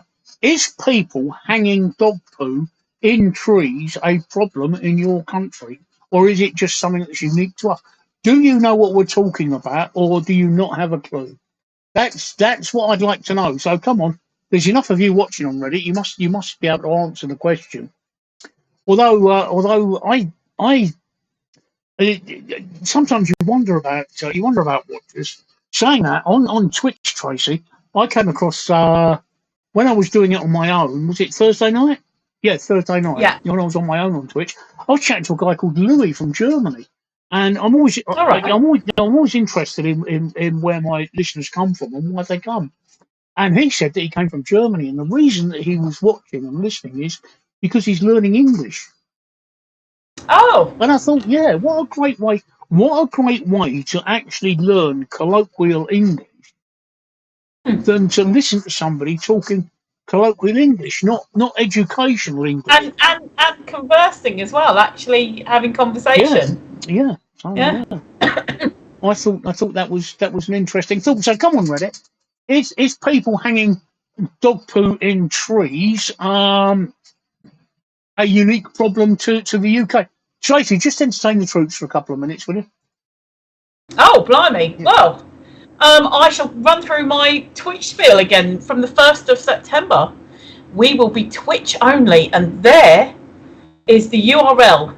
Copy that down, write it down, go on over there now. No, actually, stay here first and chat to us, and then go on over there. But write it down. Basically, at the moment we're on Twitch on Wednesdays, Thursdays, and Saturdays. But from the 1st of September, we are going mad. We're going to be Mondays, Wednesdays, Thursdays, Fridays, and Saturdays. Same time as now.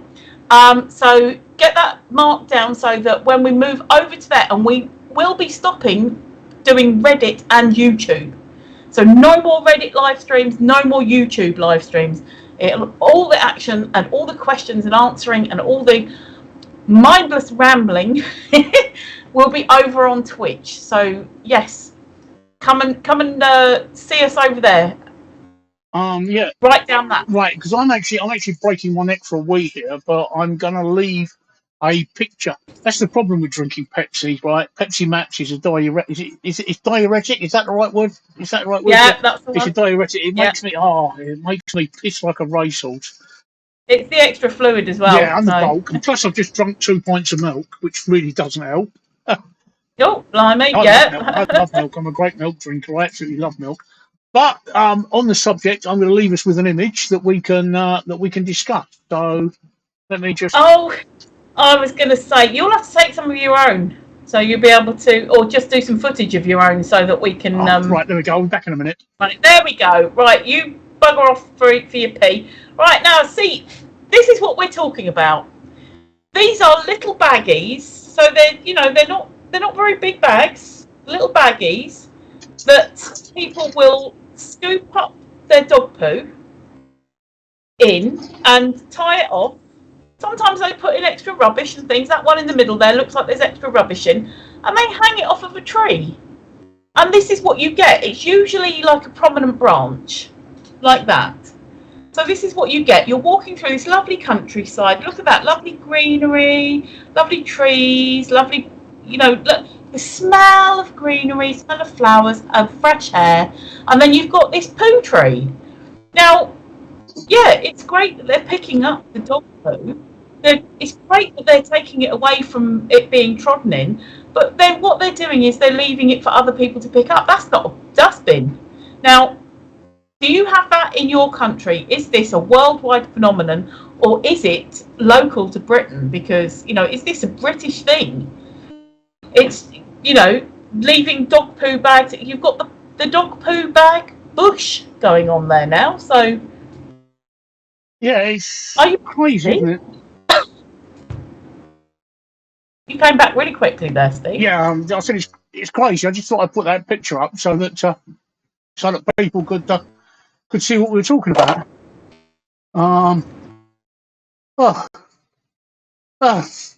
Mickey's just apologising, so. Oh, no need to apologise, Mickey. Don't feel bad. No, don't feel bad, Mickey. Don't feel bad at all. It was enjoyable. No, there'll be. Look, there's nights that Steve has to finish early, and as he's the one with all the gear and the technology, can he hear me? He probably can. No, he's not on Skype. Skype is gone. You can see if you look on Skype, it's gone. It's just me and you. So no, I just wondered he might be listening. He might be watching on YouTube. He might be watching on YouTube, and he might be watching on Reddit. I don't know. But he might be. So there we go. Pac-Man's got something to say on it on YouTube. Yeah, Pac-Man, I agree. Some people shouldn't be allowed dogs. I do think that this is one of these problems now that over the last couple of weeks or months, people have just laughed about it and thought it's not a major problem. And then one person's done it, and then people, as normal, Andy, have come along and they've seen somebody doing it, so they're copying it, and it's spreading throughout the country. And it's going to come to a point where people are just going to do it to the point that legislation is going to be passed, right? It's going to become such a problem that legislation is going to be passed.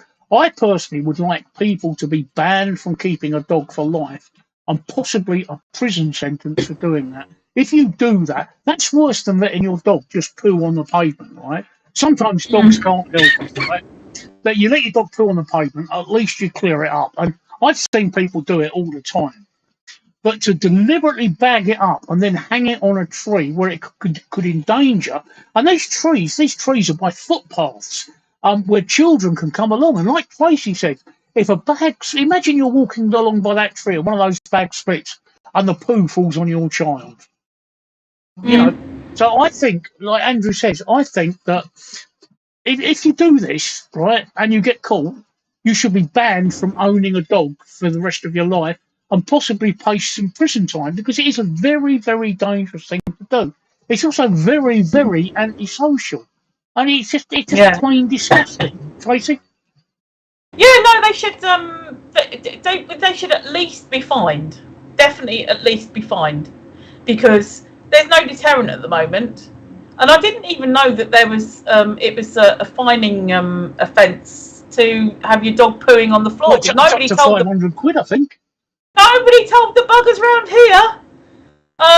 Honestly, you go round the corner from my block, and there's always like a pile of poo that has been trodden in, and walked up the road. That may not be. To be honest with you, Tracey, right? I've got to say something about that. I'm going to defend dog owners here. That may not be dog poo. That may be fox poo. No, I know the difference between fox and dog. All right, okay. This is a big dog. It must have been a massive bloody fox. This is definitely big dog poo. I know the difference. It's like when going sideways. It's like when people say, "Oh, bloody cat's coming and crapping in my garden," and I'm like, "No, if you can see the crap, it's probably fox, because cats cover their poo up." Well, the more of this story is here, right? Talk to Tracey, because she knows her shit. Yeah, I know. She knows her shit.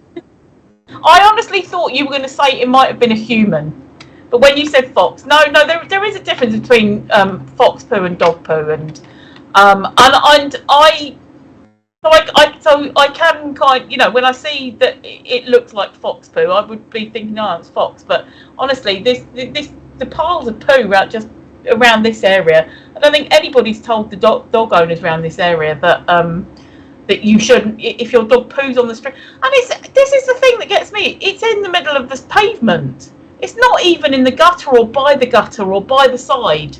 It's in the middle of the pavement. And if your dog has just done this massive great big crap in the middle of the pavement, why are you not picking it up? Well, because it's the idiots. So yeah, Andy just said, see the bags dumped around trees. Yeah, no, exactly. This is what we're saying. It's bizarre.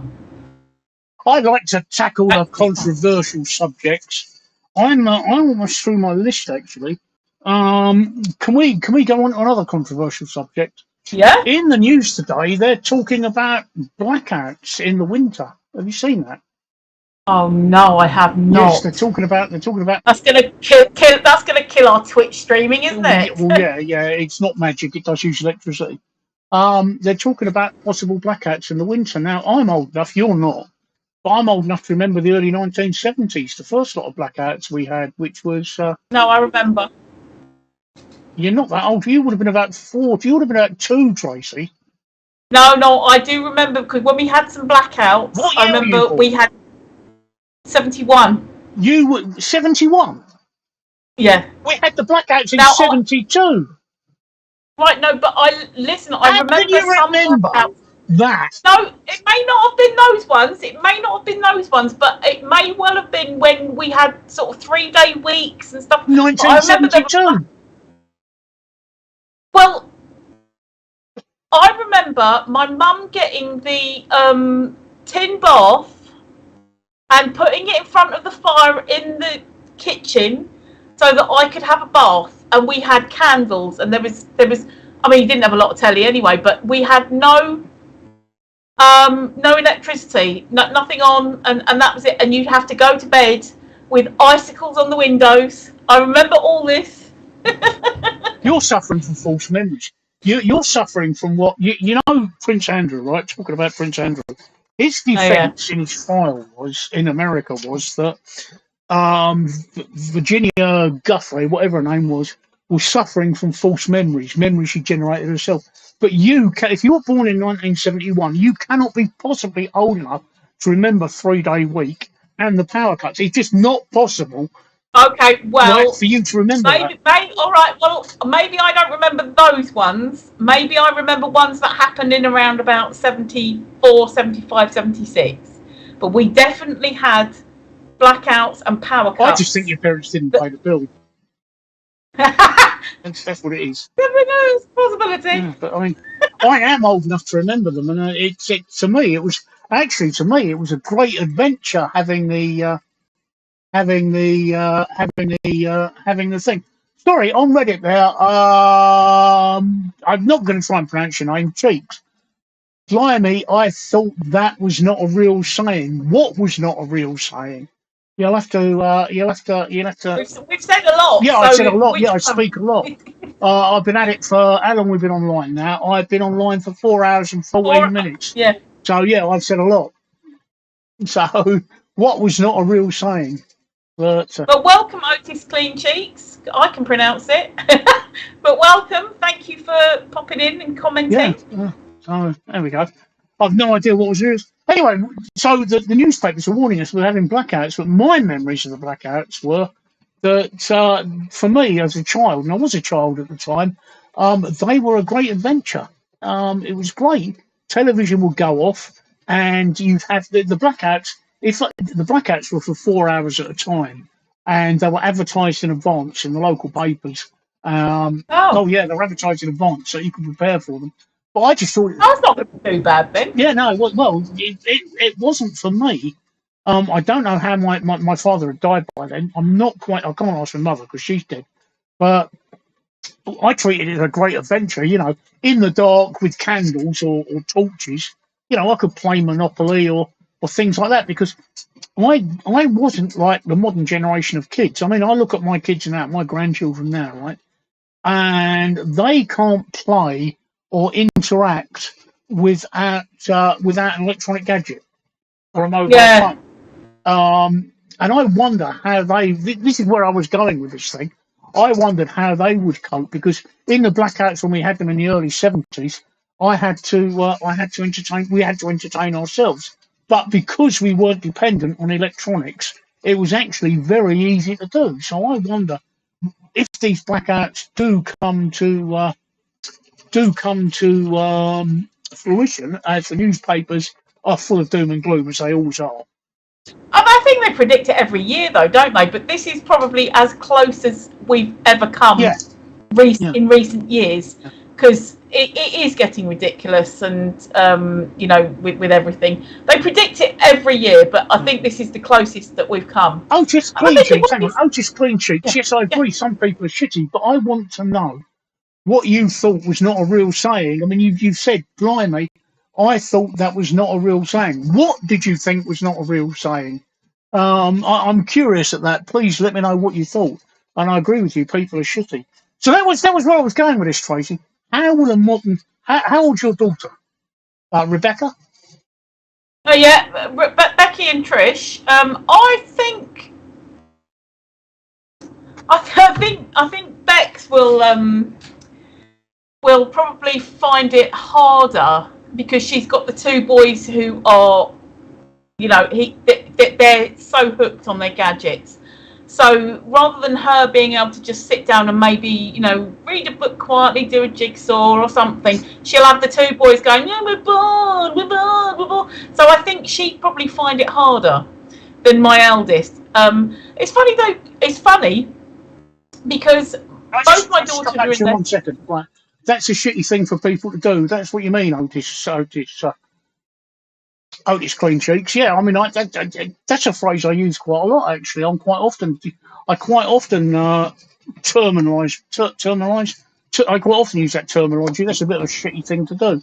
Right, sorry, Tracey, carry on. Yeah, no, things are shitty people to do. Shitty things, yeah. So it's funny though, because both my daughters, they're in their early 30s, and they're not so gadgety. It leads on to something that I was going to say, actually. But one of the things that I was going to say, like earlier, was that I was thinking about the fact that I'm on TikTok, and I sent the link to both of my daughters. And my eldest daughter was watching them, and she said, and I said, what did you think of them all? And she said, I've only seen 2 so far because I don't have the TikTok app. And I thought, oh, bloody hell, both my daughters are not on TikTok. So that means I'm not down with the kids, I'm down with the grandkids. Because my grandkids have got the TikTok app, and my grandchildren watch TikTok on their computers and that. But my daughters, who are in their early 30s, aren't interested. And I'm like, oh my God, I'm not down with the kids, I'm down with the bloody grandkids. If you want to be down with the grandkids, you need to be on 4chan. Oh God, no! They're bloody incels, and that's where it's all happening. That's where it's all happening. Oh God, no! This guy looks like Andy Partridge from the band XTC. Well, Otis Clean Cheeks, I reckon your senses are working overtime. I don't know what they look like. Yeah, if his senses aren't working overtime, he's obviously making plans for Nigel. I'm allowed to sing it now, aren't I? What, Tracey? I was going to say I won't sing it, and then I realised we're not on Twitch, so I can say we're only making plans for Nigel. That wasn't their best hit. Their best hit was senses working overtime. I've got 1, 2, 3, 4, 5 senses working overtime. Trying to tell the difference between. Oh, I can't sing with an earpiece in. That rhymes. You do look a bit like Andy Partridge. I just that's quite funny, actually. Yeah. That was their biggest hit. Senses working overtime. You've got more hair than him. Right. Okay. Right. Somebody said I look like James Spader the other day. Oh, do you know what? I watched that feed, and yeah, I could see it. Okay. But it's in the blacklist. Yes. So it's not James Spader, but it was the blacklist one. And I thought, yeah, no, I can see it. I can see that. Oh. And you were talking about secretary or something, and what he'd been in. The films that James Faber had been Stargate in. SG-1. Yes, and the Secretary. Yeah. But I remember him from, he was Daniel in Stargate SG-1, the movie, not the television series.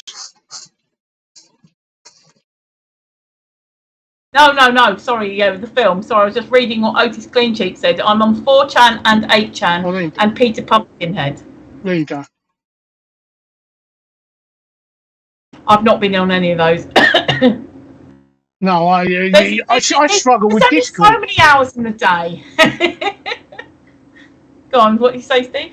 I struggle with Discord. People keep saying, "Oh, you must go on Discord. You must go on Discord." I mean, I've got Facebook, I've got Instagram, I've got Reddit. I mean, how many more ways? I've got email, I've got mobile phone. I mean, how many more ways do I need to communicate with people? Oh, by the time I've gone through I get up, and by the time I've gone through all my sites that I have to look at, I've lost like 4 hours. By the way, Tracy, Peter Pumpkinhead isn't a chat forum. You obviously are not you're obviously not an XTC fan like me and Sweet Cheeks are. The big hit was Senses Overtime. Then they were making plans for Nigel, and their third hit was the ballad of Peter Pimplehead. Oh, I probably know it. I would probably know it. So I just thought I'd mention that. Oh, yeah, sorry. Otis Cleancheek says stay off of 4chan and 8chan. Oh, why? Why? What is that threat? What?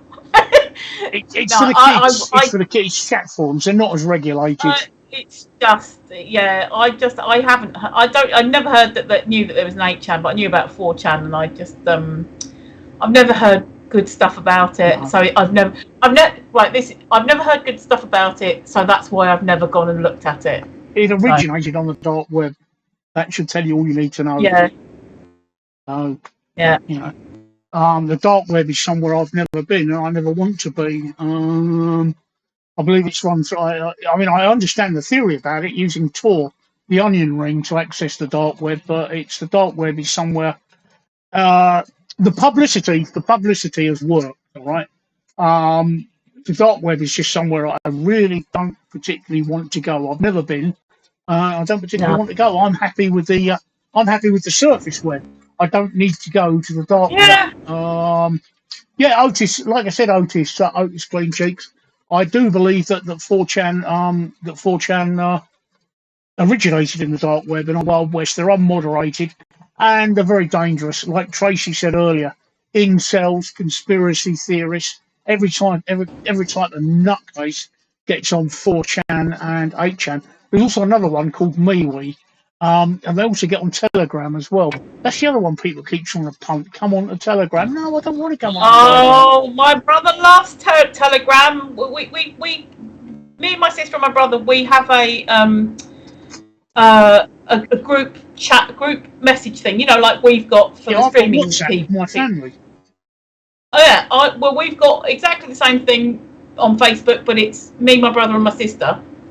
And my brother's always like, "Oh, it's easier if we go to Telegram. I love, Telegram." And I tried Telegram and I didn't like it, and my sister tried it and didn't like it. We went back to Facebook, and every time there's a problem, my brother's like, "Oh well, Telegram," and we're like, "Yes, we know." Right, next. Yeah, no, I wouldn't want to stray onto the dark web, to be honest. I love dark web. Just sounds to me like the tunnel that I do not want to go down, and I'm quite happy with looking at all the lovely, pretty, fluffy stuff on the general internet. And the worst that I can do is look at Twitter, because Twitter can be a scary place sometimes. But yeah, Otis Plain Cheeks on Reddit there agrees with you, Tracy. Yeah, Otis, the publicity works. Like I said, for me, the publicity works. I know how to get onto the dark web. That's very easy. Just download Tor, and I know the theory of exactly how the dark web works. But the publicity works. It's somewhere that I don't want to go. The publicity says to me that the dark web is the place of scam artists, child pervert, child paedophiles,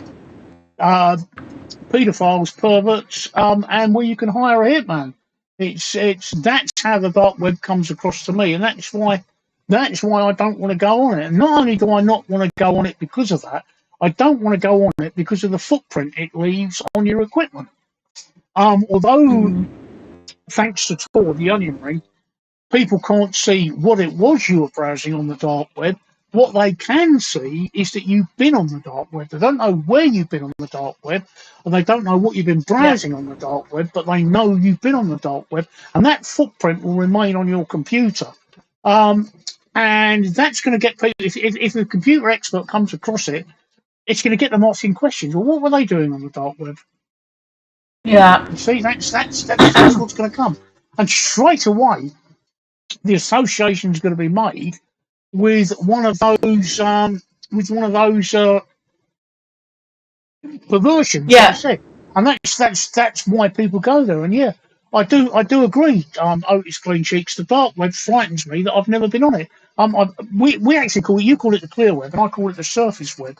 And I wonder which phrase is technically correct, or are they both correct? The clear web and the surface web. But yeah, it scares me. What doesn't scare me, it just doesn't interest me to go on there. I can't think of any reason. Yeah, no, same. And I think I've got so much that I need to do and want to do on the average web. Clear web, surface web. The clear web, surface web, average web, world wide web. I've got everything that I want to do and I need to do on this. I don't have time to sit here and think, right, well, what shall I do today? I know I'll go on the dark web. Got nothing else to do. I'll go on the dark web. I haven't got that kind of time or energy to even explore anything. It takes me bloody weeks to download a program that I need, and and Steve kicking me up the bum. Go on, you need to download it. But yeah, so if it takes me weeks to get around to doing something that I need to do and I want to do, then actually something that like doesn't interest me, just it goes right to the back of the queue. So right, Tracey, I'm gonna end this stream. It is now 12:24. I'm going to end this stream in 6 minutes. 4.5 hours. Yeah, we've been online. Right. If we can do that on Wednesday, or I mean, I'm not putting a time on it, but I'm just saying the more we can do that on Twitch, the more benefits we're going to get. I'm going to take this opportunity to promote Twitch. I'm coming off of Reddit and YouTube for streaming because it's not working. We're not getting the figures on YouTube, and Reddit hates streamers right now, and they're doing everything they can to drive streamers away, and it's working. All of the big streamers have already left Reddit and gone to Twitch, and I'm joining them. So that's our Twitch URL up there. We will be on Twitch from September the 1st, Twitch only. Until then, we're sort of building up our Twitch followers will be on there Wednesday, Thursday, and Saturdays. So my advice is that if you want to carry on watching us, go over to our Twitch, follow us, and unlike Reddit, whenever we go live as a follower, you will be notified. That's the biggest thing that bugs me about Reddit, that followers are not notified when we go live. I've got hundreds of people that follow me, expecting Reddit to tell them when I'm live, and for 8 months now this has been broken. And Reddit have said they're not going to fix it because it's not important. So fine, drive streamers away. Thank you, Otis Clean Cheeks. He says, stay where you are. You guys are doing great. Take care. I'll look you up. Thank you so much. Thank you. I'll post the URL in here so it's clickable for you. But all I suggest is, if you want to do it, just follow us on Twitch, and you'll be notified. There we go. There's the Twitch URL. You'll be notified as soon as we go live. There's also on my Twitch page. Go to the Twitch page. There's somewhere there, I forget where, that gives you a schedule of exactly when we're going on Twitch. Like I say, this week it's going to be. We're back on Reddit on Friday this week. We're back on YouTube on Friday this week. But we'll be on Twitch only Wednesday, Thursday, and Saturday this week. So you've got the URL there, and you've got the URL that I've just posted in chat. That's if you want to. But I've had a look round. I must admit, I've had a look round Reddit just lately. I was looking around Reddit earlier on tonight, and all the streamers that I used to follow on Reddit, they've all gone now. They've all gone. It's such a shame. They've all left Reddit. None of the singers that I used to listen to, and there were some fantastic singers that used to stream on Reddit, they've gone. Some of the guitar players and some of the keyboard players were absolutely fantastic. They've gone. They've all left Reddit. Yeah. There were a couple of IRL streamers like I am that used to stream some really good shows, and they've left. There's no point in following me. That's what I'm saying, Otis Clean Cheeks. I see you're following me on Reddit, but Reddit no longer, and for 8 months ago, Reddit stopped notifying people of what people are doing.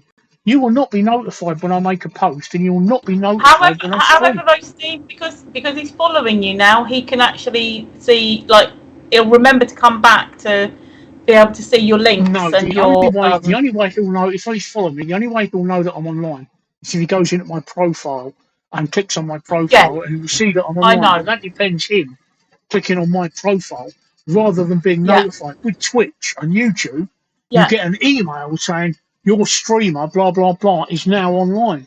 With Reddit, 8 months ago, they stopped doing that and they absolutely refused to fix it. And when they were queried about it, when we queried it and said, look, this is important, this is what streamers want to fix, Reddit turned around and said, no, it's not important at all.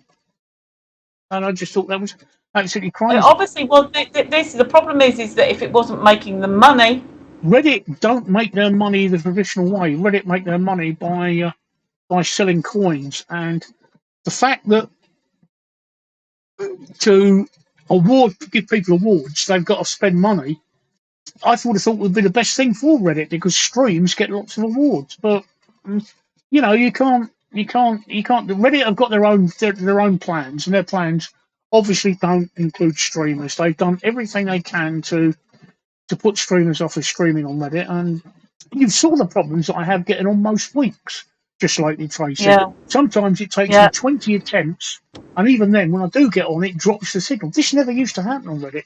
It was a fantastic streaming platform. I mean, I used to pull in over 250,000 viewers. I know. Now I'm lucky if I get 50. This is Reddit for you. They just don't want to know about streamers. And all my friends, even Peter, the drunk Australian, who I thought was Reddit for life. You don't know about Peter, the drunk Australian. That's what you said. Even Peter, the drunk Australian, has left Twitch. He's gone over to Reddit, and all that's left now are people that smoke dope. They make streams out of smoking dope, which made it fantastic. Lots of other people, it doesn't float my boat. So that's the problem. That's why I'm leaving Reddit. So that's why I thought I'd spend this last couple of minutes saying Wednesday, Thursday, and Saturday, Twitch only on that URL. It's also in the chat. We'll be back on Reddit next Friday. From the 1st of September, no Reddit, no YouTube, just Twitch only. On that note, it's now midnight 30 here in London, UK. So I'm going to say good night to you, and I'm going to hand you over to Tracey now to say her farewell. Then I'm going to kill the stream. So good night, everybody, and Tracey, it's over to you.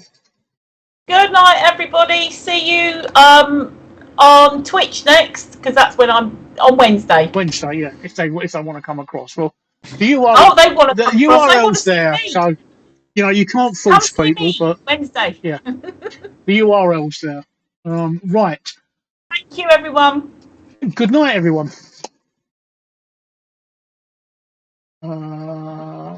Right, I'm not going to put my goodbye screen up because I think I broke it. Let me just double check. You broke it with the hand wave thing. I did. I think I broke it. I'm not sure. Let me check. And let me have a look and see. Let me have a check. No, there it is. Right. Goodbye, everyone. Ooh.